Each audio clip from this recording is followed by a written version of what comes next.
Chapter 1656. Su Fengnian was silent for a moment and then smiled. It's good to take a look now. At this time, the Beimang barbarians still haven't caught their breath and the border is still peaceful.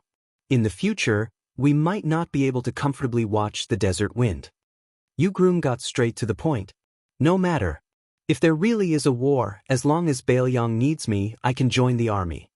Su Fengnian asked curiously, You don't want to avenge your master? Are you not afraid that your apprentice brothers and sisters will hold a grudge? Yu Groom said calmly, They are two different things. Besides, we are not that narrow-minded. Speaking of which, when did my master, Wang Xianxia, fall to the point where he needs his disappointing apprentices to avenge him? Su Fengnian smiled. That's true, that battle. Yu Groom's face was bitter as he hurriedly waved his hand. What happened in that battle is between you and my master. Winning or losing, life or death is also between the two of you, but if you say anything more, I'm afraid I won't be able to resist. Even if I know I will lose, I will still fight you. At that time, I will be embarrassed. I don't have the face to go to Bailiang, but if I don't go to Bailiang, this girl will make things difficult for me. Su Fengnian nodded. Zhao Yute looked gratifyingly at Su Fengnian. To be able to make a proud martial artist like Yu Groom yield, it was not just because of the title of King of Bailiang, or even because of the 300,000 cavalry. When they went up the slope, there were 3, and when they went down the slope, there were 5. Su Fengnian suddenly asked Yu Groom, I heard that you are more focused on practicing the sword than Lu Huang? Yu Groom nodded. Su Fengnian hesitated for a moment before asking, Then have you ever thought of a question? Back then, when you were competing with others, your sword chi was unstoppable, and your spirit was boundless, and then the spectators clapped and cheered, Good sword, good sword. Don't you feel awkward? It's a bit of a killjoy? Yu Groom was confused. What's awkward about it? If you feel bored, you can just ignore it. Moreover, if I were to spar with someone, it would most likely be a life and death battle. Naturally, I wouldn't care about what others think. Su Fengnian curled his lips and muttered, What kind of young swordsman is he if he becomes stupid from practicing the sword? Groom Yu smiled and asked, What do you mean? Su Fengnian smiled and was about to speak when Chen Yu interrupted, Mr. Yu, I advise you not to listen to his explanation. As expected, Bridegroom Yu turned his head and put on an aloof posture as if he wanted to hang the topic up high and leave it hanging. Su Fengnian could only settle for the next best thing. He turned his head to face his mother's sword attendant. Unexpectedly, this aunt also smiled and shook her head. I don't want to hear it either. The young vassal king who ran into a wall everywhere felt a little depressed. Su Fengnian, who was bored to death, hummed a little song. It was a song that he had learned from a certain someone in the streets. Don't say that I'm so poor that my sleeves carry the wind. Let's not talk about the fact that I have no place to sleep when I am tired. The world is my bed. Let's not talk about the fact that I have no good wine when I am thirsty. The great river is the wine pot. There is no one as lucky as me in the world, no one as lucky as me. The green-robed child listened to the song and felt it was very funny. But when she looked around, why was no one laughing? In the winter of the second year of Xiangfu, after the vassal king who had caused a ruckus in Jing had left the capital and reached Bailiang's territory, it was said that the Princess Sui Zhu Zhaofengya had died of an illness. This grievous news that was neither too big nor too small was quickly forgotten by everyone in the great news that was sent back to Great Peace City. Under the personal leadership of Gu Jiantang, the king of Jiaodong Zhao Sui, the crown prince Zhao Yi, and the king of Liao Zhao Xiong, the 3 royal relatives, worked together to assist Gu Jiantang. With the Duoyen elite cavalry and the Blackwater cavalry as the main force, a total of 160,000 cavalry, they went north to conquer the desert. This became the first great victory after Yong Hui's numerous failed expeditions in the beginning of Liang. They beheaded 80,000 Beimang barbarians. General Wang Sui, who had previously stayed in Beimang's western capital, quickly rushed to the front lines. Only then did they stop the collapse of the eastern front. He gave power to the 2 young generals, Qiu and Dong, and once again pushed the border forward to the old border between the 2 dynasties. The right assistant minister of the Ministry of War, Su Gong, who was originally only patrolling the border on behalf of the heavens, led 10,000 light cavalry and advanced 1,000 Li Jizhou General Yuan Tingshan, Deputy General Han Fong, and Yang Huchen sent out all of their elite troops to work with Gu Jiantang, who was responsible for restraining the main force of Beimang. They fought fiercely against the two flanks of Beimang, Shiwei, and Wang Jingchong for half a day.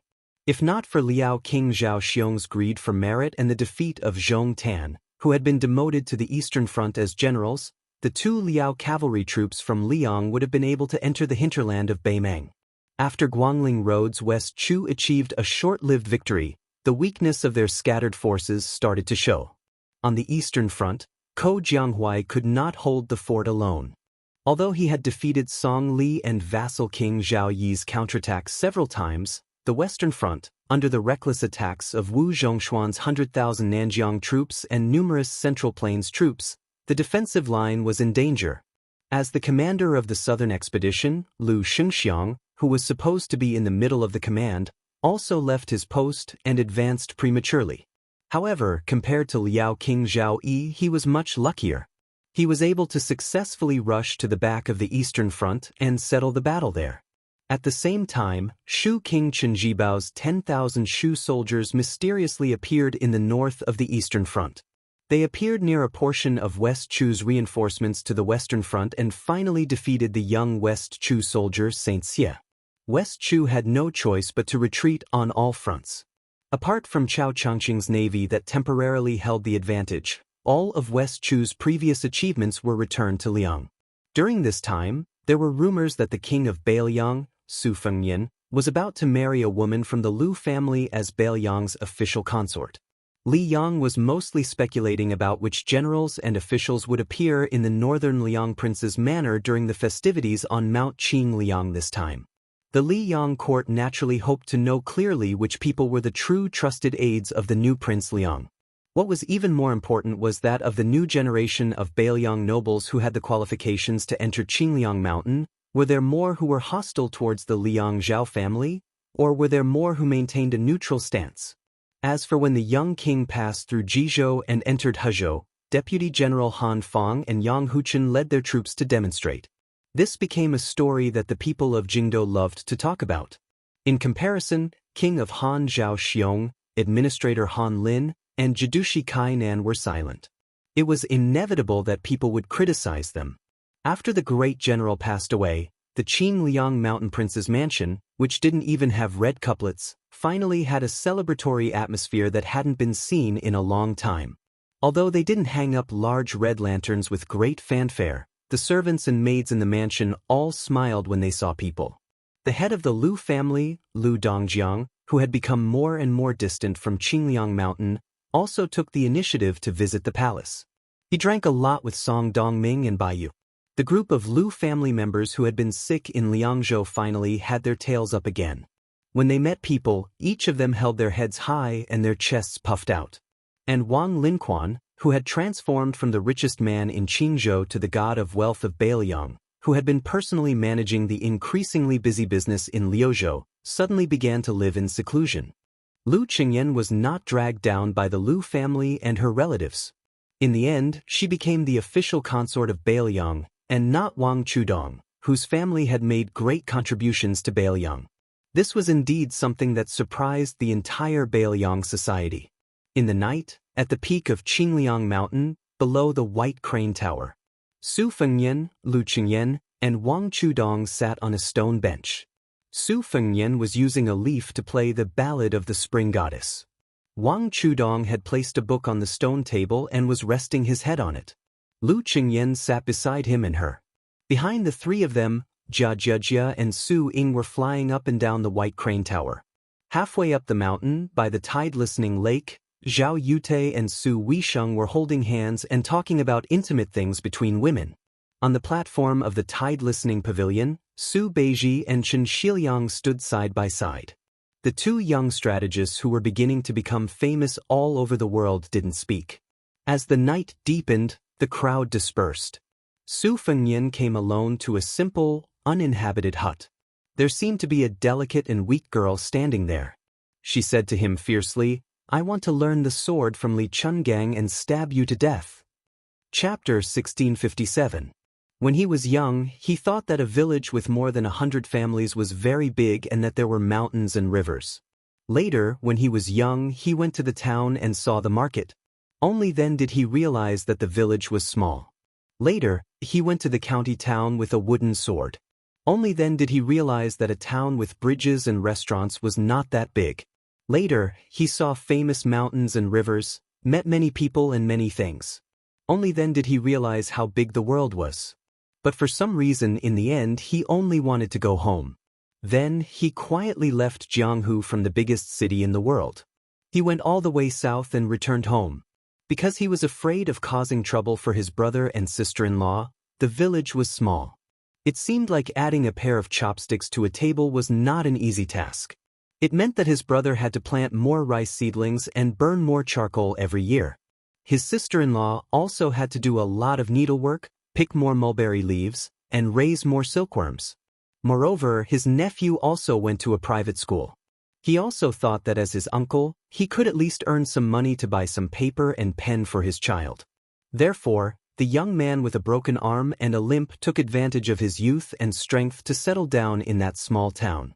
Perhaps fortune favors fools, he became a waiter in a small restaurant. Later, he even found a wife who could be considered outstanding in 100 miles radius. There was a flower in the town called the cow dung flower. It really grew the most luxuriant in the cow dung by the roadside. When he was wandering outside in his early years, when he heard people say that the flower was inserted in the cow dung for the first time, he could not help laughing. Now that he thought about it, he was even happier. It turned out that he was that pile of cow dung. That was pretty good. At the beginning of autumn this year, he finally successfully abducted his wife. It was not that there were no twists and turns on the father-in-law and mother-in-law's side, but they could not endure his wife's persistence and probably could not endure his shamelessness. They did not fight back when he was hit or scolded. In any case, he was shameless. Anyway, he was shameless. The two elders pinched their noses and nodded.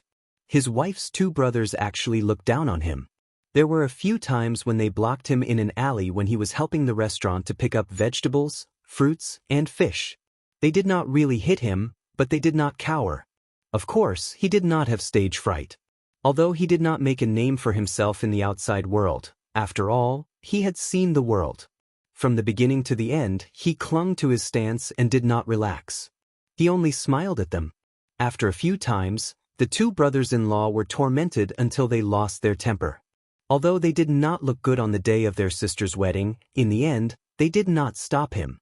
They just treated him as a married woman spilled water. Otherwise, how could they really beat this guy until his nose was black and his face was swollen? Although their sister had a gentle personality and had always been amenable to discussion, sometimes when she was stubborn, she was even more unyielding than a young and vigorous man. They really could not change her mind. During the Mid-Autumn Festival this year, she wanted to go back to the village to spend it with her brother and sister-in-law. This was in accordance with the rules. However, he wanted to go to her mother's house to celebrate the reunion festival this year. He had already told his brother and sister-in-law that at most, they could spend the Mid-Autumn Festival together next year. They also agreed with him and felt that she had been wronged by marrying into the Wen family. She still wanted to say something, but he waved his arm heroically and said, "You have to listen to me, the head of the family, on this matter." The corners of her mouth curled up as she smiled and nodded. However, when the young couple brought a box of mooncakes to the door, they were stopped by his brother-in-law. He said that his sister could enter the family, but he could forget about it if his surname was Wen. As he spoke, the boorish man became angry. He took the box of mooncakes that the waiter had spent 2 taels of silver to buy and fiercely smashed it against the wall of the alley opposite the door, telling the man with the surname when to quickly scram. His wife was angry at that time and did not say a word to her brother. She grabbed her husband's arm and turned to leave. However, he stood there and was unwilling to leave. He smiled and said that his wife must go home to see her parents today. Otherwise, he would not leave. Looking at his unusually serious expression, she did not cry out loud, but her eyes turned red. He softly told her that in this world, a family was a family. It was a matter of life and there was no threshold that could not be crossed. She hummed in agreement and lowered her head to push her brother's shoulder away. She quickly walked into the courtyard. Not long after, she walked back to the main door and suddenly saw her brother squatting side by side with the box of mooncakes beside her brother's feet. When he saw his sister, the dark-skinned man seemed to blush. He stood up with the box of mooncakes, as if he wanted to say a few harsh words to not embarrass himself. After hesitating for a long time, he still could not say anything. He could only fiercely say to his brother-in-law, "If I hear that you dare to bully my sister in the future, I will break your third leg." Chapter 1658. That day, on the way home under the moonlight, they slowly stepped on the bluestone path. Occasionally, she would playfully dance with her hands behind her back and then turn around to smile at him. At that time, he only had a very simple thought, which was to earn more money so that she could live a good life as soon as possible. He didn't want such a good woman to roll her eyes with him. Then, he began to calculate how much money he had saved and when he could rent a bigger house, change it to a small courtyard, and finally change it to a big house. But as he thought about it, he couldn't help but sigh. It wasn't that he was tired, but he felt that if he wanted to live a down-to-earth life, every copper coin had to be stained with sweat. Fortunately, his legs weren't nimble, but he was diligent, willing to put in effort, willing to smile, and willing to get up early and work in the dark. After the early days when he was often treated as a joke and entertainment, the men who had a sword around the town and considered themselves as young heroes were not too willing to compete with a young waiter like him. In their words, it was meaningless to step on dog shit. Other than dirty shoes, it was useless. It was degrading to bully a waiter who couldn't make a sound after a few blows. Moreover, as he often called storytellers to the restaurant to tell stories about Jianghu, even if they often told cliched stories, the small town showed its benefits. It was better to have stories to listen to when drinking tea than no stories at all, wasn't it? Moreover, whenever other storytellers competed with each other in the small restaurant, there would always be a few new tricks. The restaurant's business was generally getting better and better. That shopkeeper, no matter how much he nagged, was actually not a bad person. Otherwise, he wouldn't have taken him in. As business gradually improved, he gave him a few more taels of silver every month. Occasionally, when the restaurant was closed, the shopkeeper would drink by himself and accidentally drink too much wine. He would even drag him, a waiter, to eat a few meat dishes with enough oil and water. When he got married, the shopkeeper even gave him a red packet of 3 taels of silver. It was considered a very generous gift in the small town. After that, he worked harder and harder. It was not an exaggeration to say that he could replace 3 waiters, but it was certainly not an exaggeration to say that he could replace 2 waiters. After this year's Mid-Autumn Festival, the shopkeeper gritted his teeth. He felt that no matter how easy the waiter was to order around, he would not be able to cope with the increasingly flourishing business. Therefore, he hired a delicate young lady from a neighboring village to be the wine seller. She was 17 or 18 years old and had good potential. It was just that her family was too poor and she appeared thin and tanned. After she started working in the restaurant, she had been stained with meat, fish, and oil several times and her figure immediately became slim. Very soon, she gained a bit of a fresh and lively appearance.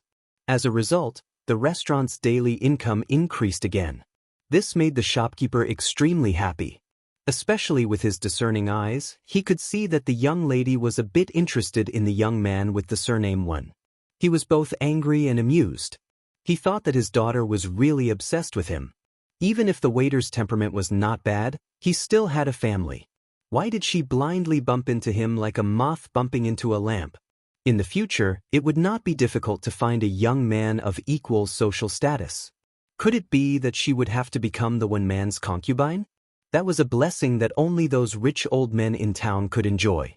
However, what was even more interesting was that the young man with the surname Wen was usually quite smart.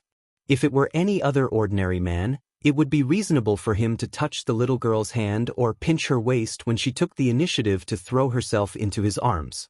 It was a small matter after all, it did not cost him a single cent. But the man surnamed Wen was still not enlightened. He was even more serious than the few scholars in the town who had achieved scholarly honors.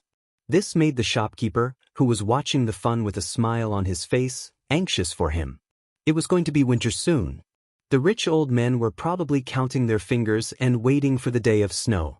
They had prepared enough charcoal at home and were eagerly waiting to wear those mink furs bought from the county town. But it was much more difficult for the poor. It was cold when it snowed and even colder when the snow melted. Buying new clothes and thick boots cost money. Using charcoal to light the stove also burned money. It was said that in the north, especially after the Guangling River that divided the Liang dynasty into the north and the south, many people died. The war was very fierce. Hundreds of thousands of soldiers from the imperial court were fighting there. There were even some well-informed town officials who came from the county town, saying that in the south, there was a great general under the command of a great lord. He led an army of 100,000 from the southernmost side to the Guangling River and killed until blood flowed like a river. It was said that the dead almost blocked the entire river.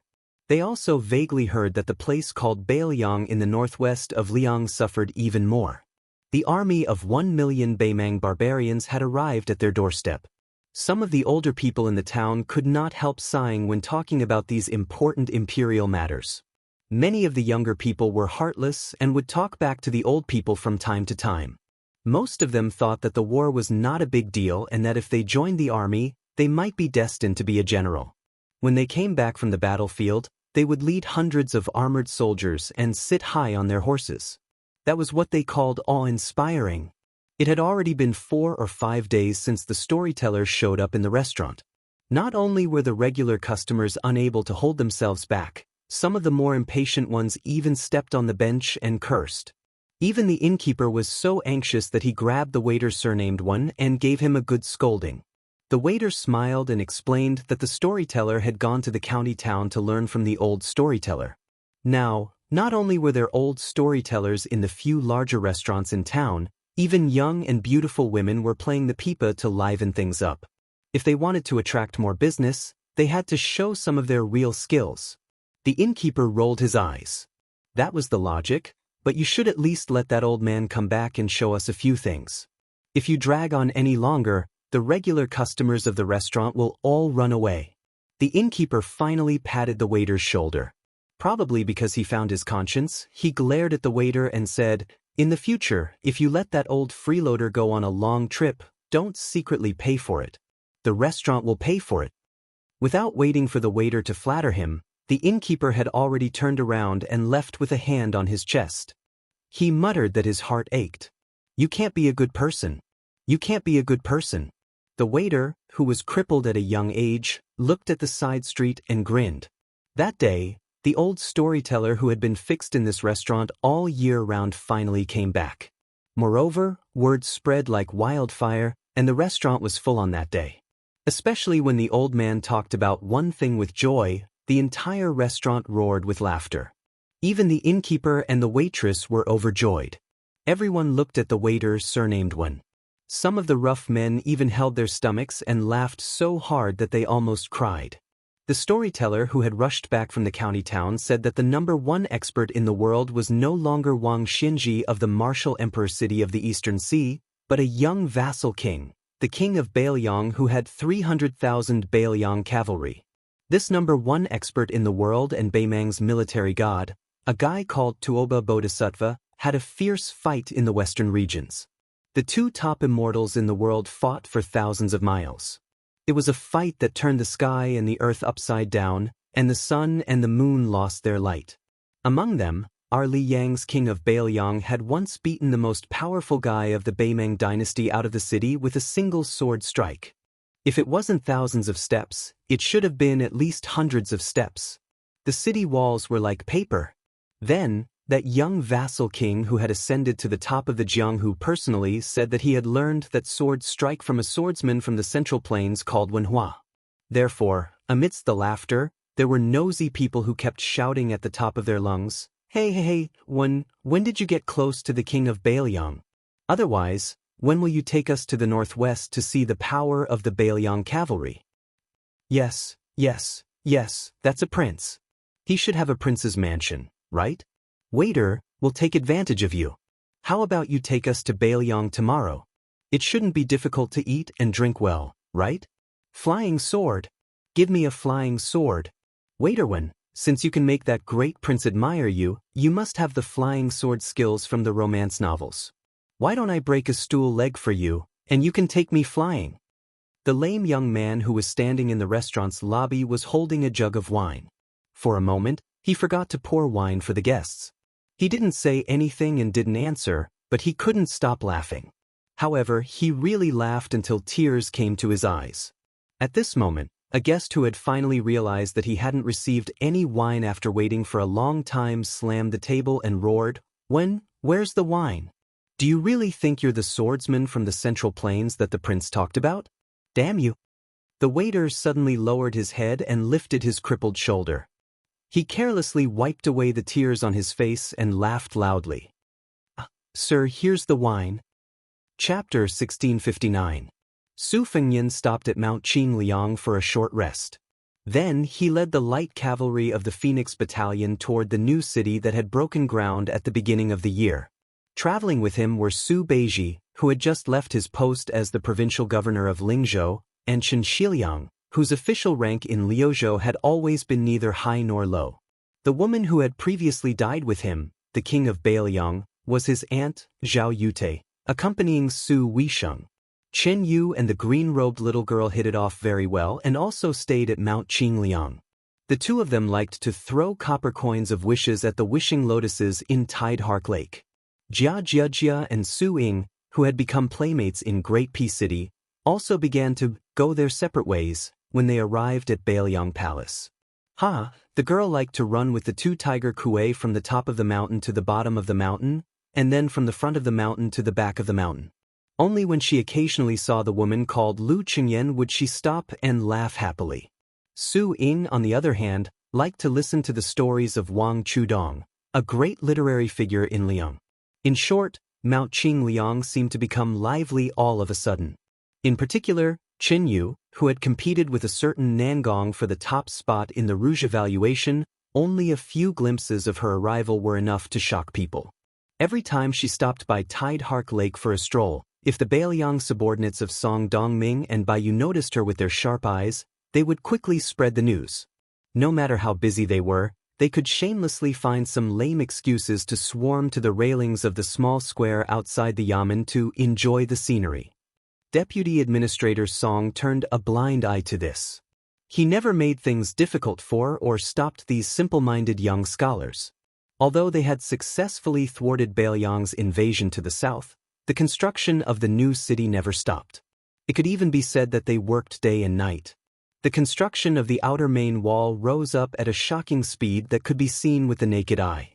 This kind of spectacular scene inevitably required Bailiang to exhaust countless financial and material resources as a huge price.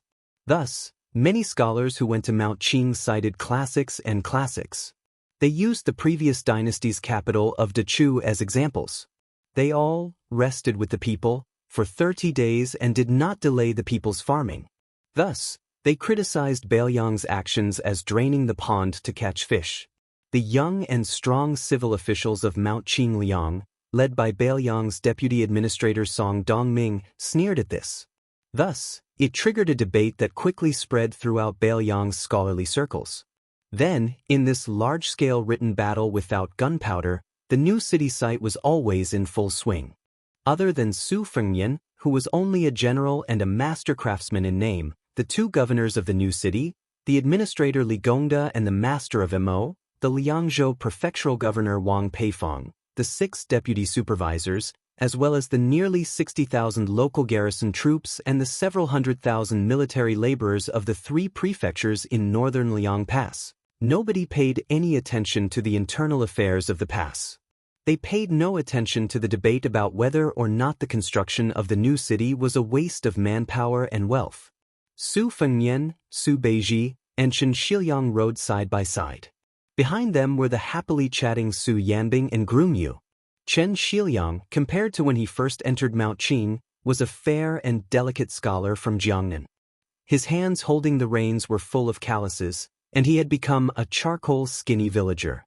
However, his eyes were bright, steady, and determined.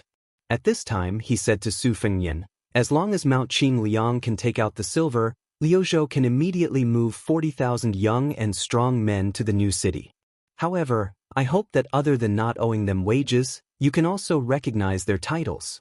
Our Liuzhou people are suffering too much. Su Fengnian was in a difficult position. The silver, Su Beiji, who had been signaled with his eyes, rolled his eyes. Now, he was officially the transport envoy of Bailiang.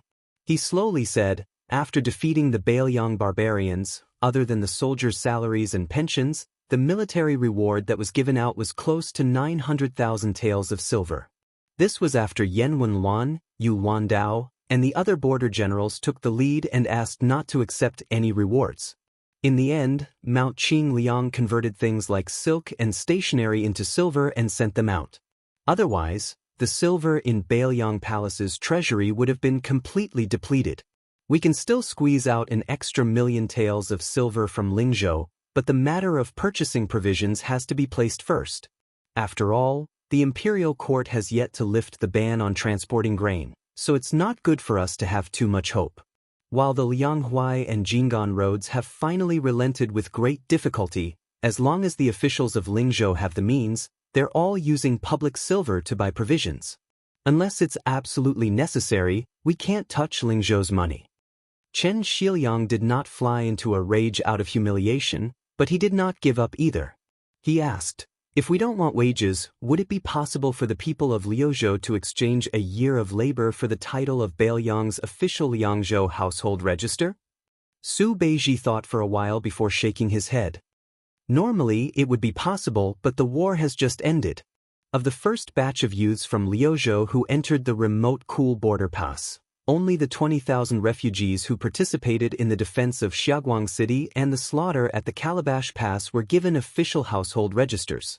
Even the refugees outside the Liangzhou Pass who did not enter the battlefield have not received this treatment.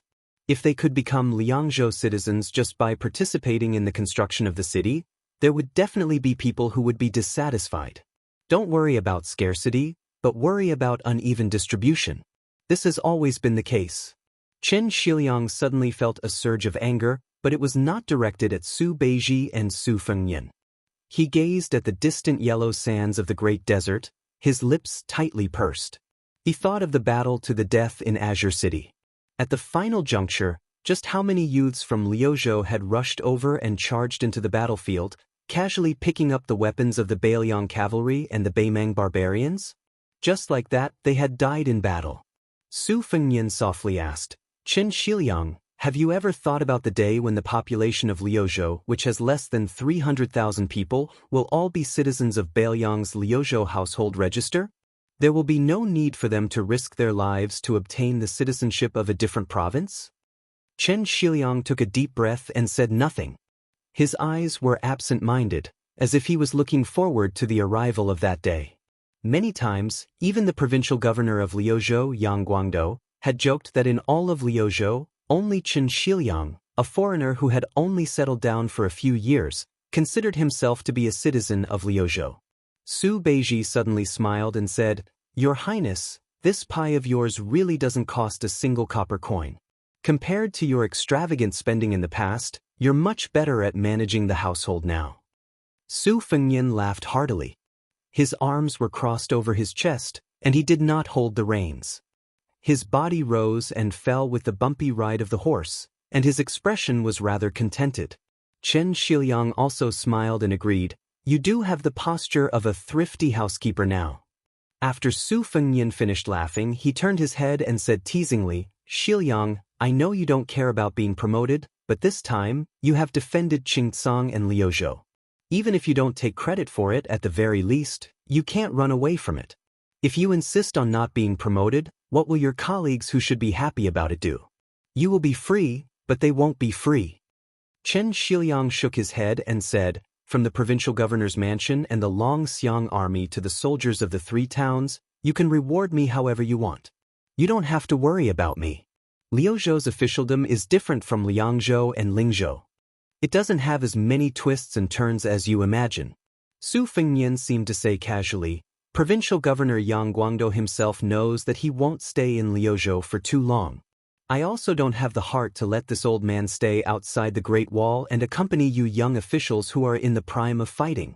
When the time comes, once the Battle of Liangmang ends and the border is settled, Liuzhou is destined to have a change of dynasty. Not only will the scholars in Bailiang be crying piteously for food, even the local officials of Bailiang from the 3 provinces will be envious. In the future, Liuzhou will be a place that must be passed through to connect Liang with the western regions, and it will also be an important transit point. Right now, the officials in Liuzhou are worthless, but in the future, they might be even richer than Lingzhou and Jiangnan. When Provincial Governor Yang leaves and returns to Liangzhou to be the deputy administrator or something, he will retire. When that time comes, you, old men, in Liuzhou's officialdom and the 200,000 to 300,000 refugees will be like a group of dragons without a leader. Aren't you worried? Chen Shiliang fell into silence. Su Beiji changed the topic and said with schadenfreude, our Bailiang's god of fortune is said to have traveled to every inch of land in Liangzhou and Liuzhou in just 2 short years.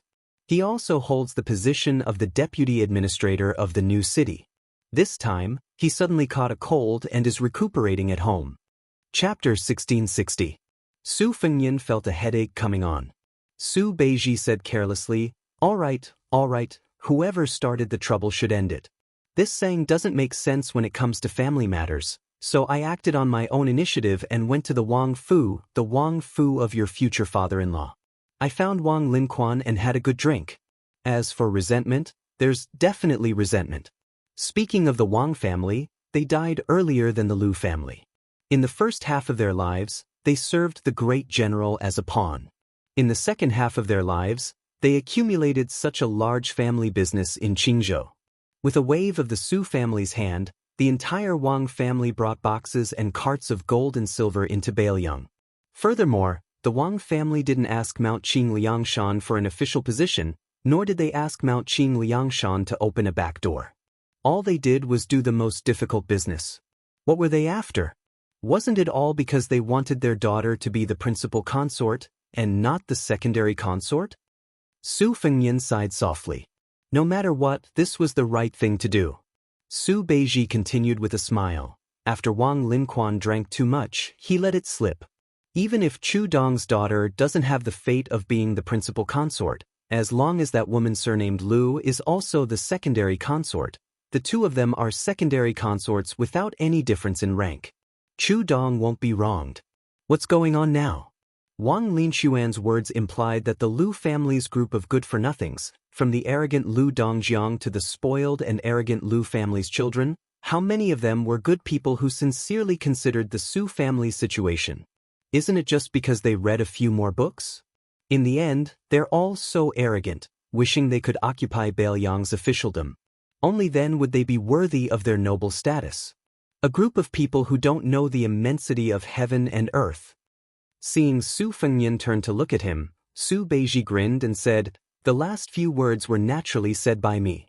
Even if Wang Linquan drank a few hundred caddies of green ant wine, he definitely wouldn't dare to reveal his true thoughts like this.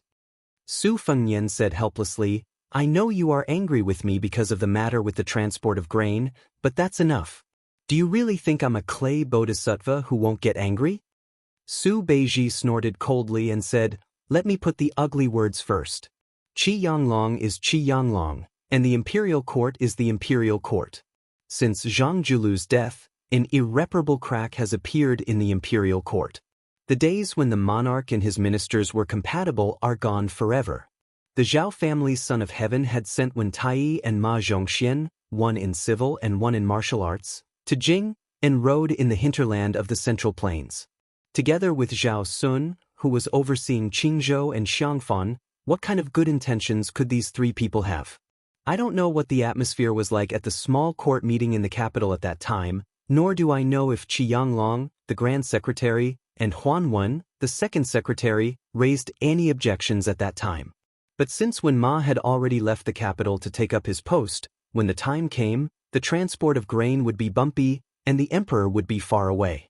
How difficult would it be to casually find an excuse to deal with the Ministry of Revenue? Qi Yanglong is the head of the Secretariat, not the minister of the Ministry of Revenue. Huan Wen is in Minxia Province, not the minister of the Ministry of Appointments. Su Fengnian clutched his chest and pretended to be in pain. After the successive battles in Great Peace City, my internal injuries are very serious. My chest hurts and my head hurts. No, I have to go back to the carriage and lie down. The great Northwest vassal king and martial arts grandmaster had slipped away. Chen Shiliang's mouth was full of smiles. Su Beiji turned his head and laughed coldly. If you have the ability, then lie down all the way to the new city outside the pass. After Su Fengnian ran away, there was a moment of silence. Su Beiji glanced at Chen Shiliang, who was riding like he was walking, and said self-mockingly, "When it comes to riding, I'm not as good as you. Right now, my inner thighs feel like they're on fire." Chen Shiliang smiled and said, "Luzhou is vast and sparsely populated. The 2 courier routes from Liangzhou to Qingsong City have just been started. Thus, I had to ride a fast horse for everything. At first, I wasn't used to it. Other than the pain in my waist and back, when I finally fell asleep on the bed, I felt like the world was spinning around me like a drunk person. I was clearly lying down, but it still felt like I was moving up and down on the back of a horse. It was very torturous. But now it's different. Even if there's nothing going on outside the city, if I don't ride a horse for a few dozen li, I feel that something is wrong." Su Beiji's expression was indifferent as he said softly, "After going to the capital, that fellow seemed to have untied a lot of the knots in his heart. In the past, he definitely wouldn't make empty promises. Most likely, he does have some confidence in the next battle of Liangmang. Since that's the case, why don't we think of things in a positive direction? For example, Luzhou is already part of Bailiang's territory. The better the world is, the higher Luzhou's position in Bailiang will rise. Perhaps in the future, a 5th or 6th zhou will be established in the vast western regions. As the bridge between Bailiang and the western regions, Luzhou will definitely be in high demand.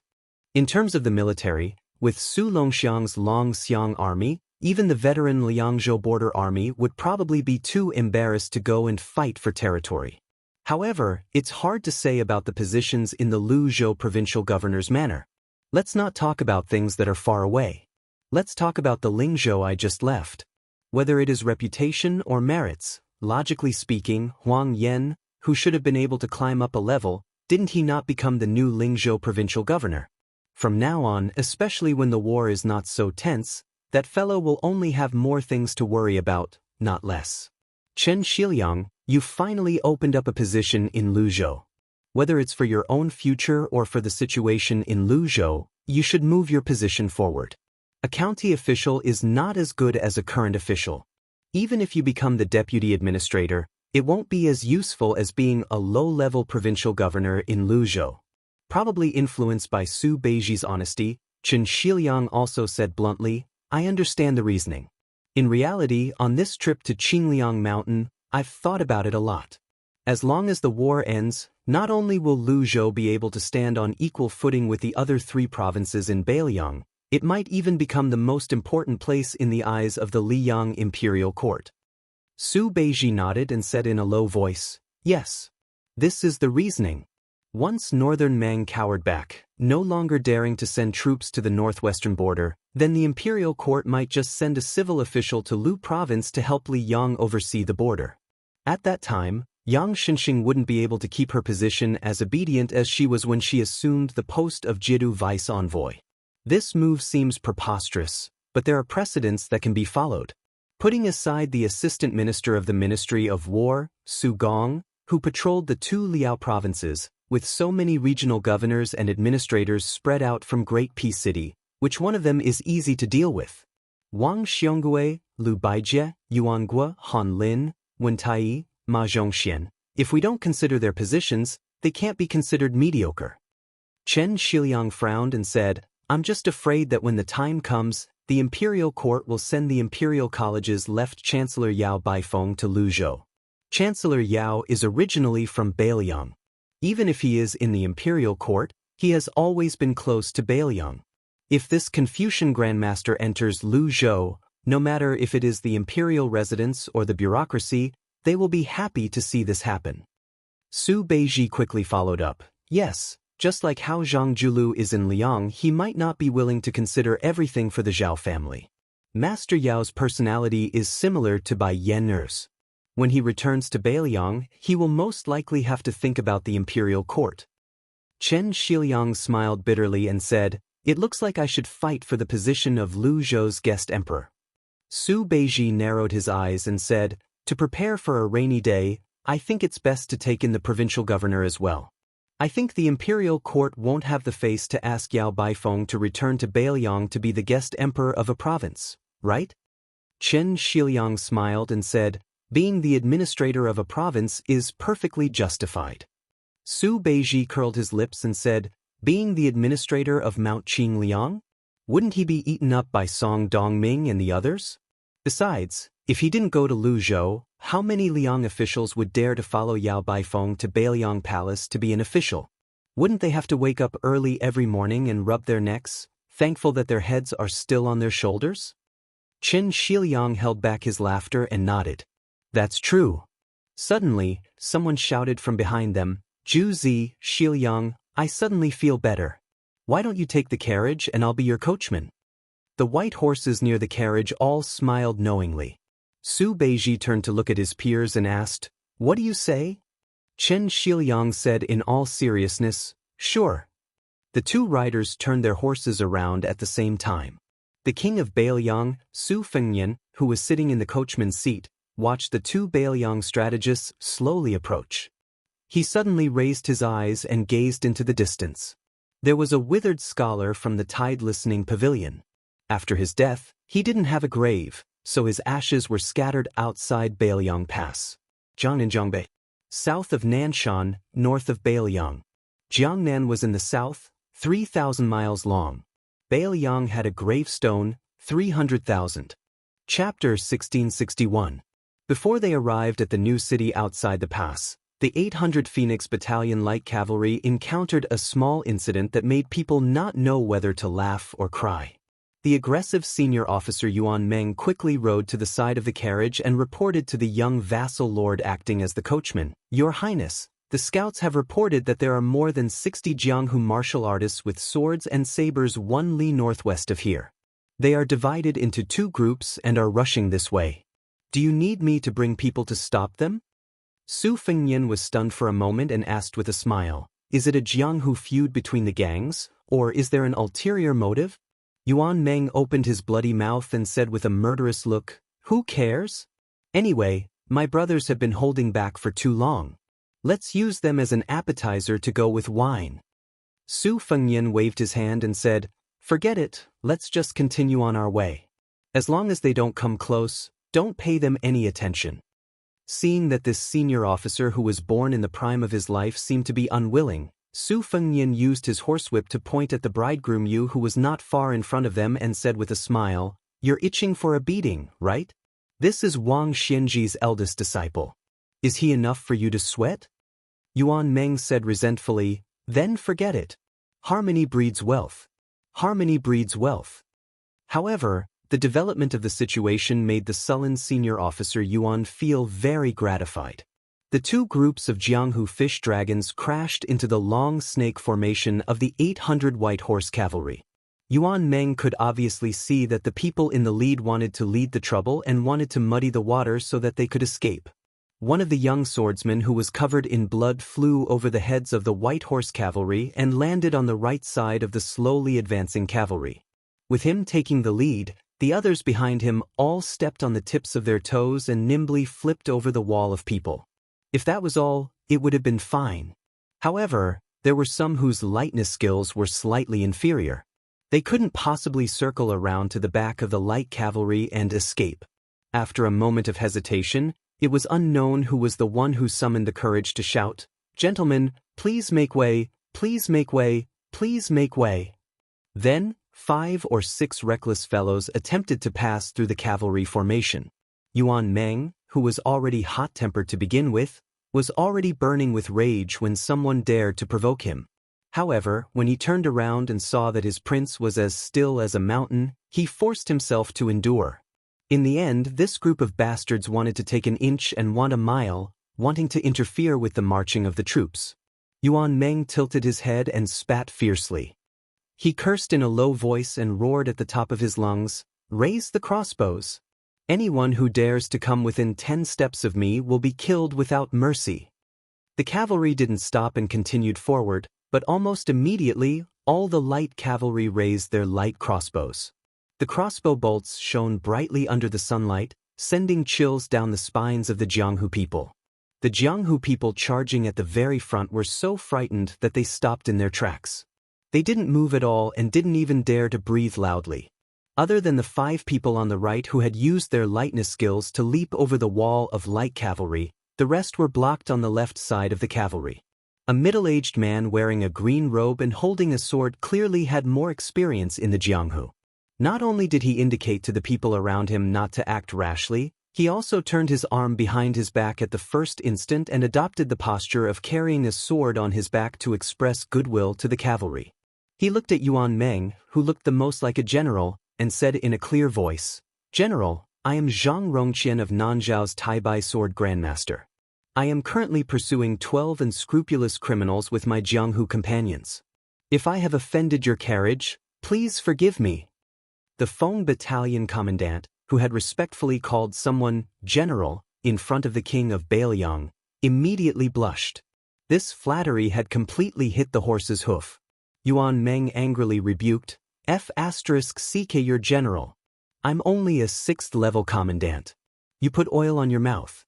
With one look, I can tell that you're not a good person." The middle-aged scholarly swordsman who called himself Zhang Rongqian of the Taibai Sword Grandmaster was somewhat embarrassed. In the end, the Jianghu was all about face. More than 60 Jianghu people had perked up their ears to listen, but in the end he was scolded by the cavalry commandant who didn't know how to appreciate his kindness.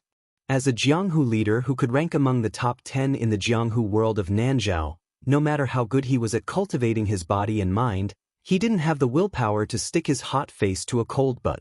However, facing a cavalry army of nearly 1,000 people, and one that looked like the elite and valiant Bailiang frontier army, Zhang Rongqian, as a person who had crossed the river, didn't have the guts to compete with the local tyrant, especially in Bailiang's territory. No matter how good Zhang Rongqian's martial arts were, even if he had 3 heads and 6 arms, he wouldn't be able to cut vegetables. Therefore, Zhang Rongqian only kept a cold face and didn't retort. An old man in embroidered clothes who had been bitten by Zhang Rongqian and hadn't been able to jump over the light cavalry wall was still fiercely arrogant even though he was seriously injured and had a bloody hole in his waist. Right now, with his back to the cavalry, he was facing more than 50 Jianghu enemies and said gloomily, "Zhang Rongqian, you're the #1 hypocrite in Nanzhao who pretends to be righteous and deceives the world. You have the nerve to call us bad people? Our young master has only exposed your old history of killing your brothers and stealing secret manuals to get to the top. If you really have the ability, then come and kill us." A graceful woman in snow-white clothes holding a bright red pipa said softly, "Evil and crooked ways. No matter how glib your tongue is, everyone has the right to punish you." The old man who was covering the wound on his waist sneered and said, "Oh, Fairy Lu of Huainan Dao's Misty Mountains Daheng Peak has spoken. Ha, it's only because time is unforgiving. Otherwise, when this old man was young, I would have slept with at least 30 of you on my bed, if not 50. As for your master, Fairy Flying Cicada, that old hag who likes to show her face in public because of her youthful appearance, this old man didn't even look at her in the past. Didn't she rely on her short-lived relationships with several old men to occupy the last position among the 18 people on Mount Hui's Great Snow Plateau? Does she really think she's that great? Xianyuan Qingfeng killed our sect leader. We hate him, but in the end, we still respect him. He relied on his true ability to kill 6 masters, including our sect leader. But what do you bastards think you are?" Yuan Meng laughed and suddenly didn't want to rush the Phoenix Battalion to chase them away. The white fairy holding the pipa narrowed her eyes and said in a low voice, "Demon King Fuhai, you're courting death." The old man with blood seeping out of his fingers shook his waist and said with a wicked smile, "So, you're looking for this?" Zhang Rongqian seemed to have been staring at the movements of this leader of the demonic path, but the corner of his eye had been paying attention to the movements of the cavalry. This outer sect mountain chieftain of the Tai-Bai sword faction suddenly saw the carriage stop and the young coachman look towards them. But strangely, no one walked out of the carriage, nor did anyone lift up the curtains. It was as if this coachman, who did not know the rules, wanted to watch a good show. Then he acted on his own initiative and stopped the carriage, causing the entire cavalry to suddenly stop without any orders. Chapter 1662. As the cavalry came to a halt, a suffocating murderous atmosphere instantly appeared. Silence reigned. After waiting for a while, there was no cursing or killing. The young carriage driver seemed to mutter to himself and then quickly drove the carriage forward. Yuan Meng twisted his lips. He raised his arm and clenched his fist before following the carriage forward. The 800 light cavalry put away their light crossbows at the same time. There was no sound. The two groups of people watched in shock as the cavalry moved further and further away. For some reason, they forgot to fight to the death.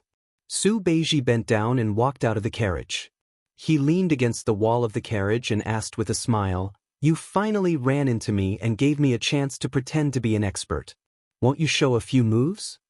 Su Fengnian smiled and said, "Do you think I'm a street performer who can break stones on my chest? Also, they won't give money." Su Beiji continued to speak sarcastically. "It seems that your injuries in Great Peace City this time were serious. Otherwise, with your temper, especially in front of those fairies and heroines, you would have gotten involved long ago." Su Fengnian shook his head and said, "You have really misunderstood me. In the Jianghu, the greatest taboo is for a grandson to pretend to be a great master. I'm an old man of the Jianghu. I don't mind telling you, why did those two groups of Jianghu men risk their lives?" That young master of the demon sect unconsciously touched his chest. "Let me tell you, it was most likely a secret manual of Tide Listening Pavilion that he had luckily obtained by killing people.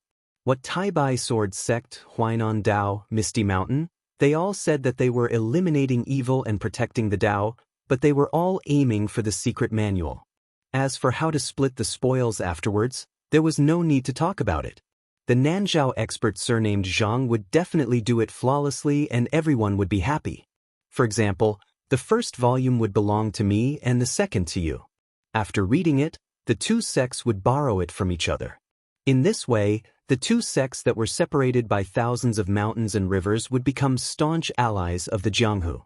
You said in Nanzhao that the flying cicada fairy was a legendary Jianghu figure that everyone had high hopes for.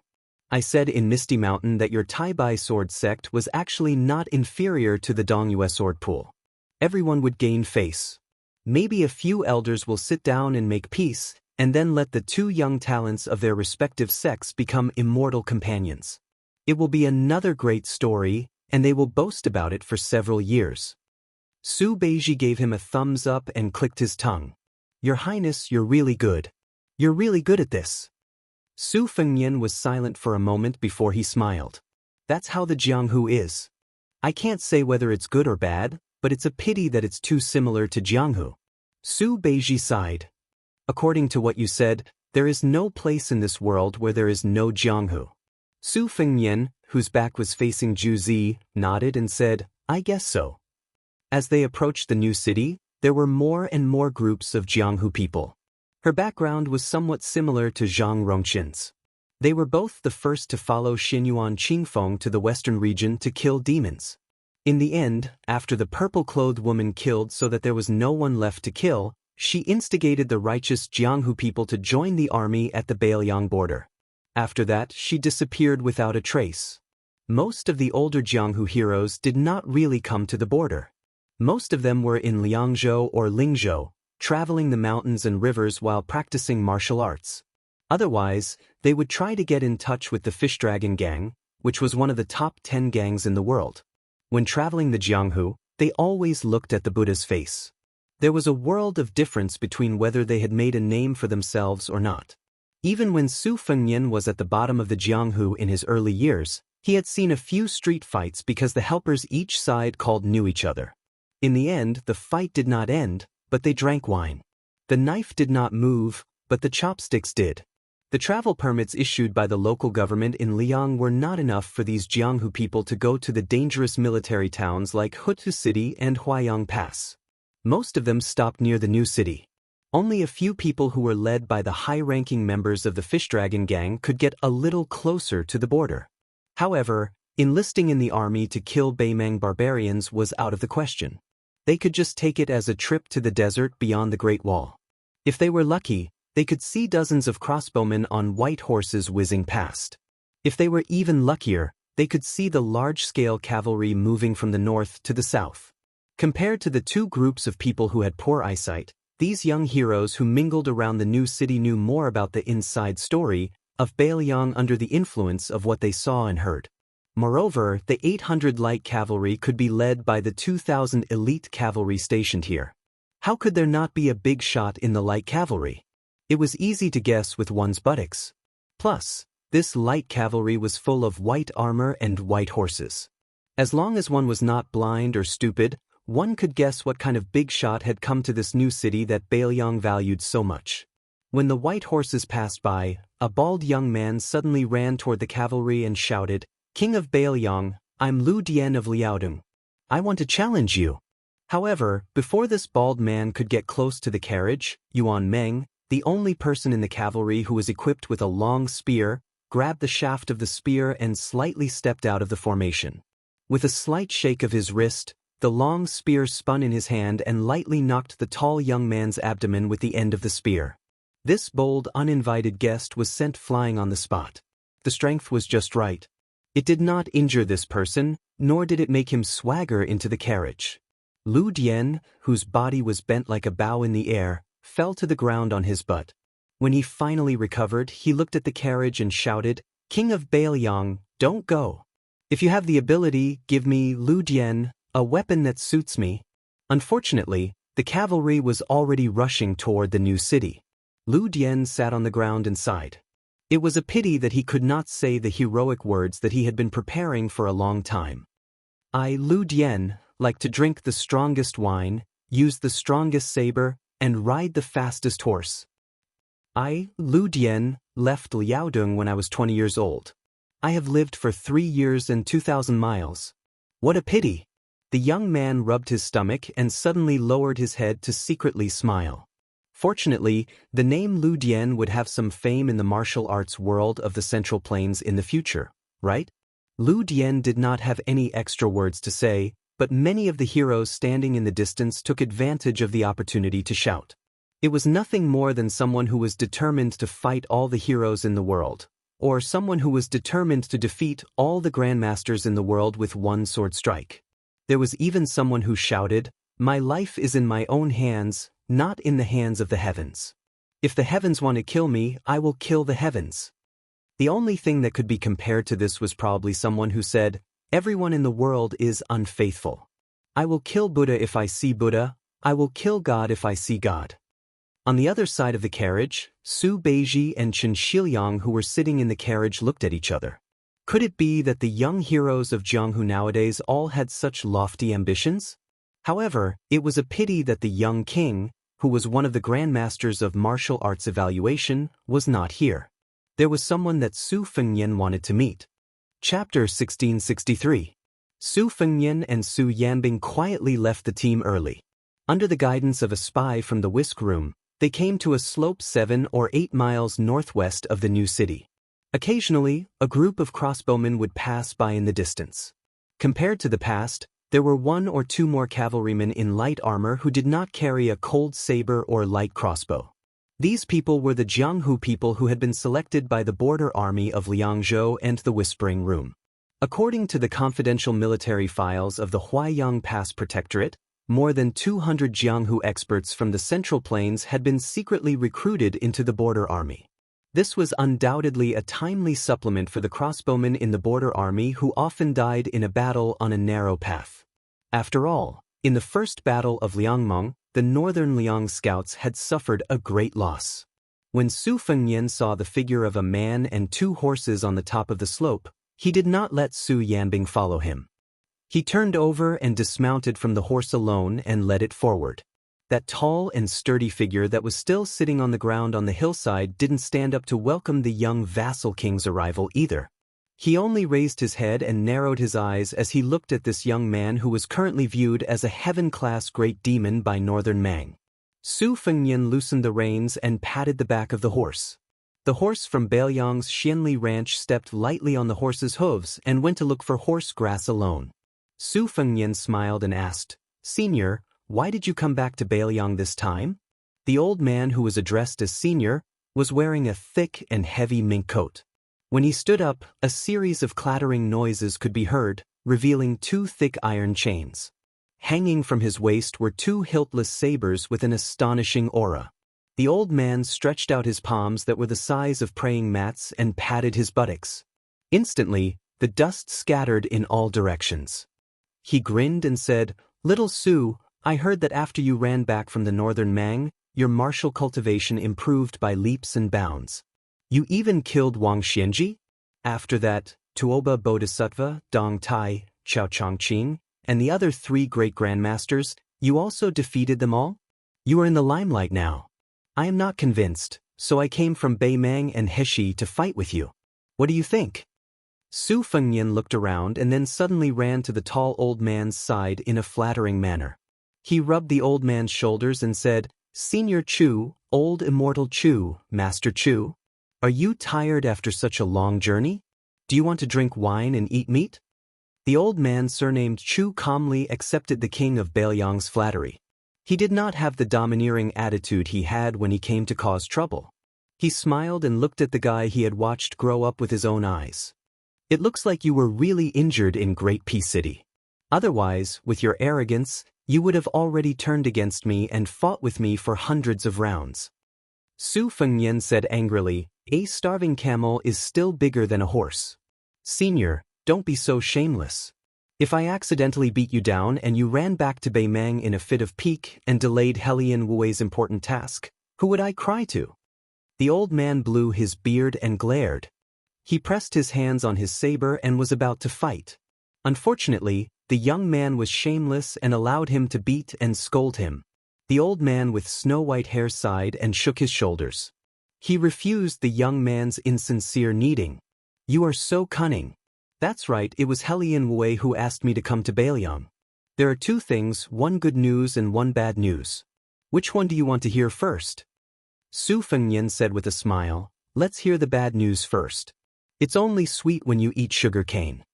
The old man, who had been trapped at the bottom of Tidehark Lake for many years, said in a deep voice, "Helian Wu and I are both guests of the Big Idea branch of Beimang's Princess Tomb. I didn't hide it from you last time. However, so many years have passed, and we no longer care about the Princess Tomb. Even Luo Yang has gone to Mount Zhulu. It's said that little idea with half-face makeup was slapped to death by Huyen Daguan. Therefore, whether it's me or Helian Wu, we are both here to pay our debts. Once this matter is settled, we will go our separate ways in the future." Su Fengnian rolled his eyes and said, all right. Let's get down to business. This king has a myriad of affairs to attend to every day. What he worries about is the general trend of the world." In the end, Su Fengnian didn't fight back after being slapped by the old man. It was as if he didn't have such thoughts at all. He only touched his head, which didn't make him look very handsome. Instead, he touched a lot of fine sand. It was a bleak scene to ride a horse in the northwest Great Desert. After the old man scolded him jokingly, he stopped smiling and said with a rare solemn tone, "This bad news isn't small at all. Have you heard of the Beimang Princess Qingwan? Her public identity is Fan Bainu. When you were still Baoyang's His Royal Highness, this woman had been flirting with Chen Jibao for a long time. In fact, to be precise, she should be called Yelu Bainu. She's a true member of the Beimang royal family. She has a feud with the old woman surnamed Murong for killing her father. In the past, she could only endure the humiliation to survive. Now, it's different. After such a big defeat, the old woman's 2 trusted subordinates, the Taiping Commandant and Dong Zhua, are respectively in Norland and Southern dynasties. They're not having a good time." Su Fengnian nodded and said, "This is reasonable." At that time, whether to attack Baoyang or Liao first was because they wanted to attack Gujiantang first. Otherwise, the old woman wouldn't have let Tuoba Bodhisattva lead hundreds of thousands of elite cavalry to patrol the grasslands of Norland before the Battle of Liangmang. In the end, It was to suppress those yellow princes and the grassland tyrants. If this time they successfully took down Baelyang, it would be fine. They would be able to conquer the Central Plains soon. Even if it was painful, they could still bear it. But since they didn't even enter Baelyang, it's a different matter. No one would be willing to die without any gains, especially those Baymang barbarians who have been used to plundering the borders and returning with great gains for hundreds of years. The old man glanced at the calm young man and wanted to say something but stopped. He curled his lips and gave up on the digression. Instead, the old man continued the previous topic and said, the ambitious Yelu Dongchuang returned to Baymang. This kid couldn't have caused any trouble, but he had a good grandfather, Yelu Hongkai, who had followed Baymang for 3 dynasties. This old man could really be called an old man. When the holy sect Yelu Wenshu burped, Yelu Hongkai, as one of the 6 people in front of the emperor's bed, was ranked last. He wasn't a big shot. When Shenzong died, there were 5 people and he was ranked 3rd. When the former emperor of Baymang was tortured to death by the old woman, there were 5 people in Baymang who were important ministers. Su boy, do you know who they were? Su Fengnian smiled and said, General Yelu Shulai, a remnant of the Central Plains, Su Huainan, Tuoba Bodhisattva, and Murong Baoding. It was clear that Yelu Shulai was already quite old at the time, only able to barely obtain a seat as the leader of the Northern Mang Army's older generation. Meanwhile, Su Huainan and Tuoba Bodhisattva, one civil, one military, were both trusted aides personally promoted by the old woman. As for Murong Baoding, there was even less of a need to talk about it. One could tell just by looking at the surname. In that case, Yelu Hongkai, the only trusted aide of the Northern Mang old emperor, had to use his own strength to shelter the entire Yelu family. However, in the past 10 years or so, other than quarreling with Dongzhuo when he was drawing ashes to discuss official business, the old man had almost never made a sound out of the Norland. Without a backbone, the Yellow princes and the prairie warden were naturally greatly disappointed with this old man. The old man sighed and said, Helian Wei privately told me that this time, the Yellow of Baymang had finally banded together and allowed that Princess Qinghuan to quietly enter the Central Plains of Liang. They must have drawn a big pie for Qinjibao, a big pie as big as the sky. Su Fengnian frowned and said, Will Qinjibao agree? Chapter 1664. The old man sneered. I don't know about the schemes of the imperial court, but old man Helian said that during the Guangling War, Liang treated Qinjibao as the king of Shu with an attitude of using him but not putting him in an important position. It's obvious that they were suspicious of him. After West Chu was conquered, Wu Zhongshuan and Lu Shengxiang would most likely fight for first place, followed by Song Li and the other young generals. Chen Zhibao would at most be ranked ahead of Guangling Prince Zhao Yi and Yanqi Prince Zhao Bing. Perhaps even King of Jing and Zhao Sun wouldn't compare to him. Do you think that someone as proud and arrogant as Chen Zhibao, someone who even Li Yang's previous emperor, Zhao Dun, regarded as the white-clothed war saint, wouldn't have any grievances?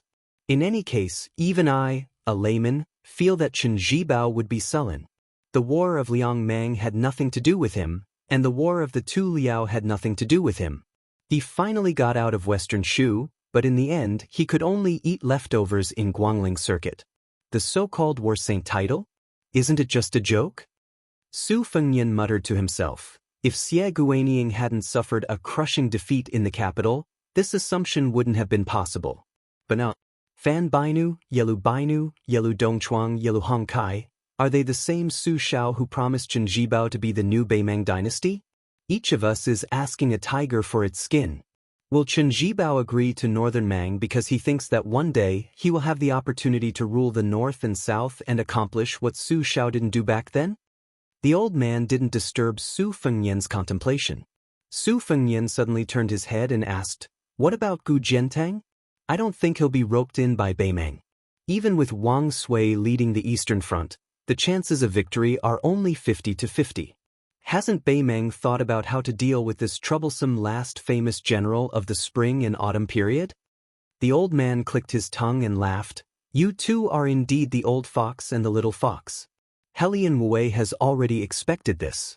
The old man smiled and said, You two are indeed the old fox and the little fox. Helian Wei has already predicted this. The old man smiled and said, "Let you guess." Su Fengnian squatted down and subconsciously grabbed a handful of hot yellow sand. He thought for a long time. Although Liao King Zhao Wu is a hindrance, the two Liao countries are still considered an iron bucket. Then the breakthrough can only be moved to the west. Between Liaodong and Beimang, there aren't many people who can be ranked. Jidushi Kai Nan, Administrator Han Lin, General of Hezhou, and Deputy General are all puppets who were scared out of their wits by our Beimang cavalry. There's no need to say much. But Jizhou, King of Han Zhao Xiong, I can't see through this vassal king. When I and the Phoenix Battalion passed by Jizhou, this king with the same title as the emperor dared to come to my camp alone and chat with me. Next, Yuan Tingshan, Yang Huchen, and Han Fong, the three generals in power in Jizhou. Yuan Tingshan has his father-in-law Gu Jiantang and Li Jiyuan Castle as his backing. They're both support and restraint. Yang Huchen is going to Jizhou to atone for his crime. There's no need for him to be a spy for Beimang. Han Fong, to be honest, he's a chess piece I set up years ago. He's not loyal to Liang, but at the very least, he won't betray Liang for Beimang. The valiant Lai Han family has been fighting with the nomads in the north for 300 to 400 years. Hundreds of people with the surname Han have died. Anyone can join Beimang, but Han Fong won't. The old man stood beside Su Fengnian and looked into the distance. His eyes were filled with yellow sand and desolation. Now that I've told you the bad news, let's talk about the good news. But I don't know if this is good news. Su Fengnian, who was squatting with his back against the wind, opened his palm. The wind blew the sand away and he said softly, "Senior, please tell me." The old man said in a heavier tone, "Su Fengnian, you should know that Helian Wei is in Beiming. He's one of the people who firmly support the old lady. This time, I'm able to pass through the border of the southern dynasty that's full of spiders and crows' fences and arrive at Beiliang without a sound. Of course, it's not because I'm capable. It's because Helian Wei and the old lady had an extremely secret conversation. There's no fourth person present except for the imperial peace warrant. The old lady told Helian Wei that since the Yelu family of Beimang dared to risk everything to cooperate with Chen Jibao, she also has the courage to ally with you, Su Fengnian. She'll pay more. As long as you agree to betray Liang, even if you can't take a single soldier from Beiliang, she'll help you to a seat that you can't even imagine. Su Fengnian shook his head and smiled. This old woman is crazy. The old man sighed. People who are about to die are all the same. Su Fengnian was stunned. This is good news. The old man sighed. Wrong, very wrong. The last thing Helian Wei wanted me to tell you is that if you refuse the goodwill of the Beimang Empress, Beimang will fight to the death in the next southern expedition. Su Fengnian said indifferently, let's not talk about whether I agree or not. So many people have died in the past 20 years outside Beiliang. They've already given me an answer. The old man smiled. Whether you agree or not is up to you, Su Fengnian. I'm the one who sent the message. From now on, whether Liang Meng lives or dies has nothing to do with me. Su Fengnian stood up slowly and clapped his hands. He smiled. Why don't we fight? I've always remembered what you said all these years. No matter whether I can beat you or not, we'll talk about it after we fight. The old man said seriously, No, no, no. A senior should have the demeanor of a senior. Besides, you're injured. Even if I beat you, I'll still be suspected of taking advantage of you. Su Fengnian smiled but didn't say anything. The old man's face turned red. He glared at him and said, Brat, don't push your luck. Su Fengnian laughed. The old man stretched out his hand and patted the young king's shoulder. He looked a little melancholy. You almost drowned at the bottom of the Tide Hark Lake for the first time. You were saved by me. Later, you would go down to the lake to hold your breath. Or you would bring me food. To be honest, I watched you grow from a child to the king of Beiliang today. Su Fengnian was a little embarrassed. He said awkwardly, when I was in a bad mood in the early years, I often brought things to the bottom of the lake to tease you. I hope you don't take it to heart.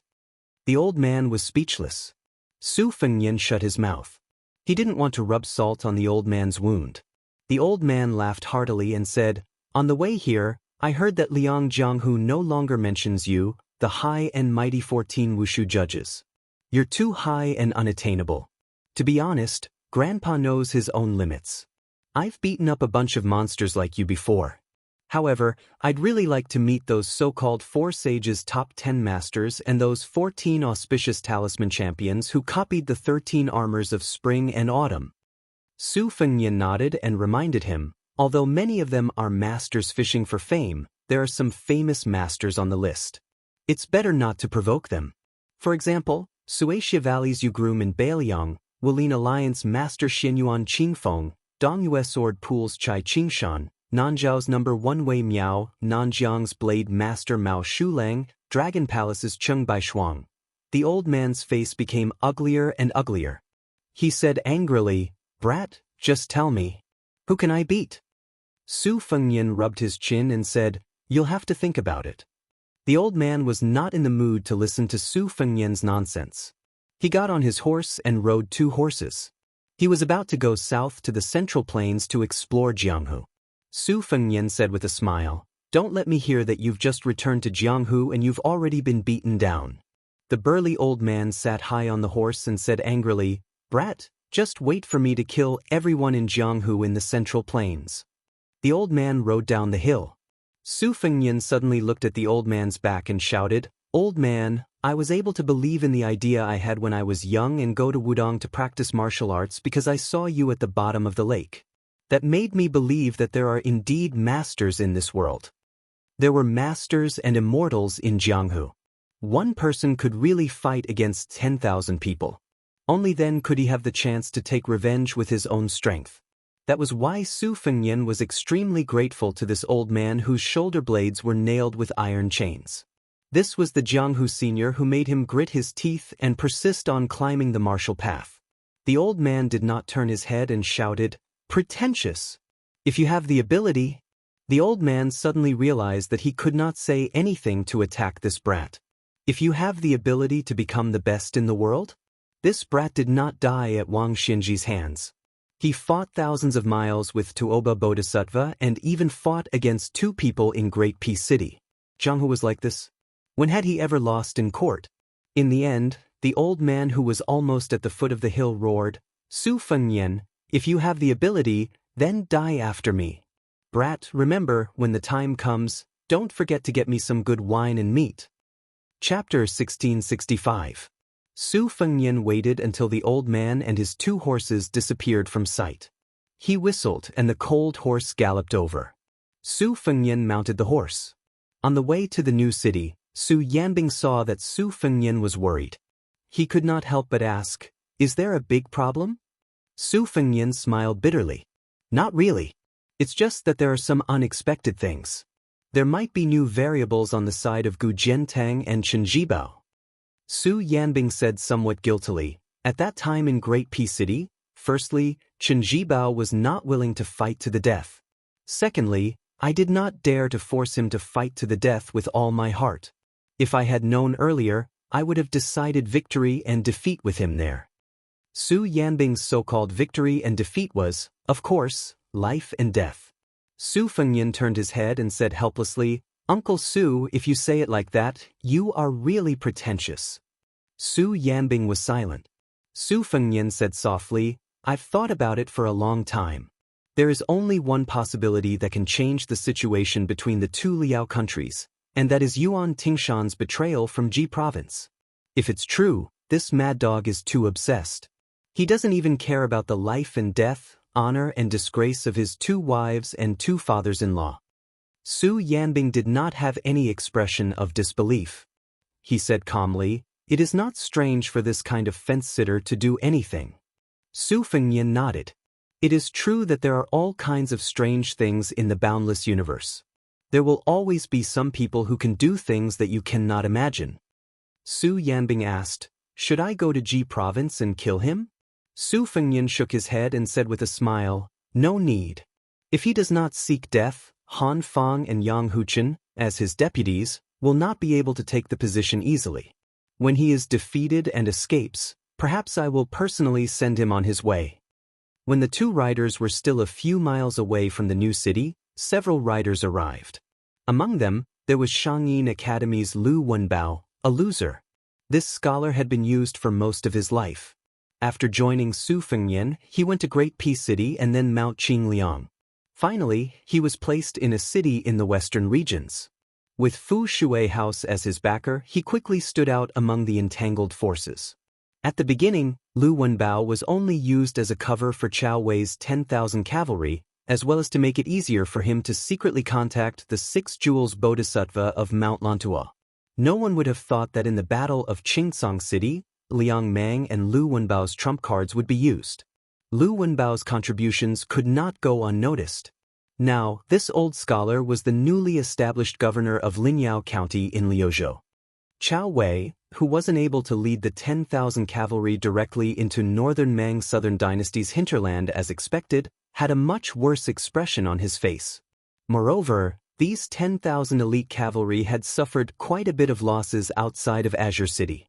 Not long ago, they had been fighting with Flo Province General Ko Jianghuai and the Dragon Elephant Army over the source of troops, causing quite a bit of unhappiness. There was also a beautiful woman full of heroic spirit. She was the famous widow in the western regions, Madame Chai of the Sima family, Chai Dongdi. At that time, Su Fengnian had helped her and her family during the turmoil against the Sima family, and then rushed to the Battle of Qingsong City. Other than the monk soldiers of Mount Lantua, which was the main reinforcement, she and Lu Wenbao had roped in nearly 3,000 cavalry troops that could not be underestimated. Half of them were the forces that the Sima family had urgently gathered, and the other half were the strong horse gang that Madame Chai had enticed with real money. Of course, this troop was not worth mentioning in a frontal battle, but in the aftermath of the battle, they performed outstandingly. Furthermore, this Madame Chai had taken all the rewards for this troop in the name of her family. She did not let the Bailiang Frontier Army and Lu Zhou pay a single copper coin. At that time, Su Fengnian and Tuoba Bodhisattva were about to fight in the city. She had promised that as long as Su Fengnian helped the Sima family stabilize the situation, she and her family would do their best to fight to the death for Bailiang. Su Fengnian and Chai Dongdi probably did not expect that she would fulfill her promise so quickly. Su Fengnian also did not expect that this woman would personally lead her troops into battle. A promise was worth 1,000 gold. These 4 words were not exaggerated at all. Women could also be chivalrous. There were also many women who were chivalrous. Now that they had reunited, without waiting for Su Fengnian to speak, Chao Wei asked with a straight face, "Your Highness, if you want me to return to Lu Zhou to fight in that battle, I, Chao Wei, will not object. However, out of the 10,000 elite troops under my command, less than half of them are left. Can you give me a definite answer? When will you be able to replenish them?" Su Fengnian smiled and asked, "Less than half? Why don't I go and take a look? If there are a few people missing, I will personally ask the Liangzhou Frontier Army to replenish them for you." Chao Wei suddenly smiled and said, "How can I trouble your highness? I can't, absolutely can't. Right now, several cavalry units in the border army are scattered. I, Chao Wei, am not the kind of person who can't see the big picture. Just give me 4,000 cavalry units, just 4,000. Su Fengnian said in a bad mood, "From now on, the military town of Linyao of the 3 towns in Luzhou will be under your command. At the same time, the left cavalry outside the pass can only be transferred to you for 2,000 cavalry units. I can also give you 2,000 soldier monks from the western regions to be responsible for defending Linyao. As for how many cavalry units you can raise in Luzhou, that will depend on your own ability. However, I will only give you 15,000 soldiers and provisions. You will have to deal with the rest yourself." Seeing that Chao Wei still wanted to bargain, Su Fengnian sneered and said, "Do you still want the 2,000 left cavalry?" Chao Wei was already grinning from ear to ear. He quickly wiped his mouth with his hand, trying to hide his ecstasy. 2,000 left cavalry and 2,000 soldier monks, a total of 4,000 people. Especially with the unlimited right to recruit soldiers in Luzhou, this was too tempting.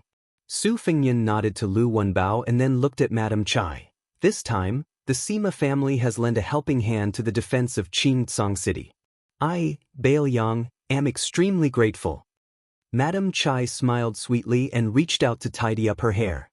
she said in a soft voice. It cannot be compared to your Highness Bailiang cavalry. No matter how much money you have, it cannot be bought. Everyone in the western regions is a fugitive. As long as the price is fair, we can sell and afford it. It just so happens that the Sima family has roots in the western regions for several generations and the amount of money you have is considerable. However, this time, we have contributed money to repay your Highness' help. We do not owe each other anything.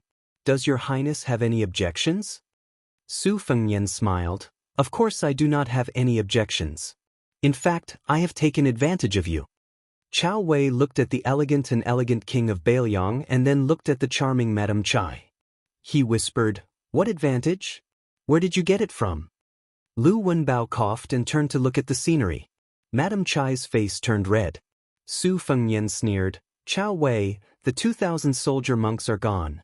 There is no room for discussion." Chao Wei rolled down from his horse and hugged Su Fengnian's leg. He said with tears in his eyes, "Your Highness, the matter between you and Madame Chai, I did not see anything. I will not say half a word." Su Fengnian became angry. "The 2,000 left cavalry are also gone." Chao Wei sat on the ground and cried, "The world is not fair." Su Fengnian took a deep breath. "Quickly get out of here. Go to the left cavalry tent and ask He Zhong who for 2,000 soldiers." Chao Wei stood up at an astonishing speed and jumped onto his horse. He turned his horse around and galloped away, disappearing from sight. Lu Wenbao carefully asked, "Your Highness, this humble one will also go back first?" Su Fengnian angrily said, "Get out together." Su Fengnian originally thought that with Su Yanbing by his side, they would not be alone. Unexpectedly, Su Yanbing squeezed the horse's belly and slowly passed by him. She said, "Your Highness, please rest assured. I did not see anything and will not say anything." Su Fengnian was stunned. Madame Chai's eyebrows curved as she smiled. Su Fengnian helplessly said, "Not a single honest person." Unlike when Chao Wei and the others were present, Madame Chai had already retracted her smile. Her eyes were clear as she said in a deep voice, "Your Highness, I have a request. Is it possible for our Sima clan to lead troops to the west of Lu region, the Soaring Phoenix army town? It would be best if we could get a deputy general position." Su Fengnian asked in surprise, "Madame Chai, you won't regret it? This means that we will be tied to Bailiang. If Bailiang is defeated in the future, the Sima family will have no room to maneuver." Madame Chai nodded with a firm expression. Su Fengnian curiously asked, "Why?" Madame Chai suddenly smiled and asked, "What does your Highness think?" Su Fengnian teased, "It can't be that Madame Chai covets my beauty, right?" Madame Chai was stunned. She then smiled charmingly and said, "Your Highness, are you flirting with a good woman in broad daylight? Aren't you afraid that I will call for help? Isn't that retainer not far away? I believe that there will be death soldiers protecting you in the dark, right?" Su Fengnian's expression was normal as he smiled. "Madame Chai, don't tease me. Let's be serious." Chapter 1666. Madame Chai tilted her head slightly. She did not look like a young woman who was already a mother. Instead, she looked like a young girl. What was even more amazing was that her posture did not give people the slightest bit of ill will. Instead, it gave people a strange kind of charm and temptation. Su Fengnian took the lead in riding his horse slowly. He said softly, "If Madame Chai is betting that my Bailiang will win so that the Sima family can have a place in the future Bailiang or the Liang dynasty, then I can tell Madame Chai that you don't need to place your bet. You don't need to bring your entire family to this murderous gambling table. If there is really a day when the war ends, I will definitely not treat the Sima family unfairly. No matter what, I still remember that there was a stubborn little girl who cut her own hand just to get Su Fengnian to sign his name." Su Fengnian then turned his head to Madame Chai, who was riding side by side, and smiled happily. He said, "I'm a little proud. I don't want to say anything to those Bailiang men. I don't want to make them feel unbalanced. Take Chao Wei for example. I'm more handsome than him, my martial arts are better than his, and the most important thing is that I'm taller than him. If I were to provoke him, it would be too unkind. But Madame Chai is a woman, so there's no harm in saying it." Madame Chai said softly, Your Highness really doesn't treat Chai Dongdi as an outsider. Su Fengnian raised his hands and begged bitterly, Madam Chai, please let me go. Madam Chai held her belly and laughed. Su Fengnian glanced at them from the corner of his eyes, intentionally or unintentionally. The mountains were rising and falling. Su Fengnian actually had no distracting thoughts in his mind. He was reminiscing about the past, but he was also reminiscing about the past. Madame Chai suddenly straightened her back and looked towards the direction of the new city, muttering, I am staking everything on this one throw. I want to obtain an official position for the Sima family. Of course, I am not lying. Who doesn't want their family to be able to hold the position for generations to come? I, Chai Dongdi, am only a woman who lives in daily life, but I have also read books. My vision is a bit more far-sighted than that of ordinary rural women. Since I have married into the Sima family, I want to be worthy of the Sima family. The prince said that not only Bailiang, perhaps the western regions in the future will also be a place like a paradise. There will be private schools and the sound of studying everywhere. Every family will have elderly people enjoying their old age in peace, and every family will have a woman who can peacefully take care of her husband and children. Life like this was really good. Just thinking about it makes me happy. Su Fengnian nodded. Madame Chai suddenly smiled and blinked her eyes. She turned her head and said wittily, I am a woman whose looks are passable. No matter what I think of the prince, I still want to be liked by men. Especially those men who don't want to pounce on me the moment they see me. If he is always a gentleman, he will feel disappointed in his heart. Just like how the prince said that he is proud of himself, he can only say these things to some women. I can only say these things to the prince. Su Fengnian was speechless. When he was young, when he was drunk and whipped a famous horse, he only thought about how to pretend to be heroic. When he really matured, he actually went upstairs alone most of the time. There was no one beside him, and he went upstairs alone. Madame Chai looked at the young king's side profile and asked softly, Will Baimeng attack Bailiang again with the power of the whole country? Su Fengnian hesitated for a moment and said, It was supposed to be like this, but now there are signs of internal strife in Baimeng. The Murong and Yelu families might split. Of course, I will do my best to add fuel to the fire. However, the possibility of this is not high, and I can't have high hopes. I can only plan for the worst. Gu Jiantang took the initiative to attack earlier because he saw this clue. He was afraid that the Yelu family would take over the Baimeng court and use the two Liao provinces as a breakthrough point for the army to invade the south. Otherwise, with Gu Jiantang's temperament, he would never act so quickly. Madam Chai, you have heard these words, but don't tell others. Madam Chai nodded and said, Of course, I know the severity of this matter. Su Fengnian raised his horsewhip and pointed towards the distant north. With a heavy expression, he said, After Huda City was captured by Dong Zhuo, more than half of it was destroyed. More importantly, after the northern Mang's armies retreated far away, this king of the south courtyard's 100,000 private soldiers and Tuoba Bodhisattva's elite cavalry are still eyeing covetously at the border. This is to prevent our northern Liang from going all out to repair Huda City. In the end, once the great battle of Liang and Mang breaks out, the tug-of-war between Huda City and the Dragon Eye Plains is destined to be very tragic. It might not lose out to Azure City. Then, with Huayang Pass as the core, the front line of Liuya and Fuling. After that, He Zhonghu's left cavalry will enter the battlefield and defend the northern part of the new city. Compared to the previous three-front battle, Baimeng won't be distracted by the Gourd Gate in Yuzhou. Bailiang has already used the heads of Jing Guan and Yang Yuanzan to prove that Baimeng can't leave that battlefield. In this way, not only will the smoke outside Liangzhou Pass rise, but the entire defense line in Liuzhou will also bear a heavy burden. Of course, Yozhou's General Yan Wenlan and the new commander of the cavalry, Yu Luandao, will also move to Liangzhou. This will make Baimeng's army unhappy and many people will die. Su Fengnian tightened his grip on his horsewhip. Compared to my previous anger, I feel much better now. Because of this trip to the capital, I know that not everyone thinks that Bailiang's death in battle is a matter of course. There are still many people who feel injustice for Bailiang. Madam Chai said softly, Is Bailiang content with just this? Su Fengnian shook his head. It's not content. It's just that when Baoyang's people face the north and die, they realize that there are not only people who are mocking and ridiculing them, but also people who are filled with grief, indignation, and guilt. It's not that. For some reason, Su Fengnian didn't continue. Su Fengnian said softly, I, Su Fengnian, am Su Zhao's son. In this life, I don't have the right to feel sorry for myself. These are my heartfelt words. I'm not lying. But I hope. Su Fengnian paused for a moment. His eyes were resolute.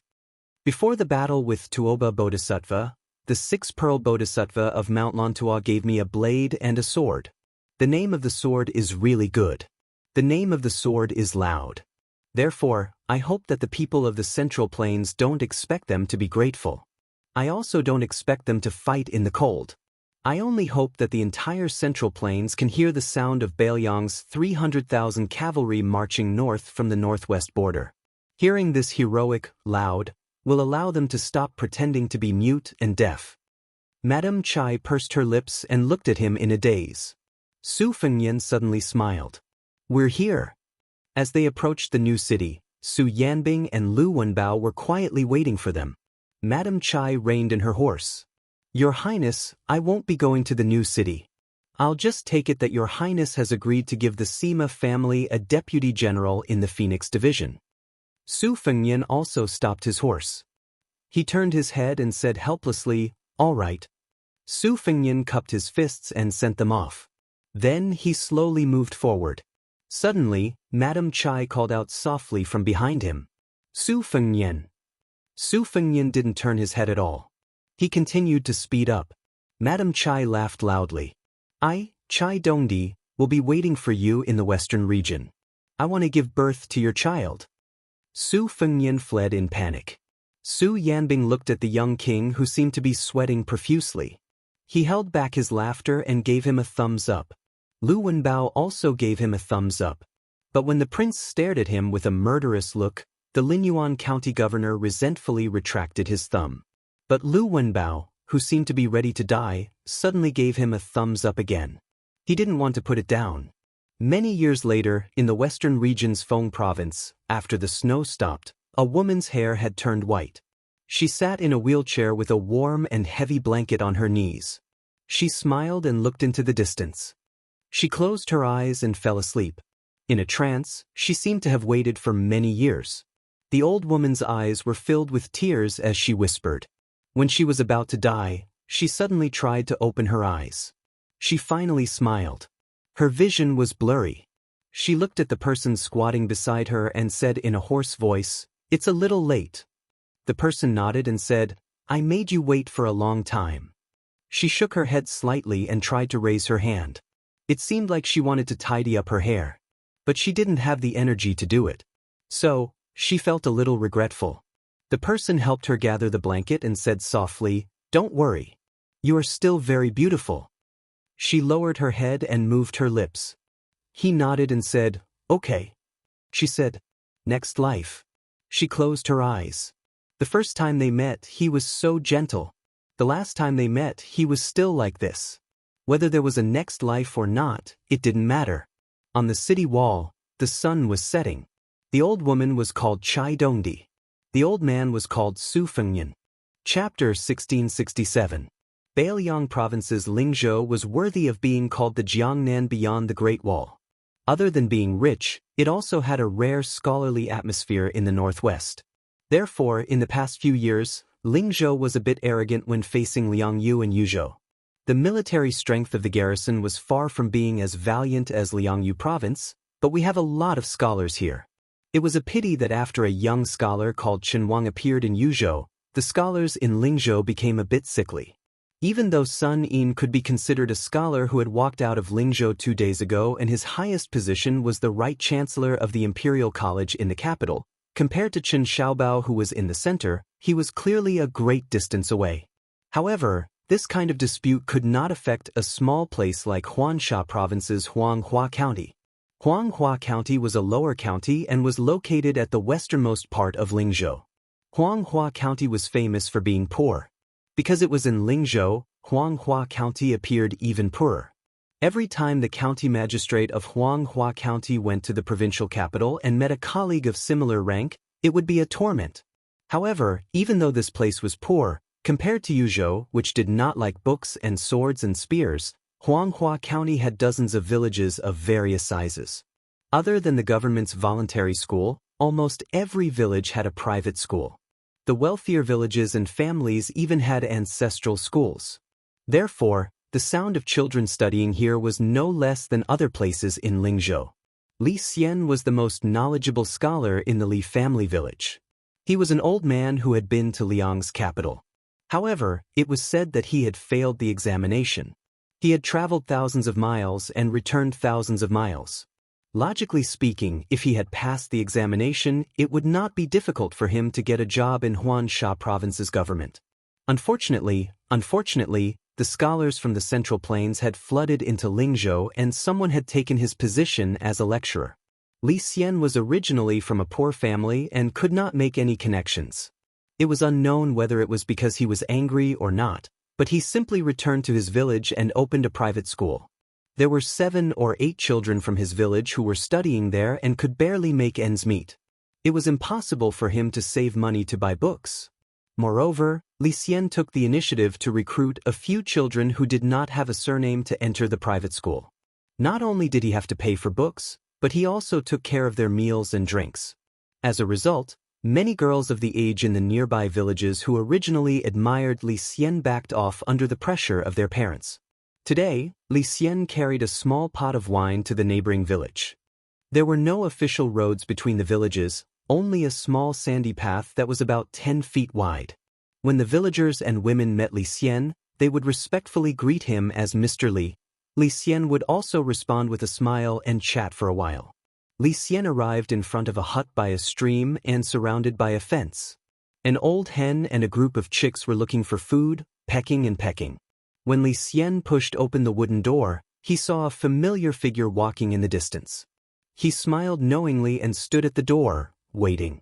The old man walked slowly with a hunched back, but he was hale and hearty. In his hand, besides carrying a pot of yellow wine sealed in mud, there were also some food wrapped in oil paper. The old man was the same as Li Xian, a teacher at the village's private school. However, compared to Li Xian, he had been teaching for more than 20 years. The old people in the surrounding villages all said that this guy surnamed Lu was an outsider whose ancestral home was from the Central Plains. His ancestors were very noble. When he first came here, he was very extravagant and was very imposing at that time. However, after so many years, no matter how rich his family's wealth was, it was likely that he had spent it all. Or perhaps he was really old and could not straighten his back. Compared to the villagers, Li Xian knew more. There was no doubt that Mr. Lu was a remnant of the spring and autumn period. When Li Xian was traveling north, he passed by Bailiang. He should have continued north and followed the aristocratic families from the Central Plains into the southern dynasties of Beimang. However, when Mr. Lu reached Bailiang, his family was in a mess. Some died of illness, some went missing, and some went crazy. In the end, it seemed that Mr. Lu was the only one left. He survived muddle-headedly. Li Xian did not know the truth, and Mr. Lu was not willing to talk about such trivial matters. In short, he took root in Bailiang and set up a private school. Due to his eccentric temperament, rigid and harsh personality, coupled with his strange nagging, the private school had always been deserted. If it were not for the fact that he knew some strange medical skills that even the local doctors could not understand, this old man would have starved to death long ago. As for the person who brought the wine to visit the two of them, he was also an unknown teacher in Yellow Flower County. Li Xian's enlightenment of 300,000 was taught by this old man. The first time Li Xian kowtowed in his life was to the memorial tablet of Sage Zhang of the Confucian school and the old man who was a teacher. Now that he thought about it, this teacher's knowledge was neither high nor deep. He definitely could not compare to Mr. Lu, who hid his knowledge well. However, to Li Xian, who was already an official, a teacher was a teacher. He would not add a surname like how he addressed Mr. Lu in front of him. The villagers did not have as much respect for this poor private school teacher as Li Xian, who believed in teacher for a day, father for life. They liked to call him Old Baldy Wang. Incidentally, When some naughty children were working in the neighboring fields, or when the teacher borrowed money from their parents, they also dared to laugh and call him Old Baldy Wang. As for whether they would be beaten later on, that was another matter. The children in the village were all thick-skinned and could run around the mountain barefoot. So what if they were beaten a few times? Li Xian's enlightened teacher, Wang Chongqing, was not on good terms with Mr. Lu. The two old men were about the same age but had been through a lot. They quarreled from their middle age to their twilight years. Generally speaking, Mr. Lu's words were vague and vague. It would take a few years for people to realize what he had said. His words were not vicious at the moment. Wang Chongqing's village slang was always eloquent. It was not very literary, but its lethality was not something that Mr. Lu could match. However, Mr. Lu was always calm and in an invincible position. Their quarrel often became like a chicken talking to a duck, or playing the lute to a cow. They never got tired of it. It had been more than 20 years. This time, Li Xian took out money from his savings to buy a pot of green ant wine because his teacher had just been taken over by someone else and had lost his job as a private school teacher. In a fit of anger, he was bedridden. The new teacher was even younger than Li Xian, who was nearing 30 years old. Li Xian had seen him once before. He spoke well and was a foreign scholar. Unlike the majority of scholars who went to northern Liang to enter Yamen, this scholar did not seem to like being an official. He was only interested in teaching. As for why he came to northern Liang to teach, only God knew. However, there were also rumors that this scholar had fallen in love with a young lady in the village at first sight at the Yellow Flower County Market. Therefore, he came all the way to the village to stay. Li Xian was a person who did not pay attention to the outside world when he was studying and was now teaching. He was not willing to investigate this matter. He felt that if it was true, then they could be considered a scholar and a beauty. Of course, he was willing to give his blessings to the lovers in his heart. From the corner of his eyes, Li Xian had already seen the teacher who wanted to go out and bask in the sun. When he saw the two figures, he immediately retreated into the house. His legs were very nimble. He probably went back to his bed and pretended to be sick. Li Xian and Mr. Lu walked into the slightly dark room together. The latter slammed the rice wine and food on the small table and said angrily, "There's wine and meat today.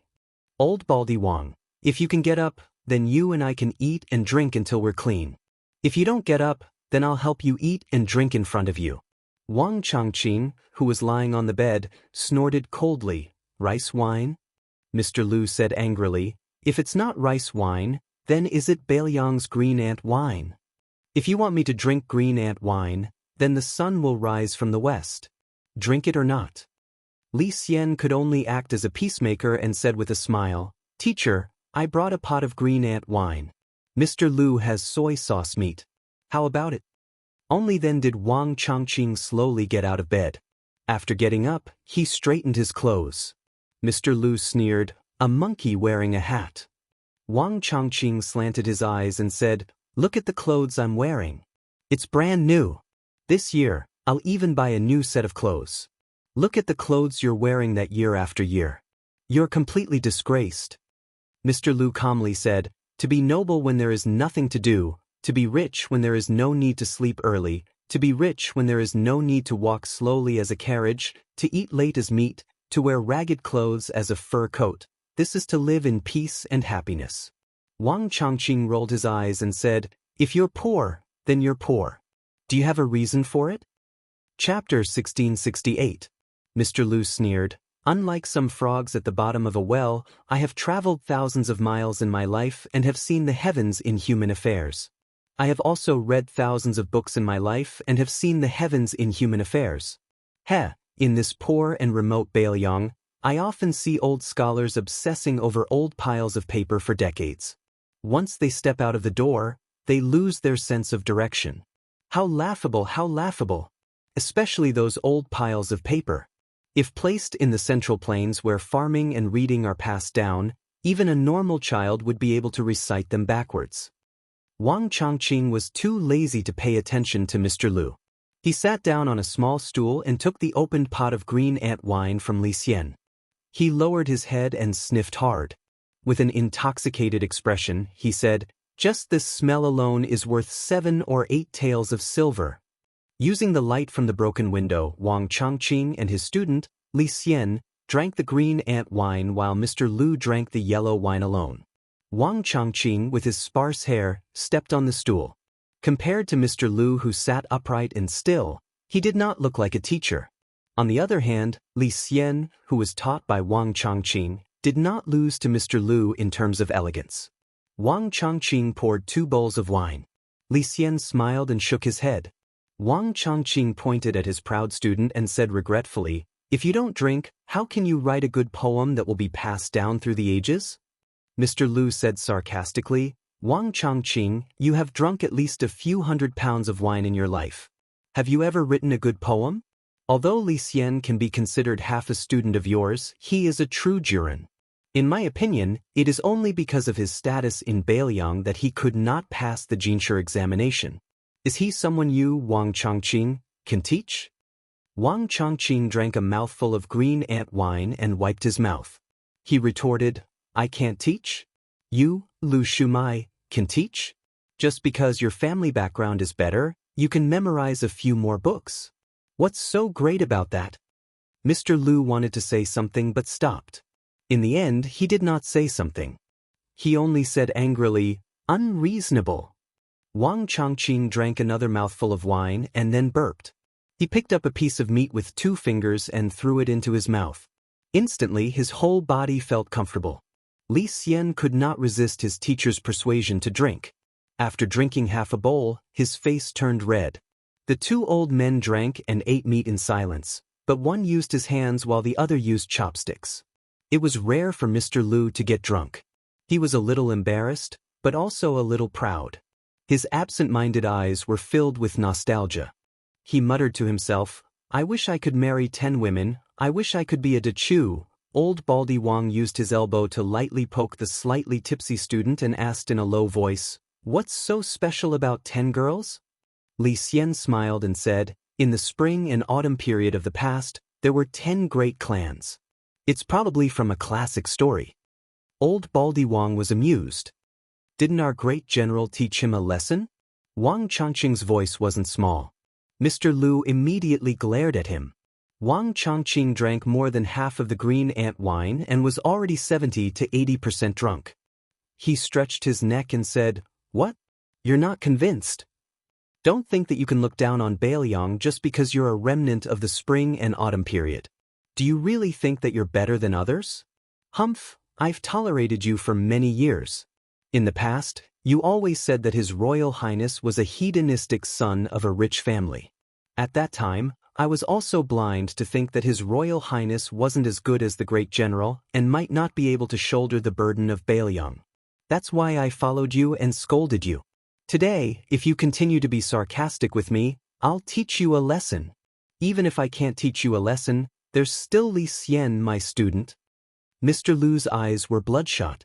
He said softly, "You think you're amazing just because you can kill people? How can there be such a logic in this world? The history books recorded that a general's success is built on thousands of dead bodies? That's not the logic of a scholar." Wang Changqing suddenly slammed his wine bowl heavily. A small portion of the green ant wine spilled out of the large white bowl. Wang Baldy, who usually went to the market to drink a bowl of wine, could drink until there wasn't a drop left. This time, he didn't care about his heartache. He said angrily to Mr. Lu, "The great general killed people like scything flax. I don't know if it's reasonable for him to let your central plains sink or not. I only know that from the great general to the Prince of New Liang, 2 generations of the Su family led the soldiers outside the Northwest Pass and blocked the 1 million-strong cavalry of Beimang for your central plains. Taking a step back, even if the great general owes your remnant of the spring and autumn period, the Prince of New Liang and the Beiliang Frontier Army will repay this debt on behalf of the Su family this year. Zhao Shunzi from our village, Li Xian's Li Erwa from Li Xian's village, and 2 young men from your Lu Mao's village. For people outside the Beiliang Pass, but only one survived. One died in Huda City, and the other 2 died at the mouth of the gourd. Zhao Shunzi was in his early 20s. He was the same as me, Wang Changqing. In your eyes, He was someone who wouldn't be able to achieve anything even if he studied for his entire life. But in the end? In the end, I, Wang Chongqing, and you, this old bastard Lu Mao, are leisurely drinking wine here. Wang Chongqing slammed his fist on the table. The two of us who deserved to die didn't die. The ones who didn't deserve to die are dead. What are you after? Yes, Zhao Shunzi and the others didn't die for you, Lu Mao, nor did they die for me, Baldi Wang. But can't we remember their kindness? Can't you, Lu Mao, remember the kindness of the 300,000 soldiers of Bailiang? Mr. Lu raised his head and drank a mouthful of wine. His expression was calm, but his lips were livid. He slowly said, "What's so difficult about remembering the kindness of those who died at the border? But why should I remember the kindness of the Su family? The Lu family of Dechu had more than 300 people. After Hong Jia fled to the north, only I, Lu Mao, was left. You were right about one thing. Those who deserved to die didn't die, but those who didn't deserve to die are all dead." Wang Chongqing roared, "Get out of here! Lu Mao, I don't care how many of your people died back then." Mr. Lu suddenly stood up, smashed the jar of yellow wine, and strode away. Li Xian hesitated and then ran out after him. Mr. Lu's steps staggered. Li Xian wanted to support him but was waved away. Li Xian's voice was raspy as he said, "Mr. Lu, other than the elders of this village, perhaps no one knows that my teacher's 2 sons died in battle early on outside Liangzhou Pass. Teacher's wife also died because of this." Lu Mao stopped by the stream. Li Xian gazed at the little stream. "When I went to Jing for the exam, my teacher gave me all of his savings. He said that Mr. Lu liked a set of Words of the Window LV Tsong, and told me to bring a set back for you from Great Peace City. But at the time, among the people who went to Jing with us, one of them wanted to stay in Jing to participate in the exam. I impulsively gave all of my money to him in hopes that he would not be troubled by life in that capital that was hostile to Bailiang and would be able to focus on his studies. I didn't even dare to confess this matter to my teacher because when I was leaving, my teacher told me that no matter what, Mr. Lu was truly knowledgeable. You were a true scholar that he could not compare to, but you were able to teach in Bailiang for 20 years. Therefore, Bailiang owed Mr. Lu. Therefore he, Wang Chongqing, should do something." Li Xian said softly, "Mr. Lu carries the hatred of the country and family. My teacher never dares to have you forget anything." Li Xian looked around. But Bailiang, the poor and remote place in Mr. Lu's eyes, never forgets kindness, never betrays justice. Li Xian smiled. "I've never met the great general, nor have I met the new Prince Liang, but I've met my teacher, Wang Chongqing. I've met Li Erwa, who went into the river with me in the early years to catch fish. I've met Zhao Shunzi, who scolded me as a bookworm when I was young and beat me up. I've also met my teacher's 2 sons, and I've met my teacher's wife. Then I think, since we were born in Bailiang, it's only right that we die in Bailiang. For the people of Bailiang who have to face the Baimang Iron Cavalry head-on, as long as the war at the border doesn't stop, it's normal for people to die every day and every year. Perhaps one day, we'll really be the ones to die. We'll still be unwilling but we'll still be afraid. Death is one thing. Because Baimang can't let us Bailiang live an ignoble existence. And we don't want to live an ignoble existence either. Mr. Lu, you said that in the early years of the Central Plains, people hated not being able to marry 10 women and hated not being able to be Dechu. Today, Liang hates not being able to be born in Jiangnan and hates not being able to live in Taiyan." Li Xian smiled carefreely. "As for me, Li Xian, I'm just a weak scholar. I only hate not being able to die in Liangzhou." The old man from West Chu stared blankly at the back of the young Bailiang scholar as he left. The old man suddenly lay down beside the stream, stuck his head into the water, and drank fiercely. Then he sat down cross-legged and laughed. "Good wine." The old man turned his head to look at the young man who ran back quickly. He must have thought that Lu Mao had taken things too hard. The old man couldn't stop laughing. On the contrary, Lu Mao had finally thought things through today. Compared to the Central Plains, whether it was the Central Plains of the spring and autumn period or the Central Plains of Liang, there weren't many scholars in Bailiang, and there were even fewer books. However, who said that there was no chivalry between the lines here? Chapter 1669. A group of people walked along the city entrance road to the northern wall of the new city. Among them was the northern Liang administrator, Li Gongda. This was the leader of the civil officials in Lingzhou who lived like a prince. In the past, he was known as the #1 official in the northern Liang path. After becoming the new city's governor, he did almost everything by himself. As a result, he lost close to 10 kilograms. Although he was tired, he was full of energy like a withered tree in spring. His spirit was not inferior to the young people. In the past 6 months, Li Gongda had hardly worn his official robes. It was not that the administrator did not care about the style of a border official at all, but that this miser was really distressed about the money spent on changing his official robes. Later, he simply showed up in civilian clothes. It was said that he had changed more than a dozen pairs of boots, and they gradually changed from flashy to cheap and good boots that were as sturdy as possible. Today, Li Gongda wore the official uniform of Grade 2 embroidered with a golden pheasant's patch. He and Yuan Zuozong, the commander of Beiliang's cavalry army, who had the highest rank among the generals, walked on the left and right sides of the young feudal lord. Besides these two important officials of Beiliang who led the civil and military officials, there was a huge lineup. Except for Chu Lushan, the governor of Beiliang, who had to keep an eye on the border movement north of Huda City, and Yan Wenluan and Chen Yunshui, the two old generals of infantry, who didn't show up because of the many things waiting to be done at Calabash City, the other two deputy generals of cavalry, He Zhonghu and Zhou Kong, the deputy general of infantry, Gu Dazu, Tian Peifong, the governor of Liangzhou province, Shi Fu, the new governor of Liangzhou province, Hu Kuei, the governor of Yuzhou province, and Huang Fuqiu, the governor of Longxiang army, Li Mofan, the Longxiang army's representative, Chen Xiliang and Ko Jianghuai, the Liuzhou cavalry army's general, Yu Luandao, the Yuzhou army's chief general, Hong Xianxia, and the real power general, Chao Xiaojiao, who had won the nickname of Quick Knife in the Battle of Calabash City, led 4,000 cavalrymen to join hands with Yu Luandao and completely blocked the retreat route of Yang Yuanzhan's personal army. What's more, it was Chao Xiaojiao, the governor of Beimeng. At the top of the city wall, there was a veritable horse-riding path.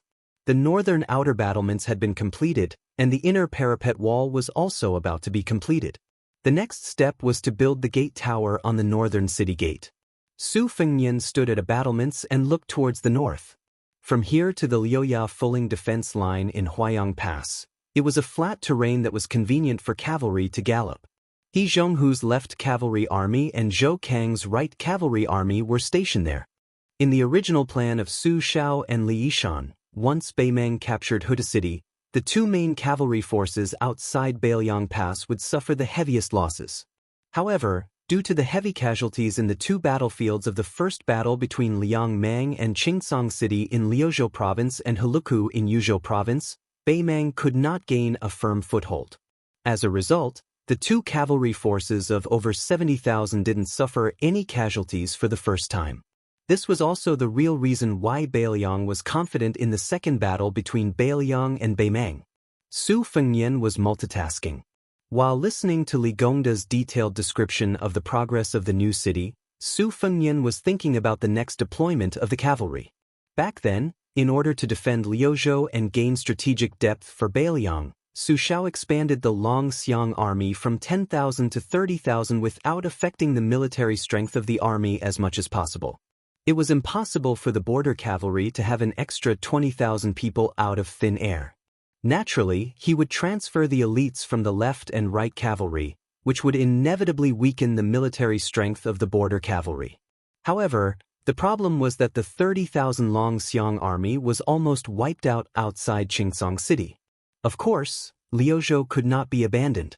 In fact, it would become even more important in the future when Yuzhou would be free of war. What could he do? The martial arts grandmaster Su Fengnian could use his will as a sword, but a land immortal was not a true immortal who could scatter beans and turn them into soldiers. He could only continue to ask for people from He Zhonghu and Zhou Kong. Not only did the Longxiang army need people, Ko Jianghuai, the general of Liuzhou who had made a great contribution, also wanted to form his own troops. Yu Luandao's Yuzhou cavalry needed to be replenished no matter what. As a result, not to mention Zhou Kong, who had a fiery temper, even he Zhonghu, who was extremely easy to talk to and was willing to consider the big picture, privately found him the king of Bailiang. What he meant was that the left cavalry could be given people, but he only hoped that the left cavalry would not be broken. Chao Wei asking for 2,000 people was fine, but Ko Jianghuai and Li Mofan, the two big shots of Liuzhou army, were really asking for an exorbitant price. One wanted 8,000, the other wanted 15,000. And it had to be elite old soldiers. At that time, He Zhonghu bitterly smiled and mocked himself to Su Fengnian. Even if all of his old bones were torn apart, it would not be enough to satisfy the two generals. As for Zhou Kong, who was also the deputy commander of the cavalry, he was even more stubborn. He did not even want to meet Ko Jianghuai and Li Mofan. He directly said that he only wanted his life, and that the right cavalry should not even think about taking a single soldier away. On this matter, in all of Bailiang, there were only 3 people who could speak: Chu Lushan of the Governor-General Manor, Su Weisheng of Wutungen, and Su Fengnian. As for the others, even the old General Yan Wenluan of the spring and autumn period, as the commander of the infantry, would definitely not get involved in the military affairs of the cavalry, especially such a sensitive large-scale change. As the founder of the world situation theory, although great ancestor Gu was in the infantry, it was good that he did not have a deep foundation. He could give some advice. However, in the turmoil of whether to fight or to defend after the fall of Hutu City, he became hostile with the pro-war faction of the entire border army. He even had a falling out with Zhou Kong. They were only short of fighting. Yuan Zhuozong, whether it was the identity of the Su family or the position and prestige in the Bailiang army, was one of the few people who could speak. Unfortunately, Yuan Zhuozong kept silent about this matter. On the surface, it was because he was busy organizing the 10,000 Snow Dragon cavalry and the 2 heavy cavalry. However, Su Fengnian knew that Yuan Zhuozong was worried about Chu Lushan, who remained silent after the war. Even if Su Weisheng wanted to speak, Su Fengnian did not want her to speak. Bailiang was not the same as Liang. There was no pleasure in deciding the life and death of others. It was just a burden. As long as there was a man in the Su family, it would not be Su Weisheng's turn to carry the burden. Su Fengnian looked into the distance. In Jianghu, he had experienced many life and death battles. Many of them could be said to have escaped death. However, after the battle, he rarely had any lingering fear. As for the battle with Tuoba Bodhisattva, he even felt that it was not enough. As for the battle with Qi Jiajie and the imperial astronomer of Great Peace City, it was like turning over an old account. However, in this battle with Liang Mang, for the first time, Su Fengnian truly felt as if he had survived a calamity.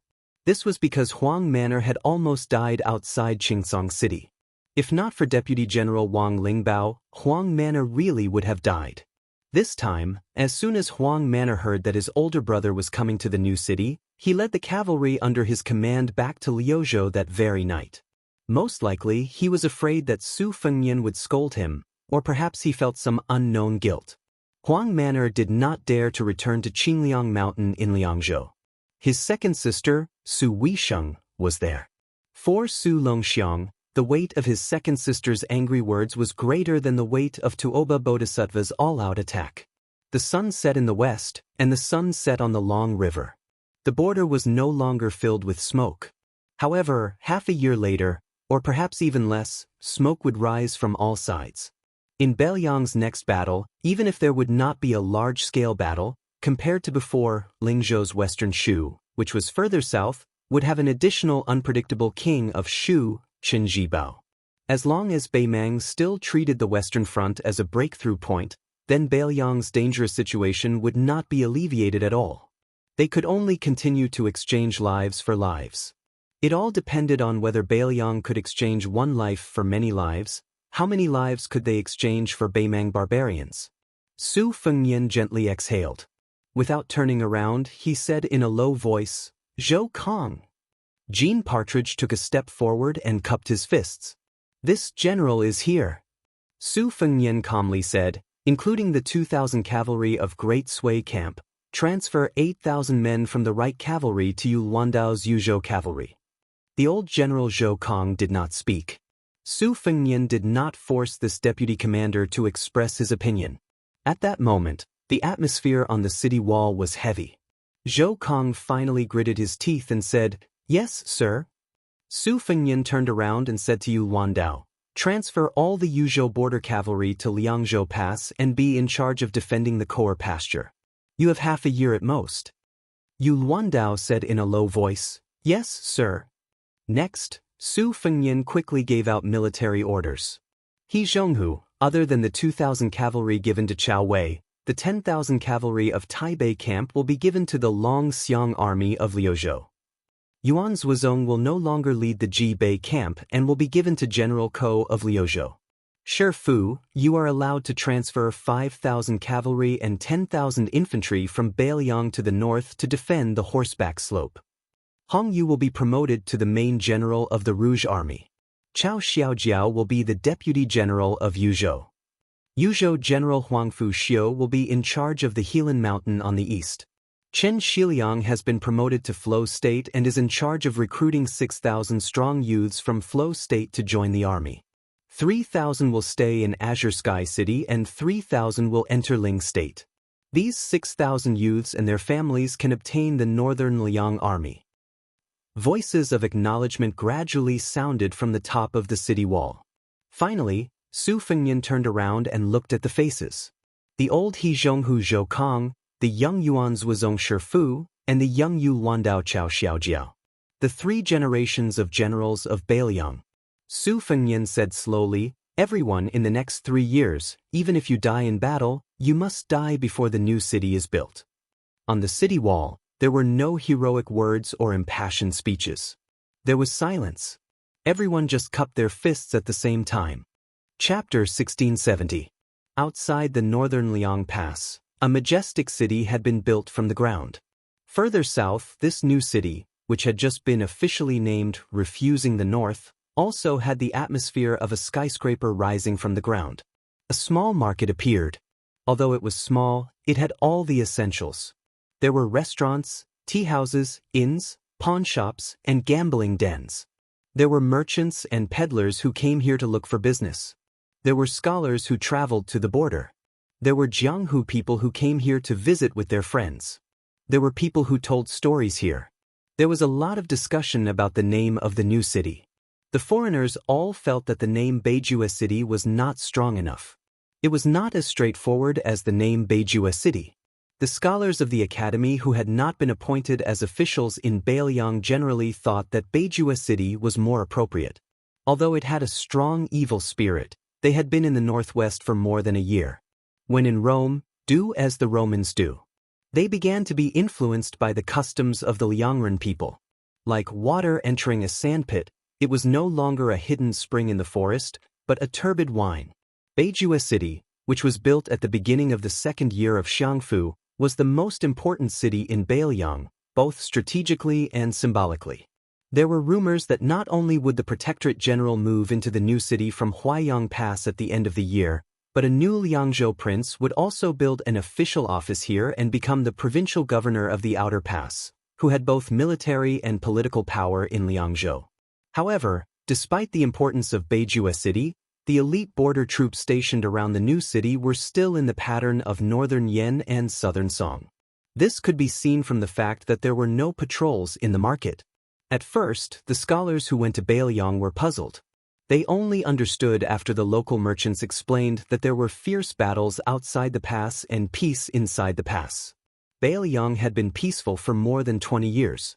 When it was close to noon and the sun was high in the sky, Su Fengnian walked alone in the market nicknamed Ziak Town. There were no white horses or guards around him. Even Su Yanbing did not accompany him.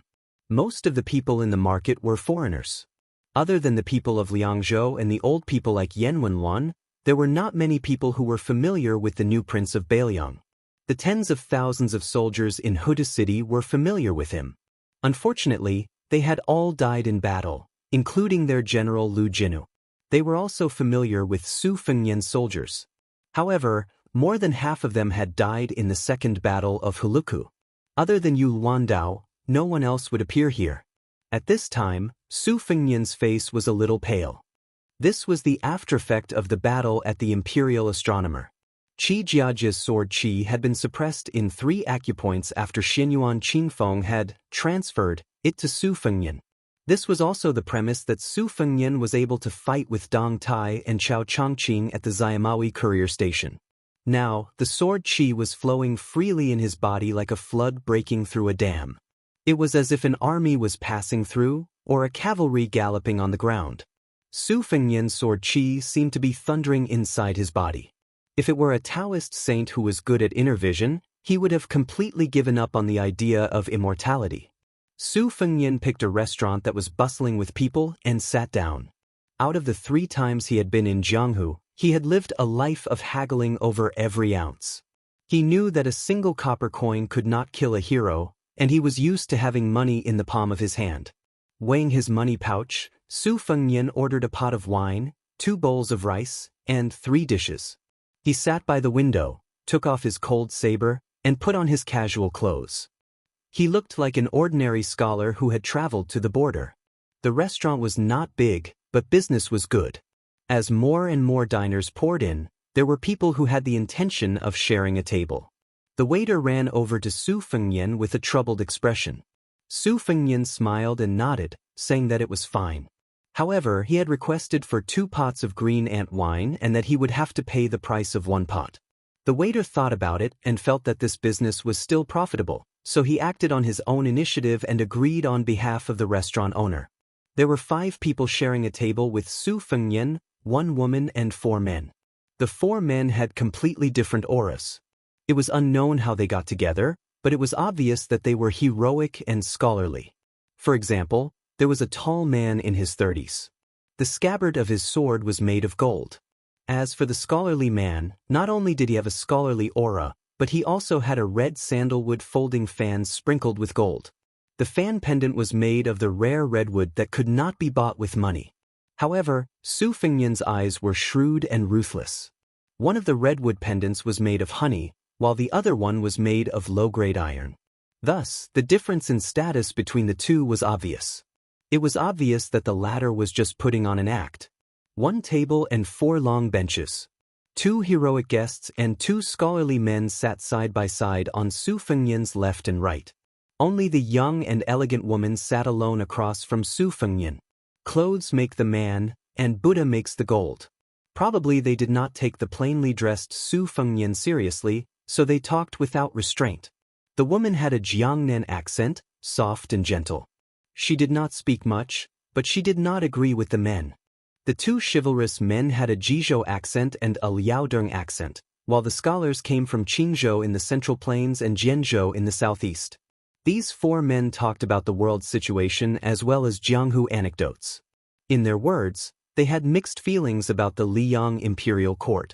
They felt that the officials of the various government offices in the capital were a new atmosphere for the new dynasty.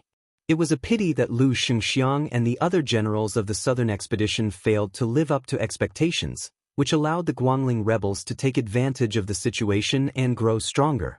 However, without exception, they did not have any doubts about the entire Liang dynasty's prosperity. First of all, Beiliang had defeated Beimang, and the northwest gate was as stable as a rock.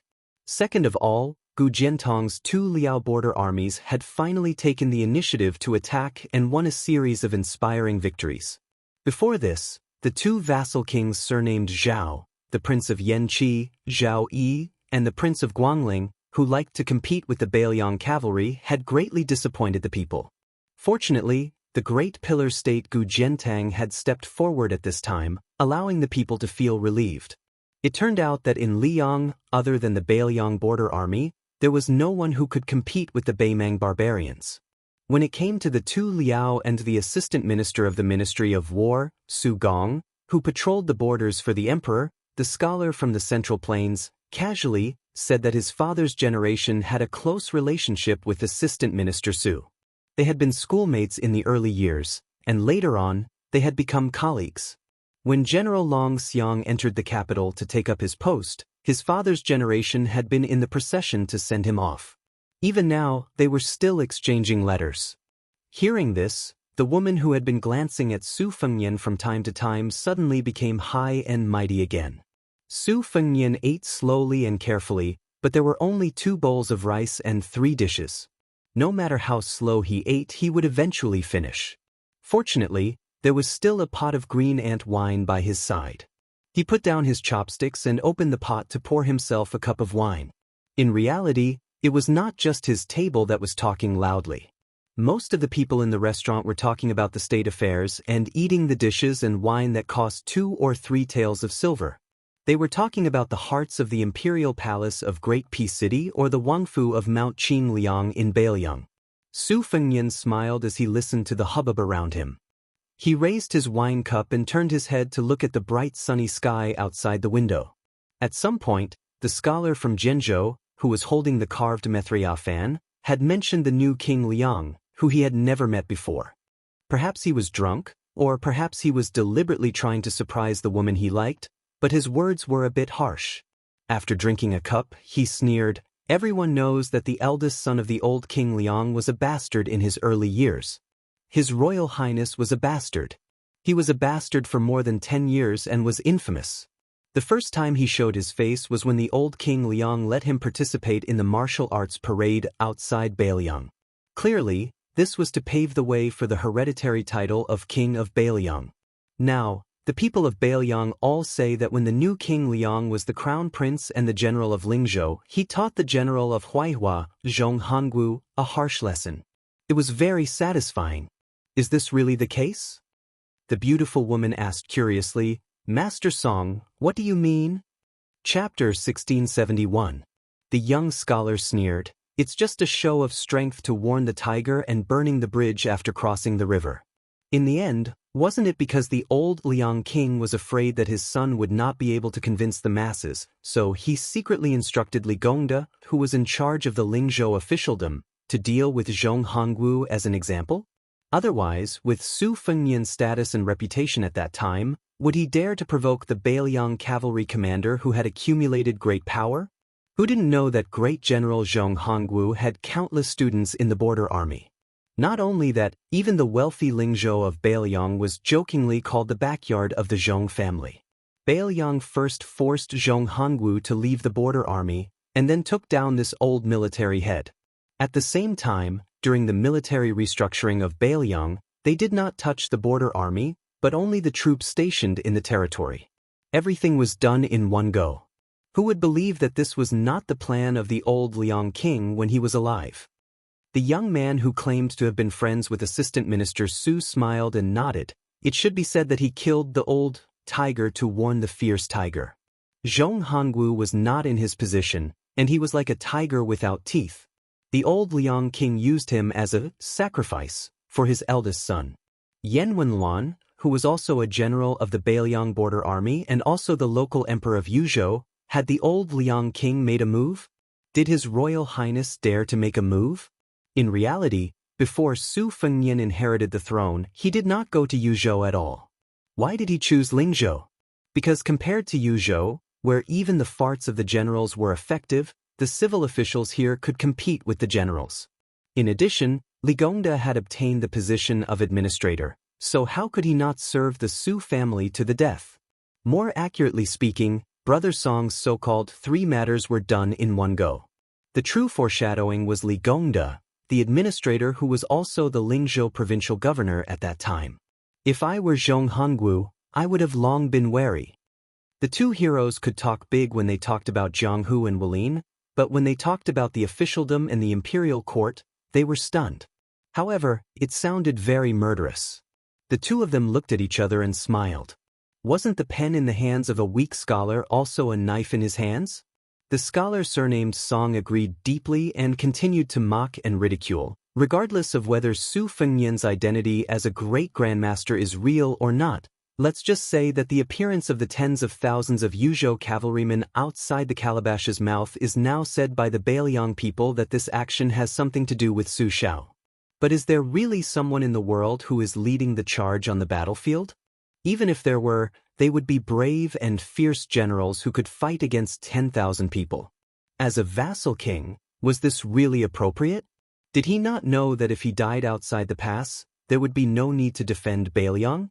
The old King Liang and his 300,000 cavalrymen defended the northwest gate for 20 years just to let Su Fengnian let his emotions affect his decisions and add a few good words to his name? At this point, the young scholar laughed loudly. Everyone in Beiliang said that great General Su Shao was never afraid of being cursed by the world.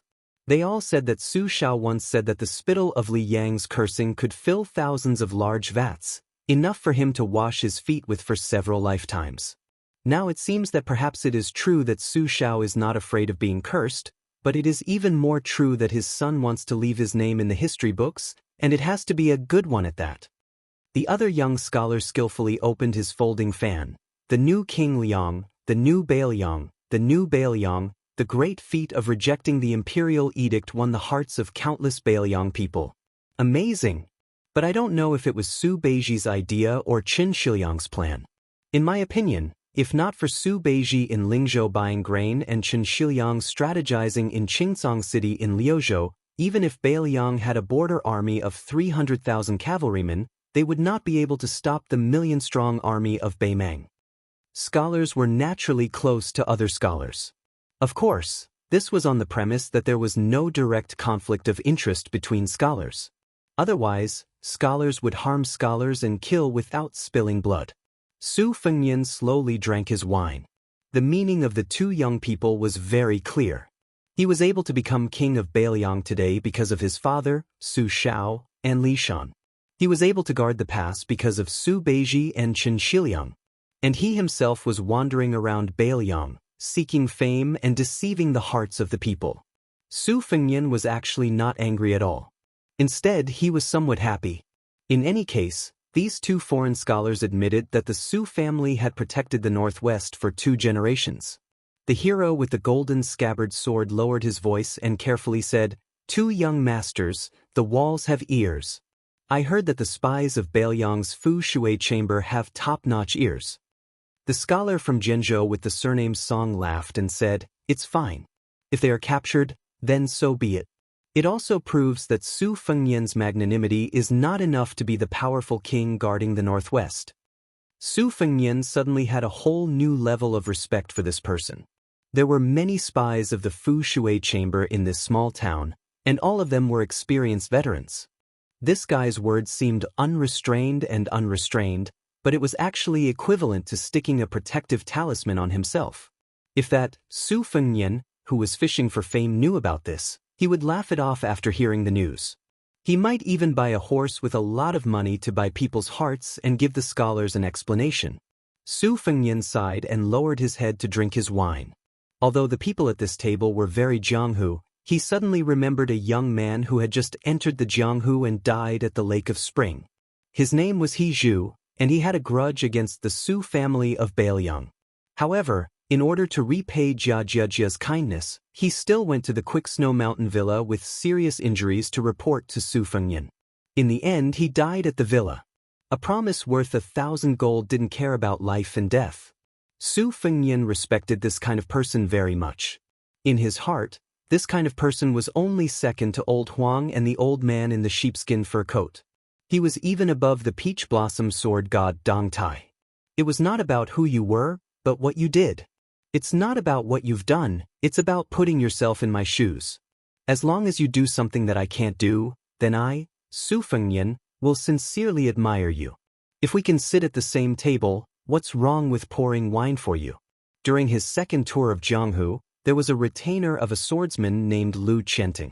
Before his death, he cursed Su Fengnian, F***ck His Royal Highness. His meaning was very simple. If you weren't the heir of Beiliang, if you weren't the son of Su Shao, if the Tide Listening Pavilion didn't want the secret manual, would I have risked my life for you? Therefore, when Su Fengnian scattered Lu Qiantong's ashes on the Guangling River, he still felt guilty. Therefore, Su Fengnian always felt that the heroine, who was ashamed to spar with others because of her ample bosom, who was willing to show kindness to him and Wen Hua when they were in dire straits, was a true heroine. Li Chuangong's Jianghu was very large, a lifetime large. Therefore, he came to the great snowy plateau for the sake of green powder, and to the broken armor by the Guangling River for the sake of the peerless swordsman in green, so that the two of them would have no regrets. Before his death, he borrowed the sword from 10,000 li away to personally deny the saying, "If the heavens didn't give birth to me, Li Chungang, the way of the sword would be like a long night for all eternity." Old Huang's Jianghu was very small. He died on the city wall of Wu Wu for his master, Sui Xiegu, who loved to eat swords. He wanted to prove to his master that he had a pretty good disciple. More importantly, it was for the young man whom he was willing to address as young master, the young man who had walked through Jianghu with him, the old man who had wandered 6,000 li with him, the old man who lacked front teeth and carried a sword case on his back. He didn't regard Su Fengnian as his royal highness, but rather as his own junior. When Wenhua folded his sword and left Jianghu, he must have regarded Su Fengnian, as a scoundrel friend who called him brother and roamed Jianghu with him. Because of these Jianghu people in Jianghu, Su Fengnian lent his saber to the young child who longed for Jianghu at the Tumbling Horse Pass, killed people in Beimang in anger for Qing Zhu Nyang, and did not have any hatred for the devilish couple, Duckhead Green. Therefore, when these people gradually left Jianghu, Su Fengnian became one of the 4 grandmasters of Wushu evaluation, and on the contrary, he did not care about Jianghu anymore. Su Fengnian had always had good intentions toward this world, toward this Jianghu. Just like the sun outside the building, when it was peaceful, everyone thought that it was the main culprit of the scorching summer.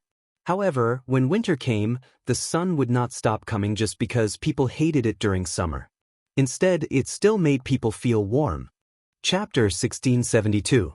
Su Fengnian finished the last cup of wine and gently put down the wine cup. Because they were sharing a table, as the wine and meat were continuously served, his plates and bowls were all squeezed together. He looked pitiful, like a turtle dove occupying a magpie's nest. It was as if they were afraid that this eyesore would covet his beauty and shamelessly ask the waiter for an extra jug of wine. So when Su Fengnian put down the wine cup, the 4 men all cast impolite glances at him. Su Fengnian smiled and was about to tactfully pay the bill and leave. This was because Su Beiji, who had somehow found his way here, was actually standing behind the woman. He had previously refused Su Fengnian's signal to sit down and had already stood there for 2 cups of wine. Every time he heard the 2 scholars mocking and ridiculing Su Fengnian, he couldn't help but laugh at his misfortune. Su Fengnian actually felt very guilty towards this young strategist that he had personally abducted from Beimang to Beiliang. The conflict between Su Beiji and Chen Shiliang had been foreshadowed when his master, Li Shan, was still alive. As for the carving of these 2 pieces of unpolished jade, Li Yishan had also taught Su Fengnian a brocade pouch and given his own unique views. Su Beiji is like a woman from a wealthy family. Even if she has a mediocre appearance, she naturally has the bearing of a great family. She needs to be carefully carved from the fine details and get rid of the negative arrogance. Only then can one slowly see the heavenly fragrance and national beauty and gradually enter the best state. Chen Shiliang is just like a beauty from a poor family. Although she is extremely beautiful and moving, in the end, she still lacks the natural bearing of a rich family. She needs to be given an aura from the big picture and open up the layout. Only then can she be as round as you wish, charming but not bewitching. As a result, over the years, Su Fengnian had tried to bring Chen Shiliang by his side. First, he let him take charge of the salt and iron industry in Beiliang. Later, he even let Chen Shiliang be in charge of the local military and political restructuring in Beiliang. Instead, he threw Su Beiji far away from Mount Qingliang and slowly climbed up in the officialdom in Lingzhou. It was only when the great battle of Liangmang was imminent that he had no choice but to hastily take down Zhong Hangu that Su Beiji was promoted rapidly. Now, the 2 of them just happened to be reversed. Chen Shiliang was far away in Liuzhou in the western regions, while Su Beiji was in the prince's mansion in Mount Qingliang. It had to be said that fate made fools of people. On the surface, Su Beiji had been the provincial governor of Lingzhou and was a practical border official. Now, he was qualified to be the transport commissioner of Beiliang. Although it was a little empty, he was like the provincial governor of Liyang entering the capital to take up the position of minister of the 6 ministries. If he could go through another provincial governor and return to the central government, then he was basically set to be the first assistant and second assistant. On the other hand, Chen Shiliang, in the 3 matters of salt, iron, transportation, military, and politics, he had failed in 2 and succeeded in 1. His official position was neither high nor low. In Xianxia City in Liuzhou, he had only reached the position of first assistant. Even Su Beiji's position as the provincial governor of Lingzhou was lower than Su Beiji's.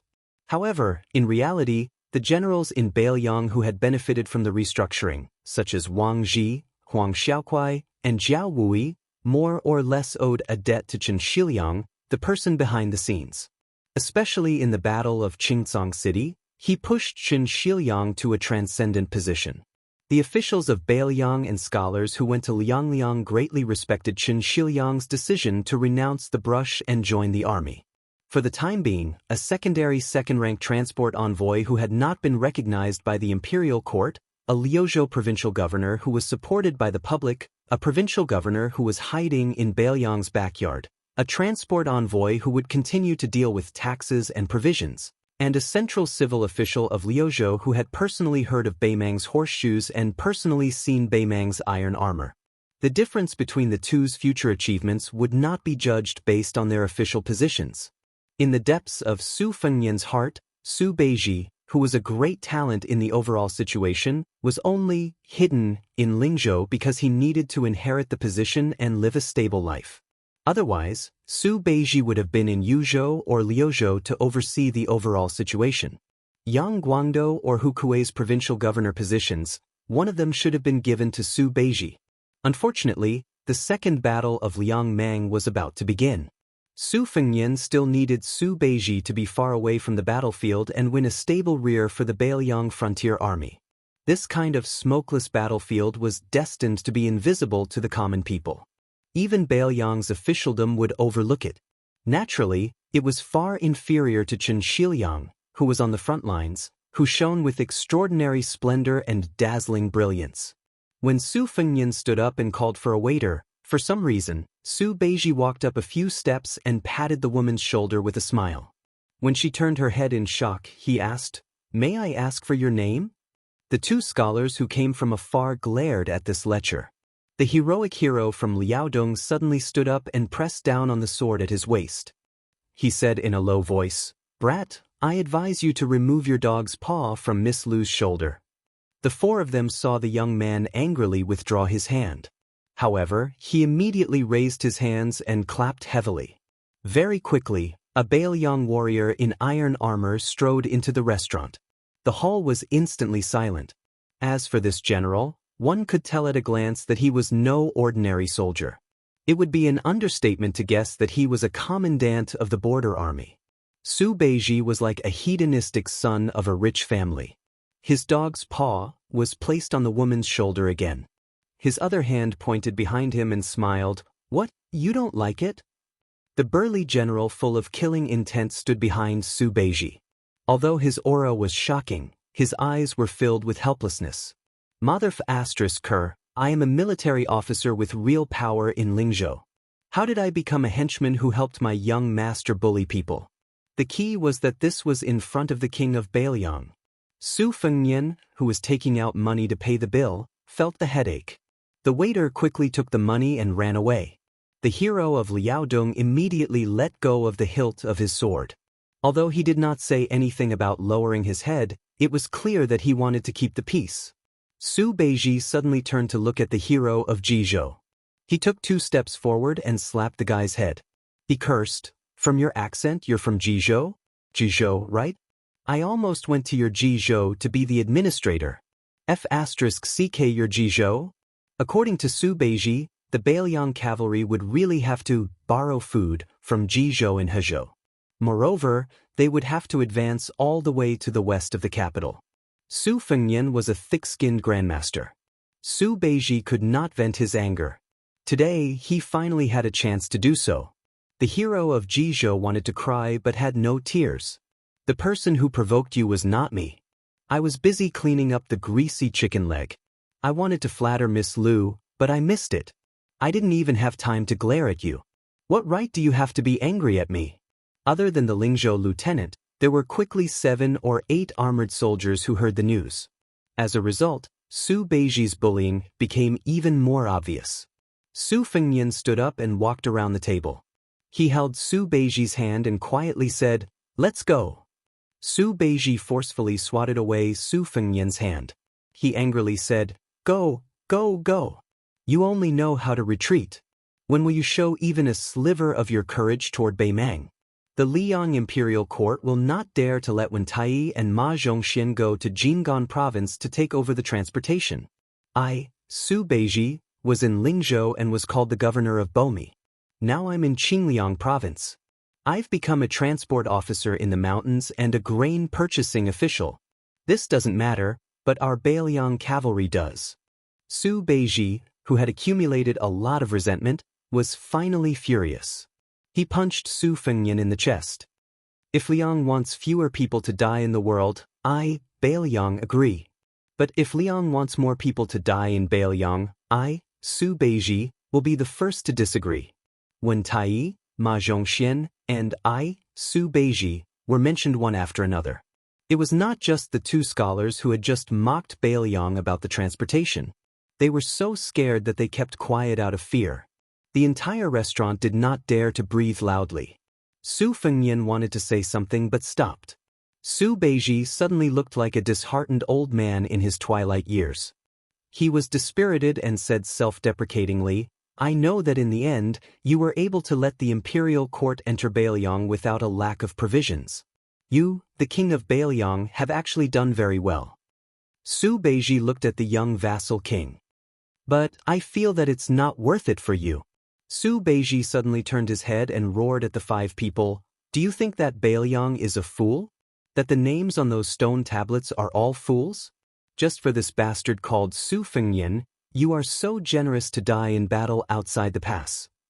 Su Beiji, who did not drink but looked like he was drunk, looked around. "If I, your father, Su Fengnian, was a sullen bastard, I would have killed you guys who can't even be considered bastards. South of the pass is my Beiliang. Don't forget, south of Beiliang is your central plains." Su Fengnian shook his head and said to Ju Zi, "I'm not sullen." Su Beiji looked at this guy in a daze and said bitterly in a low voice, "I'm sullen." Su Fengnian smiled and picked up an unopened pot of wine from the table. He put his arm around Su Beiji's shoulder and said, "Okay, I'll treat you to a drink." Su Fengnian did not say anything and left with Su Beiji. He did not forget to turn around and look at the waiter who was holding the copper coins that should be given to Su Fengnian but did not dare to come forward. He joked, "Charge this table less for a pot of wine, and we're even." Chapter 1673. The officer with real power following behind Su Beiji as a retainer was precisely the son of Beiliang's old general Wang Shiziu, Wang Ji. After the Battle of Sword Gate, he was in charge of the border between Lingzhou and western Shu at Meleng Ridge and Lazico. Now, he was one of the 14 officers with real power in Beiliang. Hong Shuwen, who stood out in the Phoenix Battalion, was now serving under Wang Ji. It was enough to see Wang Ji's position in the young king's heart. Some of the voices could be heard in Fu Shui room, so could Su Fengnian. If one wanted to become a leader in Beiliang, then one had to be pushed to the position of the head of the army. At the very least, one had to be connected to the border army and military power. Otherwise, even if one reached a high position like Li Gongda, one still wouldn't have enough power to speak in Beiliang. Before Su Fengnian took over as king, did Li Gongda dare to stare at Zhong Hongwu? He didn't dare. Even Zhong Hongwu's subordinates didn't dare. Meanwhile, in Beiliang's leaders, apart from Yan Wenluan, He Zhonghu, and Qin Yunshui, the others like Huang Fuchang and Hu Kuei counted because they had military power in their hands. However, Liangzhou provincial governor Tian Peifong, whose official rank was half a level higher, could not. The current Chen Shiliang could also count because he had the advantage of being close to the Longxiang army. During the Battle of Qingzhang City, he also had a life-and-death relationship with Liuzhou General Ko Jianghuai. However, Su Beiji could not. As he left Lingzhou and entered the king's manor, Wang Ji, who had a good relationship with Su Beiji, and this group of young and strong generals, would have some thoughts. That was why when Beiliang's big shots met at Beifong City and Wang Ji left Lazica north, apart from Wang Ji wanting to advocate for Su Beiji, wasn't Lingzhou General Han Laozhan secretly inciting him? Wasn't this the first time the entire Lingzhou military system, which had high hopes for Su Beiji, spoke up? Su Beiji was like this. In reality, almost all of the border army generals were like this. Why was Left Cavalry Commander Zhou Kong so adamantly against splitting his troops? Was Jean Partridge really greedy for power? Naturally, it wasn't that simple. Zhou had to consider their interests. As long as he, as the deputy cavalry commander, wanted to advance in the border army, he had to give the people behind him some assurance. However, Su was too strong. Su Fan's power was too strong. Su caught him by surprise in front of them, and he had no choice but to lower his head. He had no choice but to, he needed to consider their interests. Their interests, Jean. Needed he was. And he.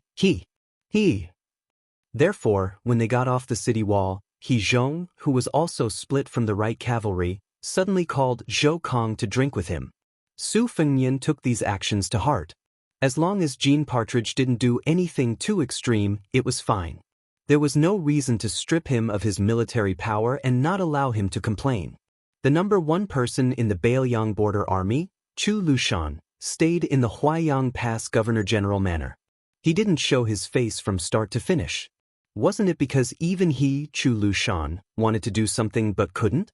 Rather than making a futile effort and making people hate him, he might as well just shut himself in. Li Yang's previous emperor, Zhao Dun, killed Zhang Zhu. Then one day, if he really defeated Beimang, would Su Fengnian have to make a choice between Su Beiji, Chen Shiliang, and some other general situation?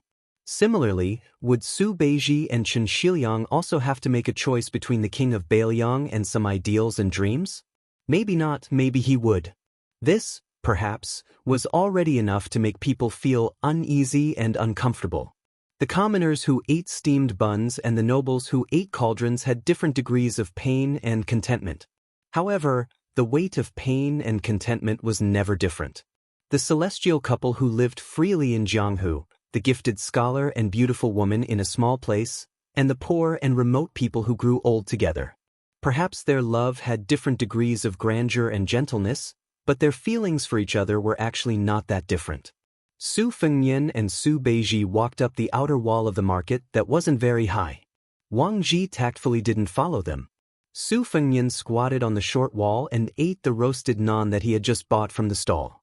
He bought 2 naans, but Su Beiji didn't appreciate it. He stacked the 2 naans together and ate them. Su Beiji sat cross-legged and clenched his fists on his thighs. He was in a daze. Su Fengnian asked in a muffled voice, "Zhu Zi, why are you so angry all of a sudden? Other than me, who else has offended you?" Su Beiji said slowly, "This world has offended me, and you're such a coward. Of course I'm unhappy." Su Fengnian ate the naan until his cheeks were bulging. He turned his head and smiled. "Actually, I'm not happy either. Perhaps I'm too thick-skinned. You can't tell." Su Beiji didn't turn his head. "If one day Beiliang defeats Beimang and takes over the world, I won't go to the Central Plains. I'll go back to Beimang." Su Fengnian gasped in surprise. "That's a pity. Let me tell you, in the past, in order to trick me into going to Jiangnan, Big Sister always said that the land there was good, and that the streets were filled with delicious girls. I didn't believe her at the time. Later on, I went to take a look myself. It was true. If it weren't for the fact that Beiliang has a girl from Yanji County to support us, I really wouldn't want to leave the Central Plains. Even if you don't want to be an official, you should still go and take a look." Su Beiji raised his head to look at the sun. He squinted his eyes and said, "I'm not going. In this lifetime, I'll walk from the north to the south. Lingzhou in Beiliang is already south enough." Su Fengnian leaned his shoulder against Su Beiji. "Zhu Zi, you don't like any girls in Lingzhou? If you do, but the girls don't agree, I'll help you snatch them." Su Beiji turned his head to look at this unruly young prince. He said seriously, "If you become the emperor, don't let Chen Shiliang be the grand secretary. It'll be good for both of you." Su Fengnian was stunned. He smiled and said, "Don't worry, I won't be the emperor." Su Beiji said again, "Then don't let Chen Shiliang be the second Zhang Julu in Liang." Su Fengnian patted his chest and said, If I really beat Beimang, I won't have any worries. It won't be as difficult as you think to decide who dies and who doesn't. Su Beiji shook his head and said, Zhang Julu wants to die. Su Fengyan fell into deep thought. Su Beiji sighed and said, Qin Shiliang isn't suitable for the central government of the imperial court. He can only be a provincial governor. At most, he can be an administrator far away from the capital. Only then will he be able to enjoy his old age and have the time to play with his grandchildren. Su Fengyan nodded. If there's a chance in the future, I'll pass on your words. But as for what Qin Shiliang thinks, I won't stop him. I don't think I can stop him. Su Beiji stretched out his hand. Su Fengyan was puzzled. What? Su Beiji glared at him and said, Nan. Su Fengyan tore off half of the remaining naan and handed it to Su Beiji. Su Beiji finished the naan in big mouthfuls and wiped his mouth. Persimmon, if I'm unhappy, I can still vent my anger on you. But if you're unhappy, what should I do? Su Fengyan said without hesitation, beat Beimang barbarians. Su Beiji, who was sitting on the ground, closed his eyes and patted his knees with his hands. Su Fengyan followed the beat and whistled. One persimmon, one tangerine. Following Persimmon's light whistle, Tangerine suddenly said in a clear voice, You can only see 10,000 carps jumping through the Dragon's Gate at Tide Listening Lake. Persimmon laughed and said, You can only see Mount Qingliang, the famous stone steels not counting. You can only see a bottle gourd's mouth building a view of the capital. You can only see the skeletons of the dead under the high walls. You can only see the north of Liangzhou riding horses in the west wind. You can only see the south of the border, the sound of Long Long's books breaking out of the hut. You can only see 300,000 cavalrymen dominating the world. You can only see the Bailiang people wearing mourning clothes. Many years later, the Bailiang Palace on Mount Qingliang had long become the residence of the Bailiang Taoist administrator. In the middle of the night, a white-haired old man stood alone in the snowy night with a walking stick and looked at the end of the street. The old man with the surname Qin, who was known as the #1 border official of the new Liang dynasty, had been guarding the house behind him that used to be surnamed Su for 40 years. A full 40 years. Because of this, he had rejected the invitation of the new emperor of Liang at the end of last autumn and refused to become the new grand secretary of the new dynasty. Therefore, he had rejected the posthumous title of Wenzheng. Everyone in the Liang court knew that this poor scholar from Jiangnan, who had risen in the northern Liang officialdom and never left the northern Liang, had the lofty ambition of dying as a civil official before entering the northern Liang. He had just resigned from his position yesterday. Now, the old man's hair was the same color as the wind and snow. Just when the old man, whose vision was blurry, thought that no one would come, a carriage arrived leisurely. The old man walked down the stairs shakily. Another white-haired old man walked down from the carriage. The old man who had come from afar was clearly not as strong as the old man surnamed Qin in the large house. The old man surnamed Su wore a thick fur coat and needed the help of the coachman, who also had the surname Su, to walk up to Sir Qin. The three of them walked up the stairs together and turned to look at the snowy street. Separated by the most inexperienced person in the middle, Qin Shiliang, the Bailiang Taoist administrator who had held the post for more than 30 years and was unwilling to move, leaned forward slightly and turned to look at the other old man. He laughed softly and hoarsely. I helped the prince guard Bailiang Road and this Mount Qingliang for 40 years, so you're not as good as me. Isn't that right, Su Beiji? The doddering old man in the thick fur coat snorted coldly with all his strength. You win, okay? The old man in the middle, although of similar age, looked to be in his early 40s. He held the hands of Qin Shiliang and Su Beiji on both sides and laughed softly. Don't fight. The emperor of Liang had changed and the title of the dynasty had changed. But the three old men, Su Fengyan, Su Beiji, and Qin Shiliang, only tonight, they had seen the heavy snow of Bailiang. Chapter 1674. Originally, in the early autumn of the second year of the Liang auspicious talisman, the civil and military officials of the Chu imperial court wished they could divide the world. But in a short 3 months, there was an atmosphere of mourning. If it was not for Grand Preceptor Sun Shiji being neither sad nor happy, and Chao Zhangqing showing no signs of taking over military power from Xia Shibian, the court would have been in chaos. But to Empress Jiangxi, who sat on the dragon chair and wore dragon robes, there was no difference whether she was looking at a group of glowing officials or a group of frowning officials. She even had some mockery that no one knew about. Earlier, De Chu had defeated the strong on the Guangling River and wiped out vassal King Zhao Yi's Guangling navy. Later on, they had successfully ambushed the Nanjiang army's important supply base. At the time, the most clamorous discussion was something like, "A country cannot do without a ruler cannot do without an empress." The current empress of De Chu, although a woman, still needed an empress to conform to etiquette, right? Therefore, Song Maolin, who was known as De Chu's twin jade annulus along with Xia Shibian, and the eldest grandson of the Song household who was known as the Northern Su and Southern Song, along with the Prince of New Liang, had the most support. Perhaps it was because Song Maolin was so outstanding that even Grand Tutor Sun Shiji hinted to Chao Changqing, who was far away from the court, that he might as well agree to this marriage. Not only was it beneficial to the stability of the Jiang family of De Chu, but the young empress could also not be considered lowly. But as the #1 general of Nanjiang, Wu Zhongshuan, parted ways with vassal King Zhao Yi and returned to Guangling with the dual identities of Liang Minister of War and Great General of the Southern Expedition, Lu Shengxiang finally revealed the fangs that a famous general should have. Song Li, who had also been to Great Peace City, snatched all the military power from Guangling King Zhao Yi's hands. Especially with Chen Zhibao and the elites of the Shu lands entering the battlefield, De Chu's front lines shrank. From frequent reports of victory, they went into a passive defense.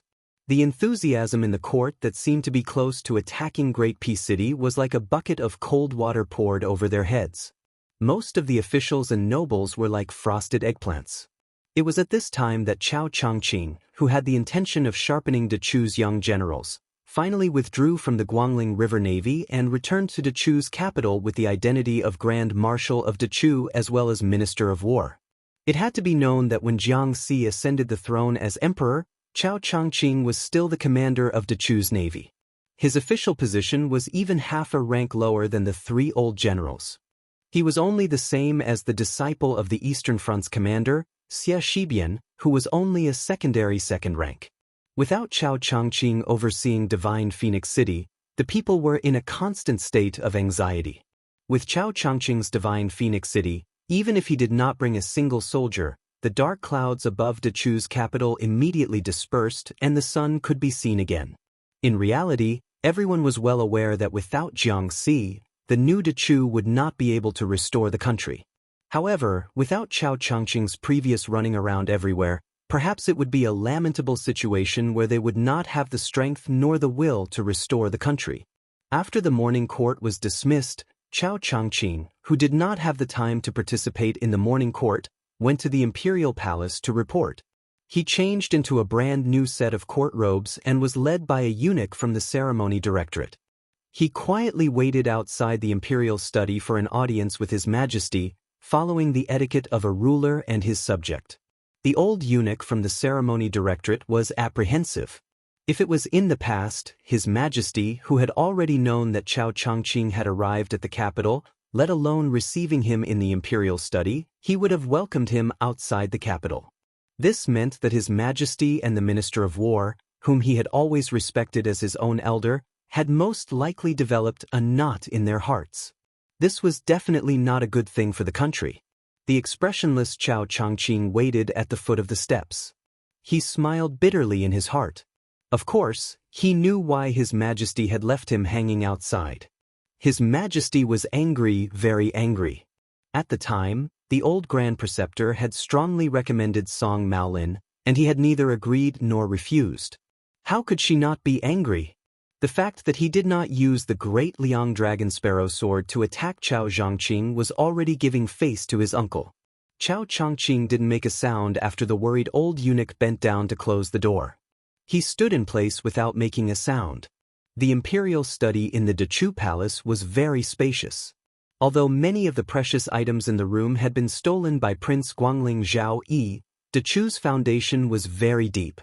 In the early stages of the restoration of the country, the imperial study was no less than it had been in the past. Chao Changqing raised his head and saw the young woman wearing a yellow dragon robe. Her head was lowered as she practiced writing on the tribute Xian paper.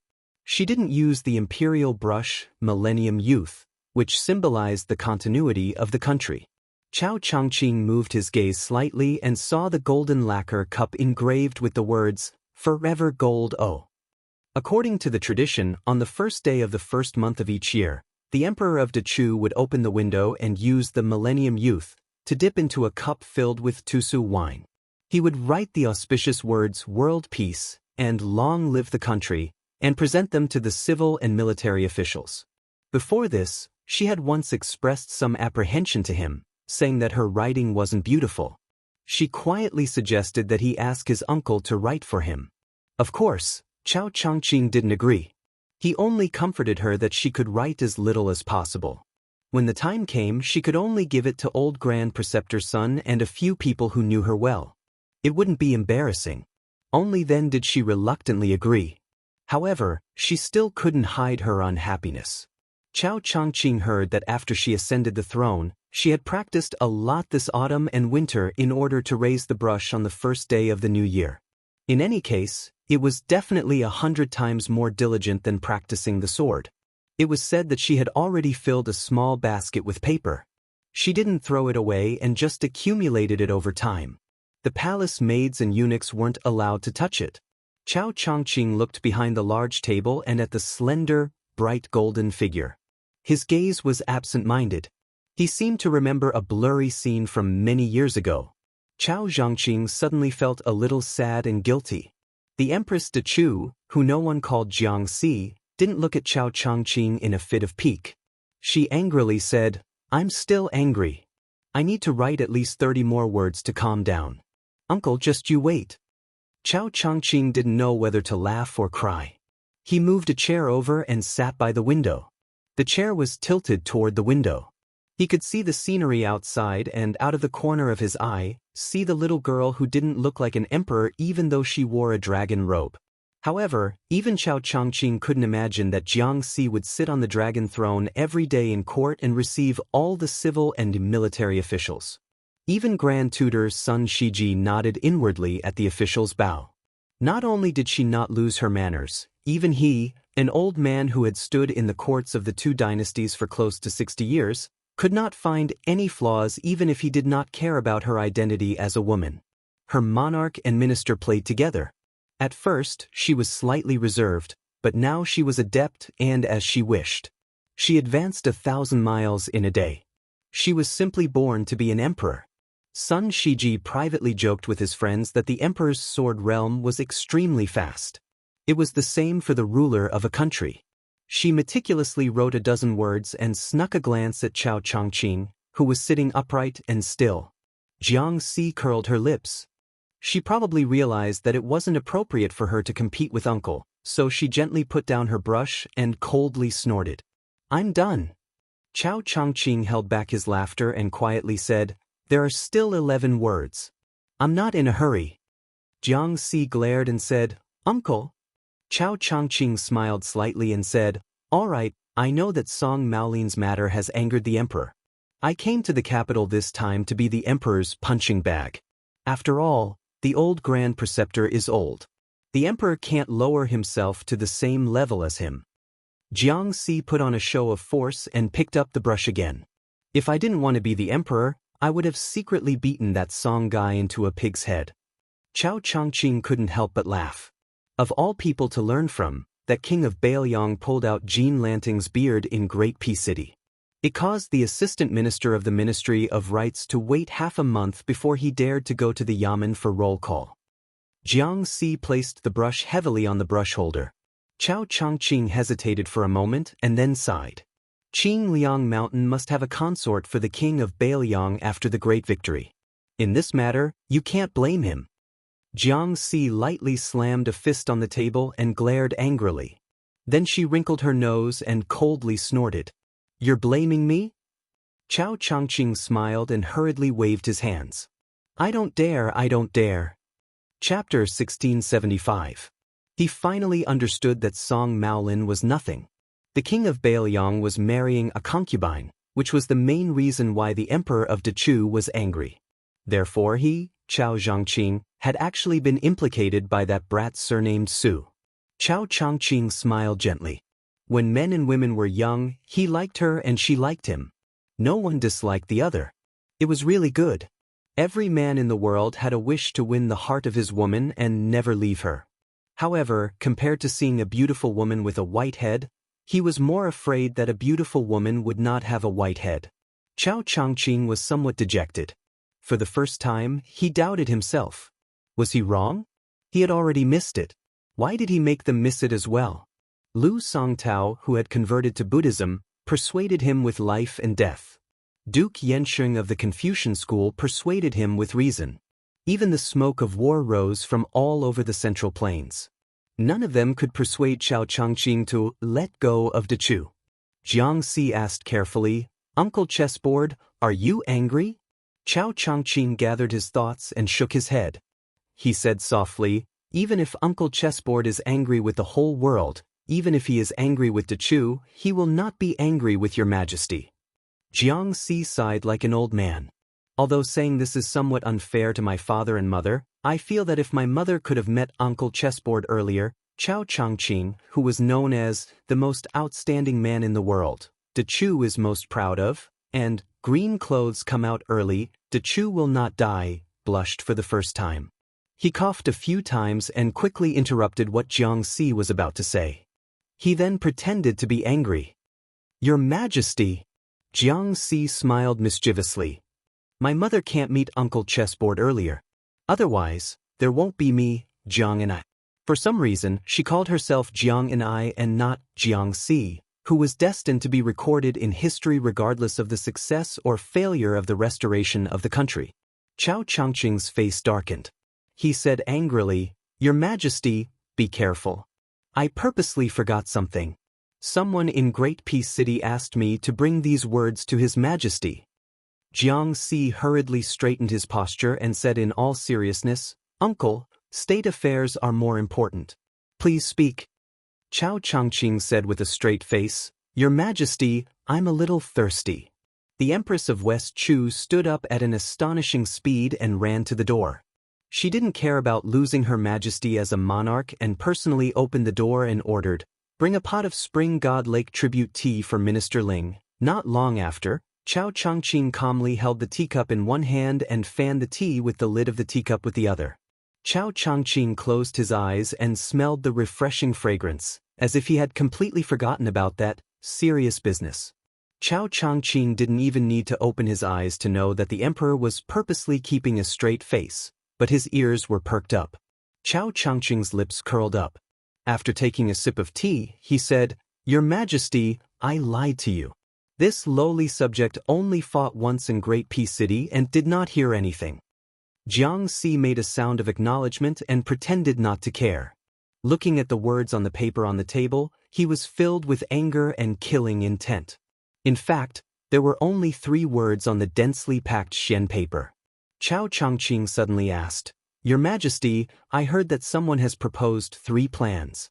The best plan is that the main force of the West Chu army should go down south? They would not hesitate to work with the Yen King Xiaobing and work together with Li Yang? The middle plan is to expand to the west, and the worst plan is to fight to the death with Lu Xingxiang's army?" Xianxia made a sound of acknowledgement absent-mindedly. Chao Changqing smiled coldly and said, "A pedantic scholar's armchair strategist." Xianxia raised his head and looked at Chao Changqing. He asked softly, "Uncle, when we went to Beimang together, other than the patriarch of the Southern Dynasty who was a remnant of the spring and autumn period, was the lecherous old man we met last the present commander of Beimang's Eastern Front, Wang Sui?" Chao Changqing nodded.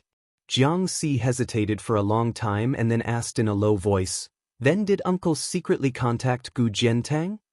Chao Zhangqing was silent, but he smiled. The emperor of Dechu is not inferior to the new emperor of Liang, Zhao Zhuan. Xianxia lowered his head and bit his lips. The ambitious Yen King Xiaobing is not a good person, but people like Wang Sui and Gu Jiantang are not much better. Chao Changqing stood and walked to the window. He said slowly, "Scholars rule the country, so Dechu had hundreds of years of prosperity and became the orthodox school of the Central Plains. But in troubled times, it is difficult for scholars to save the country. The scholars of the Great Chu, cannot understand this principle. I, Chao Zhangqing, am also a scholar, so I cannot say it myself. Reason.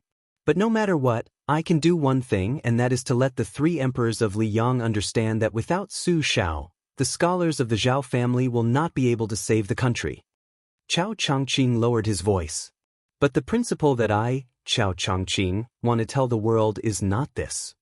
After a long time, Chao Changqing turned around and looked at her. He smiled. In the early years, the spring and autumn were turbulent. There were countless bewitching prophecies and ballads that spread throughout the world. One of them was about your mother, the Empress of Dechu. "So uncle knows that you were willing to leave Beiliang because you were afraid." Xianxia turned her head away and said fiercely, "No." The imperial study was silent. Xianxia suddenly realized that Uncle Chen was standing by the table. She quickly covered the pile of paper with her hands and said with a red face, "Don't look, don't look." Chao Changqing deliberately stretched his neck to see what was going on. He asked curiously, "It doesn't look like the word bastard." Xianxia blurted out, "Of course not. Who would want to write that he is a bastard? I don't even want to scold him." Chao Changqing smiled and didn't say anything. The young empress in the dragon robe insisted on blocking Chao Changqing's line of sight. Chao Changqing smiled and asked, "Assassinate you? Uncle Chen is the only one in the imperial study. Your Majesty, this makes me feel like I am walking on thin ice." Xianxia bent over the paper on the table and raised her head. "I saw wrong, I saw wrong. Uncle Chen, your eyesight is not good. Don't read under the light in the future." Chao Changqing covered the teacup and leaned forward. He rubbed his silly daughter's head with his free hand. "Uncle Chen is old. Not only are my eyesight not good, my memory is also not good. Now I finally remember that sentence. That person said it in Great Peace City. The general meaning is that he will soon personally lead the Beiliang cavalry to Guangling Road to take you back. If you don't agree, then he will snatch you, stuff you into a sack, and carry you back.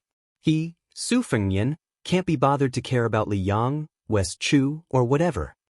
She was dumbfounded and could only blink her eyes. Chao Changqing smiled and said, "I am not lying to you this time. It is true, absolutely true." She still blinked her eyes. Chao Changqing seemed to murmur to himself and pretended to be angry. "No matter how I look at it, since Dong Tai and I could not win against him in Great Peace City, then it is clear that we cannot stop him. I, Uncle Chen, am not an immortal. What can I do? And what is the saying?" When Xianxia smiled, she had two dimples. One could topple countries, the other could topple cities.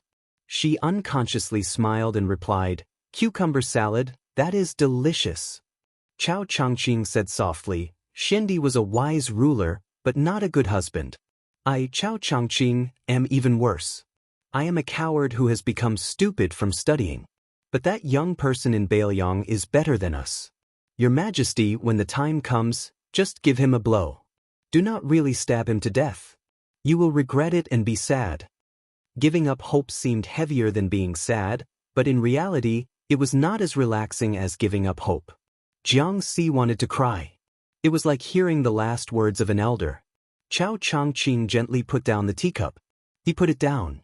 In the war between the two countries, like Dechu and Liang, there were the armies of the West Wall. Now, Beiliang and Beimang also had 300,000 cavalry against 1,000,000 army. But one day not long after, Li Yang's auspicious talisman had been 3 years, and West Chu's Shen seal had been 2 years. At that time, Gu Jiantang stood alone in his tent. After a night of silence, he said to himself, "Chao Changqing has ruined me for 20 years. On the border of Beimang, Wang Sui drank alone and laughed. Satisfying, satisfying. This is the true romantic of our infatuated generation." That day, outside Great Peace City, there was Chao Changqing in West Chu. One person attacking the city. Chapter 1676. The Chu's capital had a great number of high gates and endless alleys. This was very normal. However, if people knew that a second-rank general lived in a small alley, they would probably accuse him of harming the dignity of the imperial court. Xie Shibian, who was born poor, was such a person. If it weren't for his status as Chao Chongqing's disciple, it would have been impossible for Xie Shibian, who was born poor, to become a leading general. Reality also proved that one's ability had nothing to do with one's family background. If it weren't for Lu Xingxiang's raid and Chen Jibao's sudden appearance, Xie Shibian's undefeated battle record would have continued. Yang Xinxing, Yan Jinchuan, and Wu Zhongshuan, 3 veteran generals who had won illustrious fame during the spring and autumn period, had all suffered great losses at the hands of Xie Shibian, who hadn't even grown his hair yet. The winter sun was warm. There was a young man with stubble on the side of his lips sitting on the steps outside the door, basking in the sun. He had been born and raised in this alley for generations. Because he was thin and weak, he had been nicknamed Xie Bamboo Pole since he was young. Even though he later left the alley to study and won an arm wrestle against Zhao Dezhuang, who lived on the street with arms as thick as his calf, the neighbors still liked to call him Xie Bamboo Pole regardless of his seniority. It was likely that he couldn't change it. Everyone only knew that this young fellow, who had been born late in his life, didn't seem to have any great achievements in his studies. However, it was true that he didn't have to worry about food and clothing. It was a pity that this child was often away from home, so he hadn't been able to marry a wife to continue the Xie family's bloodline. As a result, old Xie, who sold wine to make a living, wasn't too happy. Especially when he heard that other children had become yamen officials or passed the county examinations, he couldn't get anything to say. Even if he choked back his words, no one really took them seriously. If it weren't for the fact that his son's teacher had come to drink wine with him once and said that his son's studies were good and that he could guarantee that his son wouldn't be bad in the future, old Xie, who sold wine, would have already grabbed the brat's ear and forced him to sell wine to make money. Their family had saved up some modest wealth, so they didn't care if the child helped them earn more money. However, as a child from a poor family, they weren't afraid of a poor family background. After all, the poor had their own matching families, right? But if they put themselves in her shoes, which family's daughter would be willing to marry a man whose feet didn't touch the ground? People from small families were not afraid of poverty. It was not a chaotic world. If they were willing to work hard, they would be able to feed their families. However, they were afraid of men who had high standards but were incompetent. Matchmaker Lu, who was on the street next door, also used her words to poke at old man Xie. She smiled and said that she did not dare to push her good daughter into the fire pit. Old man Xie was still angry when he thought about it. Occasionally, he would drink to his heart's content. A group of hooligans passed by old Xie's house. They were all of the same age as Bamboo Pole Xie. One of them stopped and smiled at the guy who was basking in the sun. "Bamboo Pole, let's go. I'll take you to the casino to earn a few taels of silver. I guarantee that you'll be single when you enter the house, but you'll have a wife when you leave. Bamboo Pole, you haven't tasted meat yet, right?" Xie Bamboo Pole raised his middle finger at them and scolded them with a smile. "Get lost." They were not angry at Xie Bamboo Pole's stubbornness. They laughed and scolded him as they walked away. Although the group of young people were fooling around, they never bullied their neighbors. They only went to harm other places. After all, every family on the street had elders who watched them grow up naked. For example, the first time they drank wine in their lives, it was stolen from Xie Bamboo Pole's father. Although the stingy old man Xie blocked their door and scolded them for a long time, they just hid at home with their legs crossed and ears picked. They scolded and scolded him until it was over. Moreover, Xie Bamboo Pole was famous for being bad since he was young. Who was the first one who had the guts to climb the wall and peep at the Ma family's widow bathing? It was him, Xie Shi. Who was the one who threw stones into the latrine room of the most beautiful girl of the same age on the street? At that time, he and she were only 13 or 14 years old. The girl was so scared that she didn't dare to come out of the latrine room for a long time. When her parents found her, she finally dared to cry. After that, Xie Bamboo Pole gave old Xie a good beating. It was really shocking.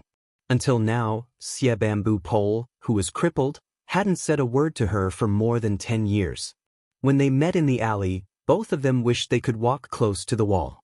It was a pity that for some reason, she was still unmarried. She had gone from being a beautiful maiden to an age where even the children of other women were old enough to buy wine for their fathers. Her parents were so worried that they couldn't wait to throw their daughter out like splashing water whenever someone wanted her. Anyone with a discerning eye knew that she was waiting for someone. Her parents, who were originally arrogant, had secretly met with the wine seller, Old Xia. It wasn't that Old Xia didn't have any thoughts. It was just that he didn't see his son many times a year. The few times he went home, he came and went in a hurry. It was only until this time when his son rarely stayed at home and didn't look like he was in a hurry to leave. The taciturn Old Xia finally said that if he didn't get married, he wouldn't have a son like Xianxia in the future. The child of the Xia family, who was always outside, sat on the steps. Every time a neighbor passed by the door, he would definitely smile and greet them. Most of the elders would also tease him about when his father would have a grandson. At that time, he would be able to freeload wine. The day that could make Xianxia willingly pluck his feathers would definitely be the day that the child of the Xia family got married. Xianxia also said with a bitter face that he wanted to have a wife, but he didn't know where she was. At this time, it wasn't that no one deliberately glanced at the old lady of the Lu family. Xianxia, who had been clever since he was young, started to play dumb. Xianxia sat leisurely on the steps, but he couldn't help but turn his head to look at the spring festival couplets on both sides of the door. The handwriting was ordinary, and the content was tacky. However, he heard from his mother that at the end of last year, his father begged for them with great difficulty from the boy of the Song family who passed the imperial examinations. The Song family had taken at least 10 caddies of wine from his wine shop for free this year. Xianxia sighed. He thought that before he left home this time, no matter what, he had to make 7 or 8 spring couplets and dozens of spring characters. He couldn't let his parents suffer anymore. Most of the men here didn't study much. When they were young, they compared whose wife was prettier and whose needlework was better. Then, in the peaceful second half of their lives, they compared whose children were more promising and whose son-in-law and daughter-in-law were more filial. Xianxia rubbed his face hard. It wasn't that he didn't want his parents to think that their son wasn't any worse than the children of other families. In fact, he might even be more successful. However, even though his parents were ordinary commoners, everyone in Dechu and the entire capital knew that there was war after war. If their son was successful and their son was safe and sound, Xianxia knew that his parents would definitely choose the latter. He didn't want his parents to be on tenterhooks all the time. He would rather they complain that he wasn't married yet. Why wasn't he willing to live a normal life? They would nag at him about how the sons of other families his age were already learning how to write couplets in private schools. When Xianxia returned home this time, he was prepared to grit his teeth and tell them the truth. However, when he looked at his parents who seemed to have aged overnight and his father who sat down to drink with him with a straight face, Xianxia couldn't bring himself to say it. He was afraid that if he really died on the battlefield one day, his parents would immediately know that he was dead, and not that he was traveling to study. Old Xia, who didn't open the wine shop today and didn't do business, walked out of the courtyard. When he saw his son who wasn't doing his job, he snorted coldly and left with his hands behind his back. Xianxia's mother walked out of the door and chuckled softly. "Don't worry about him. Actually, he went to buy meat. Although your father didn't say it, he secretly took a lot of money from the money jar under the bed. I just pretended not to see it." Xianxia grinned. As a son, he was already used to his father's bad temper. The woman smiled again and said, "I've liked that girl from the Lu family since I was young. However, at that time, the Lu family didn't think highly of our family. Now that the girl is old, I'm anxious. Let me tell you the truth. Although you're my son, if it's not like this, you really aren't worthy of her." Xianxia looked up and said with a cheeky smile, "Mother, am I really your biological son?" The woman pretended to hit him. "You have a glib tongue. No wonder you can't find a wife. If your father hears this, he'll beat you to death." Xianxia bent his arm. "When I was young, I was chased around the courtyard by father every day. Now, father can't beat me." The woman lightly hit her worrisome son with a chestnut. "Brat, don't anger your father. When you were young, Mother protected you every time. In the future, Mother will definitely side with your father. Xie Shibian made a face. I know. The woman said earnestly, the girl from the Lu family isn't young anymore, but she's really beautiful. There aren't any girls in the nearby streets who are prettier than her. Brat, you really don't have any thoughts? Mother wants to tell you something. I heard that there's an official who wants to take her in as a concubine. Her parents haven't come to our house since autumn this year. Xie Shibian finally couldn't laugh anymore. The woman didn't make things difficult for her son. You're not young anymore. Mother believes that you know the importance of things. I won't rush you. Do as you see fit. In the end, father and mother only have you as a son. They always think of your good. Xie Shibian nodded. When his mother walked back to the courtyard, he started to daydream again. Unknowingly, he looked in that direction again and again. A youth jogged into the alley and laughed loudly. Xie Zhuzi, what are you looking at? Chapter 1677. The young man's name was Lu Sichu. This was his second visit to the old Xie family. Last time, he carried a sword on his back, but the neighbors and Xie Shibian's parents thought he was an idiotic child.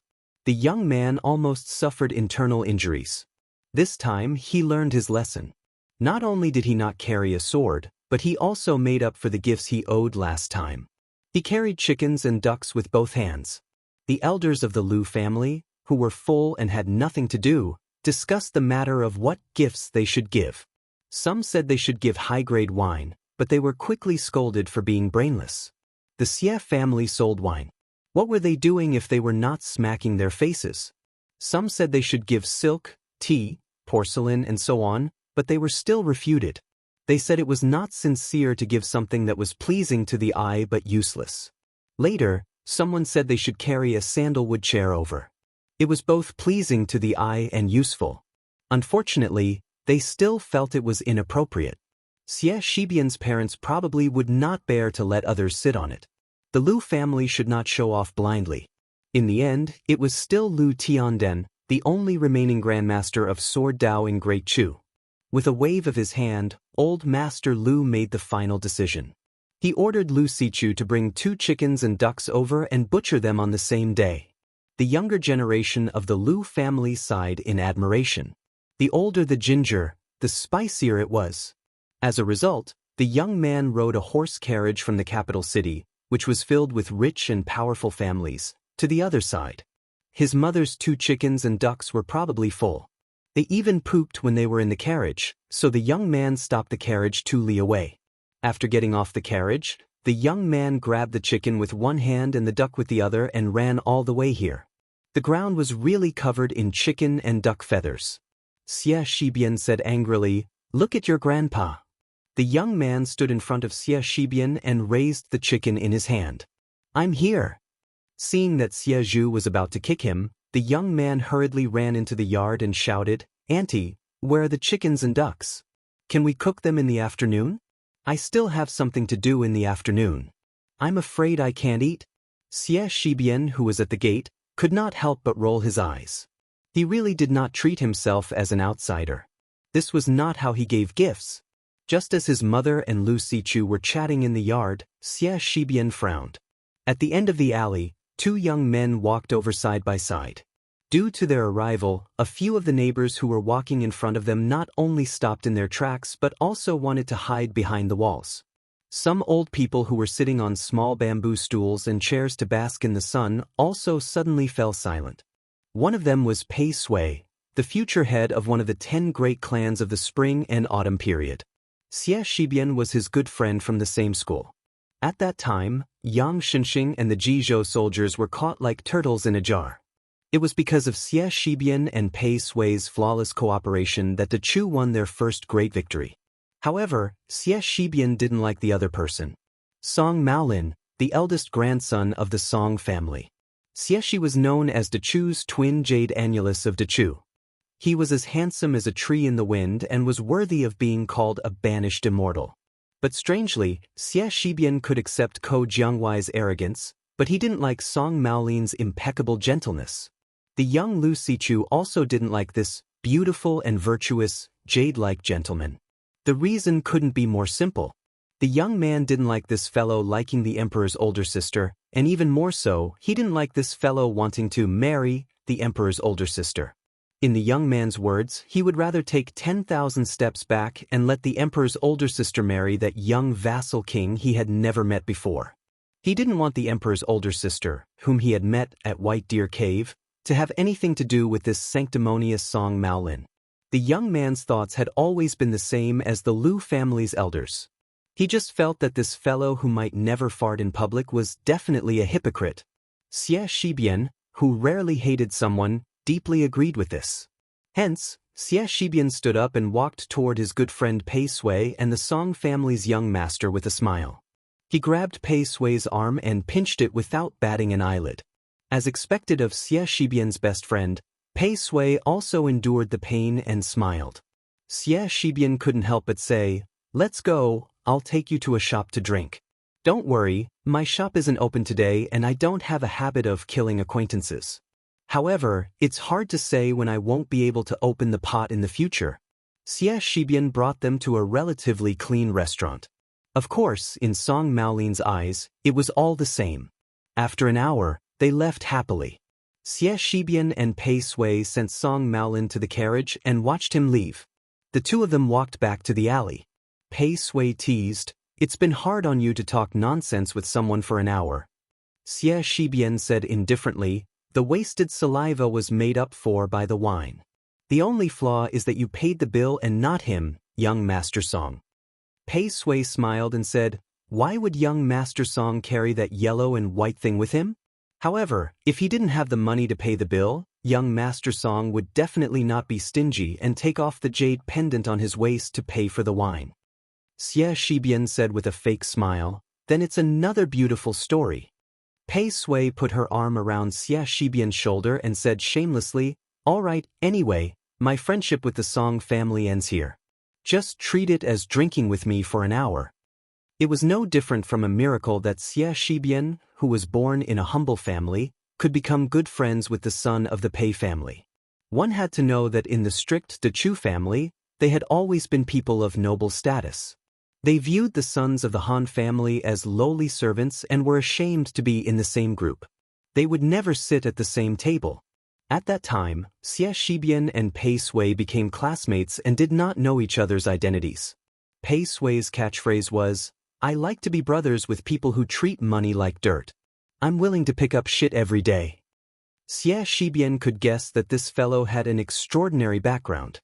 However, when Pei Sui finally said his family's identity, Xie Shibian was still shocked. Kunyang's Pei family. That was a true rich family that only married into the 9 families and did not enter the imperial family since the Defeng dynasty. It was also at that time that Xie Shibian treated Pei Sui as a friend. It was not because he was an unattainable son of the Pei family that he was willing to be friends with, but because he was willing to tell Xie Shibian, who was still unknown at that time, his true identity. Their teacher, Chao Changqing, was the person who had once sat cross-legged and drank with Xie Shibian's father. Chao Changqing had long ago told these two students with great disparity in status, "The reason of the world is reason. It is not unreasonable because there are few people, and it is not reasonable because there are many people. Do not bully people because they are poor, and do not flatter people because they are noble. Do not think that people are all good because they are poor, and do not think that people are all evil because they are noble. Knowing reason has its own etiquette. Without the risk of collapse, the world is at peace and everyone is content." This was the Confucian Tao. Pei Sui said softly, "Song Maolin's thoughts are not complicated. Right now, there are people in the court who are suggesting that we should take advantage of Wu Zhongshuan's betrayal of Nanjiang to form an alliance with the king of Yen. The implication is nothing more than trying to persuade Zhao Bing to let Crown Prince Zhao Zhu marry into the Jiang family of Dechu. Of course, Song Maolin cannot sit still." Xie Shibian laughed coldly. "If you have the ability, go work for yourself. Relying on small calculations, you think you can calculate a country? Not a thing." Pei Sui laughed. "You're not scolding me as well, are you?" Xie Shibian turned his head and laughed. "Why don't you let me think about it?" Chapter 1678. Pei Sui said helplessly, "It's too late to regret making a bad friend. Xie Shibian said in annoyance. Then hurry up and catch up with the Song family's eldest young master. It's not too late. Pei Sui laughed. Forget it, I feel uncomfortable. I'm an outsider who accidentally came from a rich family. I can't pee in the same pot as them. Xie Shibian said expressionlessly, you can't drink in the same pot, right? Pei Sui's face turned pale and said bitterly, Xie Shibian, can you not be so disgusting? Xie Shibian said seriously, it's difficult. Pei Sui sighed heavily. After knowing him for so many years, Pei Sui knew how to deal with this guy who liked to tell lame jokes with a straight face. Pei Sui had to use self-deprecating methods to make himself invincible. He gritted his teeth and said, you are indeed worthy of being my good brother. Xie Shibian smiled. Pei Shibian, remember to wash your hands before eating at my house. Pei Sui took a deep breath. Okay. Before walking into the alley, Xie Shibian suddenly said in confusion, Pei Sui, let me ask you. If there's something I really want to do, but I'm afraid I'll regret it, what should I do? Pei Sui said directly, afraid you'll regret it? That's nonsense. If you don't do it, you'll definitely regret it. Since there's a possibility that you'll regret it, why not do it? Xie Shibian, did you hit your head on a door? Pei Sui, who had managed to get back at him, was smug. Xie Shibian, who was walking with his head lowered, said softly, yes. Pei Sui asked curiously, is there anything in the world that you, Xie Shibian, are hesitant about? Pei Sui suddenly said in shock, are you thinking of running to Great Peace City to become an official? Be careful, I'll tell on you. Xie Shibian said angrily, Pei Shibian, surname Pei, you don't think that's enough, and you want to die. Then Xie Shibian found that this person was still smiling and looking forward. Then, Xie Shibian saw a dumbfounded woman standing at the entrance of a house not far away. She seemed to be frightened by his vulgar words and was at a loss for what to do. She looked pitiful. Xie Shibian swallowed his saliva. Pei Sui's eyes were so sharp that she immediately saw through the clues. She was rejoicing in his misfortune. Could an ordinary woman make Xie Shibian lose his composure like this? How many men in the world would be able to escape from this childhood sweetheart, the most powerful killing flying sword in the world? In the end, Pei Sui didn't have the nerve to add insult to injury. Just as she was about to leave, she suddenly realized that someone was grabbing her sleeve tightly. Xie Shibian said in a low voice, don't go yet. Give me some courage. Pei Sui almost burst out laughing. Even the teacher had said that De Chu only needs 3 Xie's men to restore the western frontier. Did this guy also need someone to help boost his courage so that he would not show his cowardice? Pei Sui couldn't wait to bow to that unknown woman on the spot. This brother of his would never feel the slightest bit guilty even when debating with the teacher. The woman hesitated for a moment and quickly glanced at Xie Shibian. Then, she lowered her gaze and was about to quickly step up the stairs. Xie Shibian wanted to say something but hesitated. Pei Sui elbowed the coward beside her. Xie Shibian finally said in a trembling voice, Lu Dongmei. Pei Sui was secretly amused. That woman's name was really ordinary. Xie Shibian's voice wasn't loud, but the woman stopped in her tracks. However, she didn't turn around on the stairs. Xie Shibian rubbed his cheeks out of habit and finally mustered up the courage to say, my name is Xie Shibian. Pei Sui was speechless. She looked up at the sky. Aren't you King talking nonsense? Do you think your neighbor thinks your name is Xie Shibian? However, what she said next made Pei Sui look at her in a different light. Xie Shibian scratched his head and grinned. I want to marry you. I don't like any other woman. I only like you. Pei Sui couldn't help but give her a thumbs up. In the end, Xie Shibian kicked her. The woman didn't turn around or make a sound. Her shoulders were trembling slightly. Xie Shibian lowered his voice again. Back then, it was my fault for throwing stones at your house, but I had my reasons. At that time, I thought you fell in love with Song Jingqing, who only knew how to study. I couldn't help but be angry. Pei Sui looked at the sky again. He suspected that the reason Xie Shibian didn't like Song Maolin was because of his surname. Pei Sui felt helpless for Song Maolin. This was a sad misunderstanding. Xie Shibian paused for a moment and said loudly, "Now, I'm more promising than Song Jingqing, who was just a student." "Really?" Xie Shibian punched his chest and said in a low voice, "Xie Shibian, don't have the same name as the Xie Shibian you should have heard of. It's me. I'm the silly boy from the Xie family who liked you for many years. Now, I'm Dechu's northern general, a secondary second-grade military general." Not far away, the old men and women who were sitting on chairs and watching the show fell to the ground almost at the same time. Pei Sui suddenly narrowed her eyes and looked a little playful. As a descendant of a wealthy family, he had seen and heard too many unpleasant things. There were all kinds of friendships in the world. Whether it was the friendship of a gentleman as plain as water or the friendship of a villain as sweet as honey, husband and wife flying together, father and son going to war together, or the relationship between the ruler and the minister, or the friendship between generations as good as wine. There were few who could withstand the test of time. Could a bowl of water really be drunk after 8 to 10 days? Even if it was a jar of good wine, if it was not sealed tightly, it would not taste right the next year, let alone 8 to 10 years. Pei Sui was suddenly a little worried because she realized that no matter if this woman, who grew up in a poor alley, agreed or not, the taste would not be right. If she did not agree, Xie Shibian would brush past her. If she agreed, how much of her sincerity was because of Xie Shibian and not because of the title of Northern General? Pei Sui felt that Xie Shibian should not have said those last few words. However, it did not seem right not to say it. Pei Sui was not blind. She knew that a woman of the same age as Xie Shibian must have suffered a lot to not marry at this time. Those rumors were enough. Xie Shibian must have wanted to let her know that all the grievances she had suffered for so many years were not in vain. Pei Sui sighed softly. If only her brother could wait for her to nod before revealing the secret. However, Pei Sui strangely realized that her extremely smart classmate, the favorite student of Dechu the Most Proud, did not have such worries at all.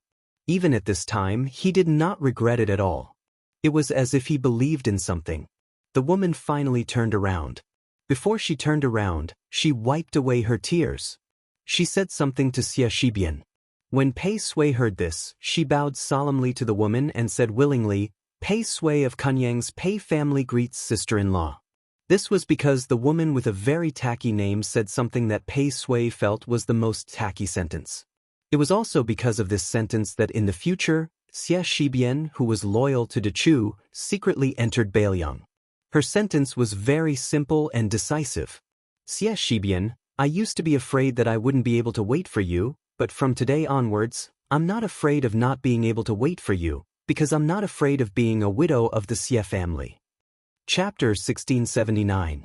After 2 months, Su Fengnian didn't return from outside the pass until the end of winter. It was snowing heavily. If nothing unexpected happened, this should be the last snow in Bailiang's second year of Xiangfu.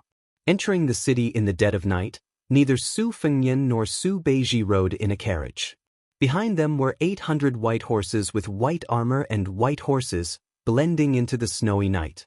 On this snowy morning, Su Fengnian put on a fox fur coat that he hadn't changed for many years and walked out of the much-expanded Wutangen. Alone, he went to the pavilion in the middle of Tide Hark Lake. Leaning against a pillar, he gazed at the surface of the lake.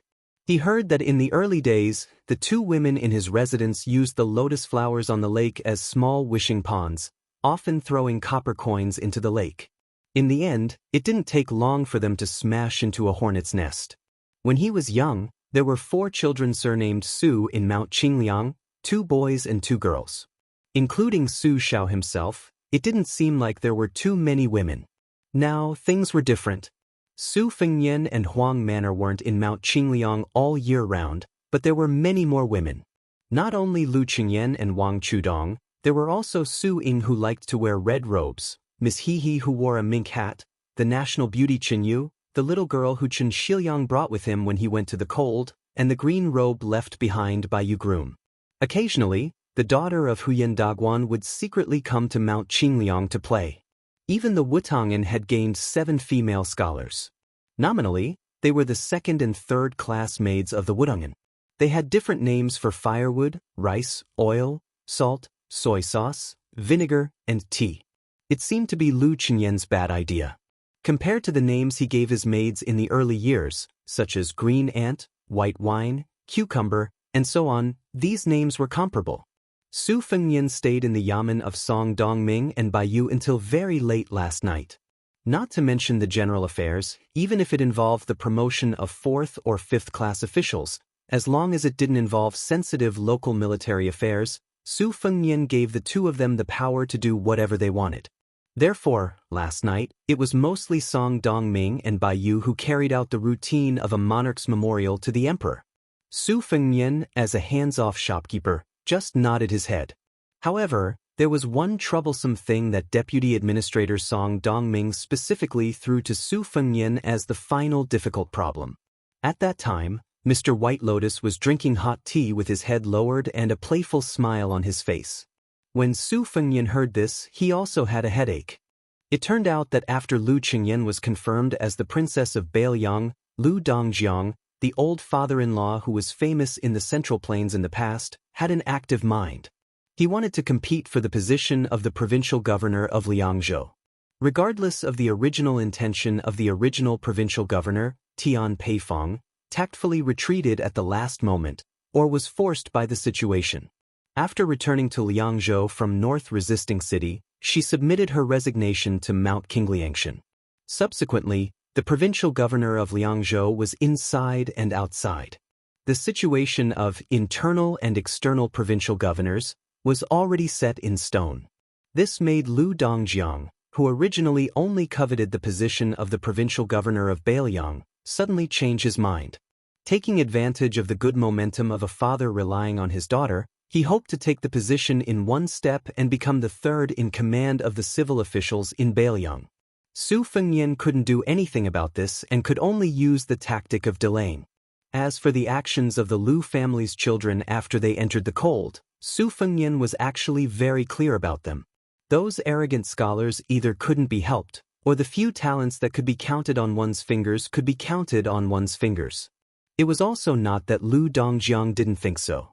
Even though Su Fengnian had already compensated the Lu family for the construction of the new city, Lu Dongjiang clearly didn't feel that this was the treatment that the Lu family of Qingzhou deserved. Unfortunately, Bailiang was not the imperial court after all. There was no Hanlin Academy to support idle people, and there were also no palace pavilions or academies to give to people. In the end, Su Fengnian, the son-in-law of Bailiang, was the master of the family.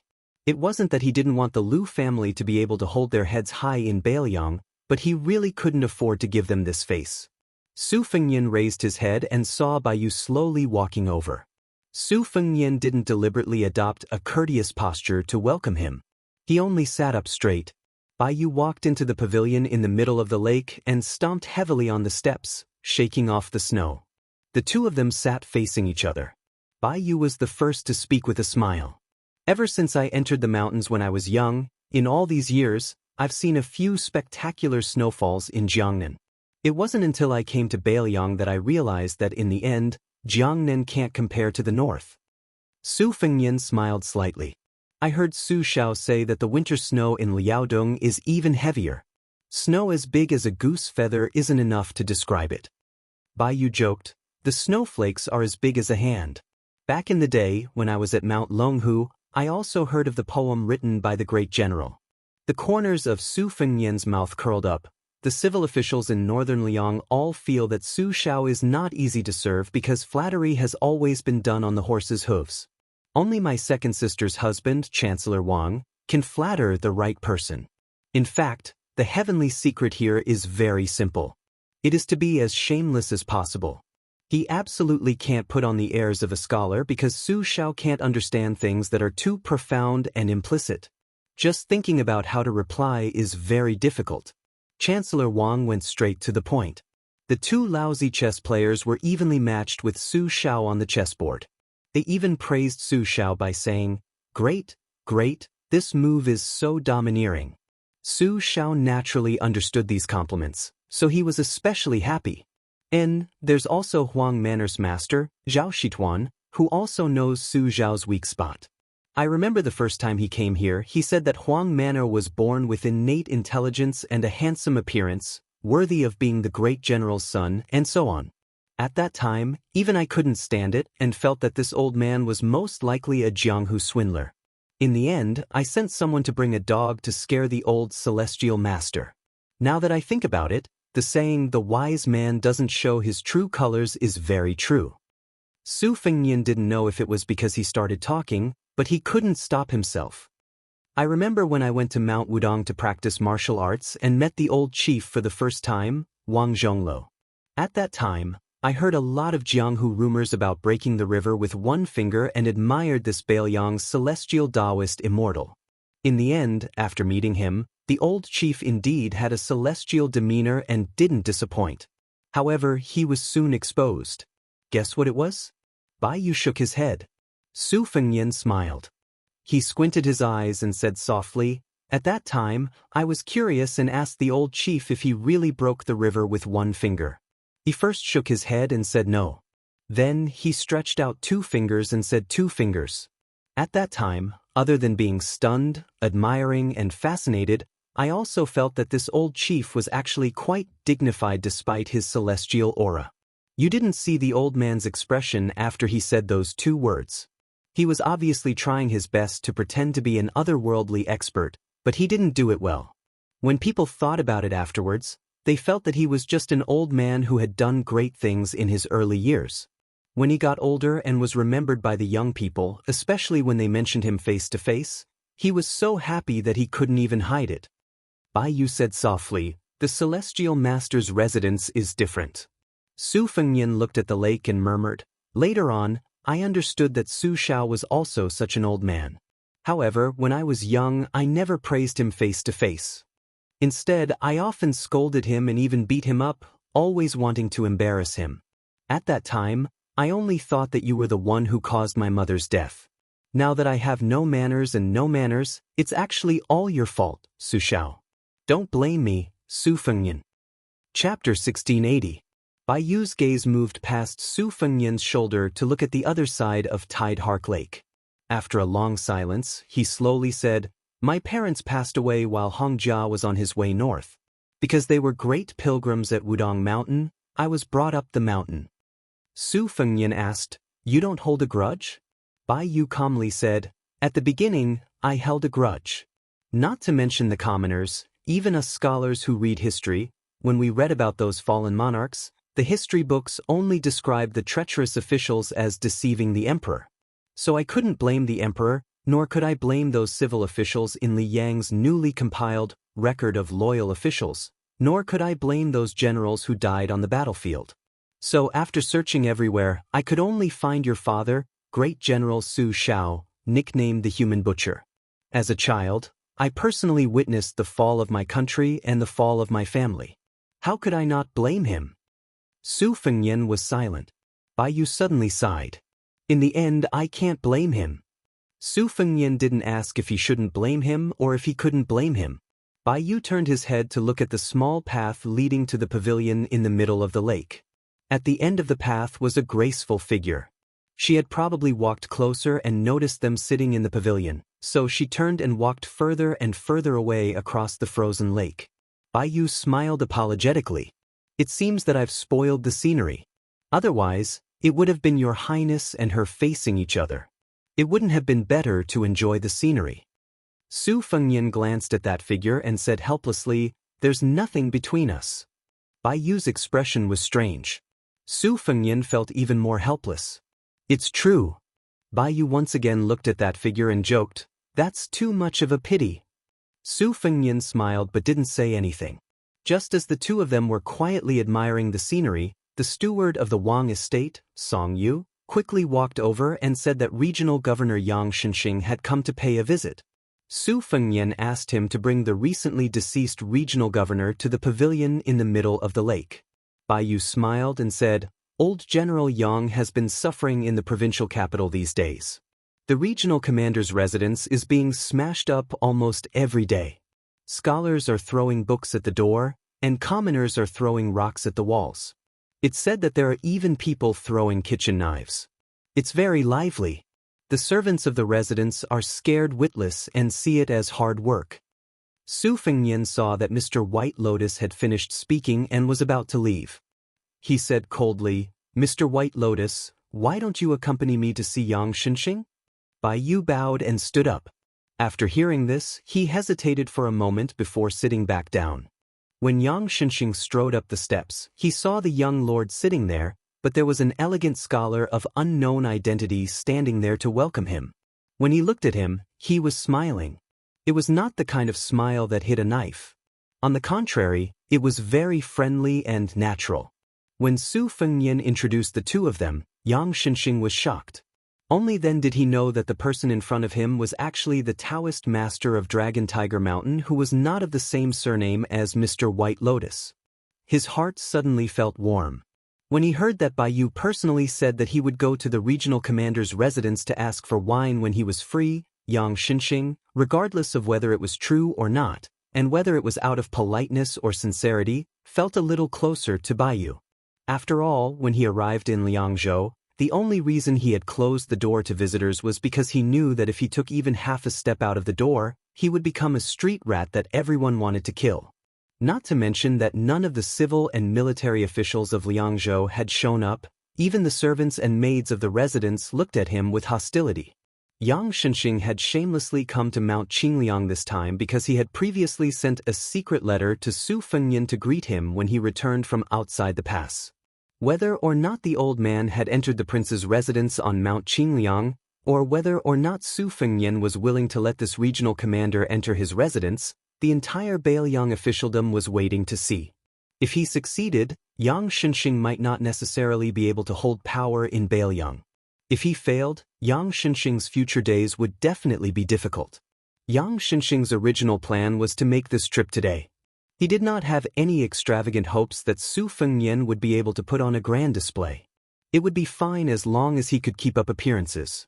However, Bai Yu's appearance was definitely a pleasant surprise. Yang Xinxing was an old fox who had immersed himself in the officialdom of Liang for most of his life. Now, the slightest movement in Bailiang only needed a few words from the servants in the residence for the old man to grasp the key points. For example, the choice of the main consort and the resignation of the provincial governor, Tian Peifeng. The two matters seemed unrelated, but in reality, the clues within were very particular. Tian Peifeng was secretly expressing goodwill to Lu Dongjiang. With the precedent of the change of the provincial governor of Lingzhou as an example, rather than waiting for a year or two to be forced to abdicate to a foreigner, he might as well take the initiative to abdicate and form a tacit understanding with the Lu family, the future provincial governor of Liangzhou, Lu Dongjiang, and even the princess consort, Lu Qingyan. The three of them chatted happily in the pavilion in the middle of the lake. They did not talk about matters of state, only about the wind and the moon. They parted happily. Bai Yu took the initiative to send Yang Xinxing all the way out of the prince's residence. Bai Yu stood at the door and watched as the provincial governor left. He smiled with understanding. Since Song Dongming was the deputy administrator who held more power than Li Gongda, as long as Su Fengnian agreed to let Li Gongda become the provincial governor, then the entire Lu family would be indebted to him. The Lu family also needed someone in the imperial court in Mount Qingliang. The famous scholar Lu Dongjiang and the merchant Wang Linquan. Between the two, it was like choosing the lesser of two evils. Of course, Song Dongming would choose the former. He, Bai Yu, was in a more awkward position. He did not even have the opportunity to choose. However, now that Yang Xinxing had delivered himself to his doorstep, Bai Yu's situation was different. Right now, Yang Xinxing could not speak in Bailiang's officialdom, but that did not mean it would not be the case in the future. As long as Liang Mang was still fighting, as long as Yang Xinxing was smart enough, there would be a day when he would not be able to stand out. Thus, in the future, no matter how busy the provincial governor's estate was, Bai Yu would always be the person who met Yang Xinxing. He would be the benefactor who would send charcoal in snowy weather, not an idler who would add flowers to the brocade. Just as Bai Yu was about to step over the threshold, he suddenly pulled his foot back and turned to walk down the steps. He then turned back to look at the large door. This Sir White Lotus raised his head to look at the imposing plaque and then at the couplets on both sides that were about to be replaced. He thought of that young man in the pavilion in the middle of the lake and muttered to himself, Bailiang, Liang, in this world, with you, Su Fengyan, can this be considered sending charcoal in snowy weather? Just as Baiyu was walking back into the prince's estate with mixed feelings, he passed by Tide Hark Lake. In the end, he saw a scene that almost made Sir White Lotus jump up and curse. He had just left, and that upright gentleman who had repeatedly said that he had nothing to do with Roji and other women was already walking side by side with him on the lake. Even more outrageous was that when that fellow saw him, not only did he not feel guilty, he even raised his hand to greet him. Baiyu muttered angrily in a low voice. On the lake in the distance, Su Fengyan laughed heartily. Qinyu asked curiously, "What's wrong?" Su Fengyan laughed. "Sir White Lotus thinks that I can't hear him because we're so far away, but in truth, I heard everything very clearly." Qinyu asked, "What did Sir say?" Su Fengyan said in all seriousness, "He praised me for being handsome and dashing, but he felt ashamed of his inferiority." Chen Yu made a sound of acknowledgement and then took her leave. She then went straight to Sir White Lotus. Su Fengyan was dumbfounded. In the end, Su Fengyan on Solitary Lake laughed. Looking around, everything was serene. In this kind of Bailiang, whether the women were as beautiful as flowers or beautiful enough to ward off evil spirits, or the men, whether they were scholars, martial artists, or commoners, were all safe and sound. The sounds of reading, peddling, hoofbeats, snoring, and quarreling were all lively and bustling. Su Fengyan folded his hands in his sleeves and looked up at the sky. Everything this young man did was for the sake of no longer resenting the Su family.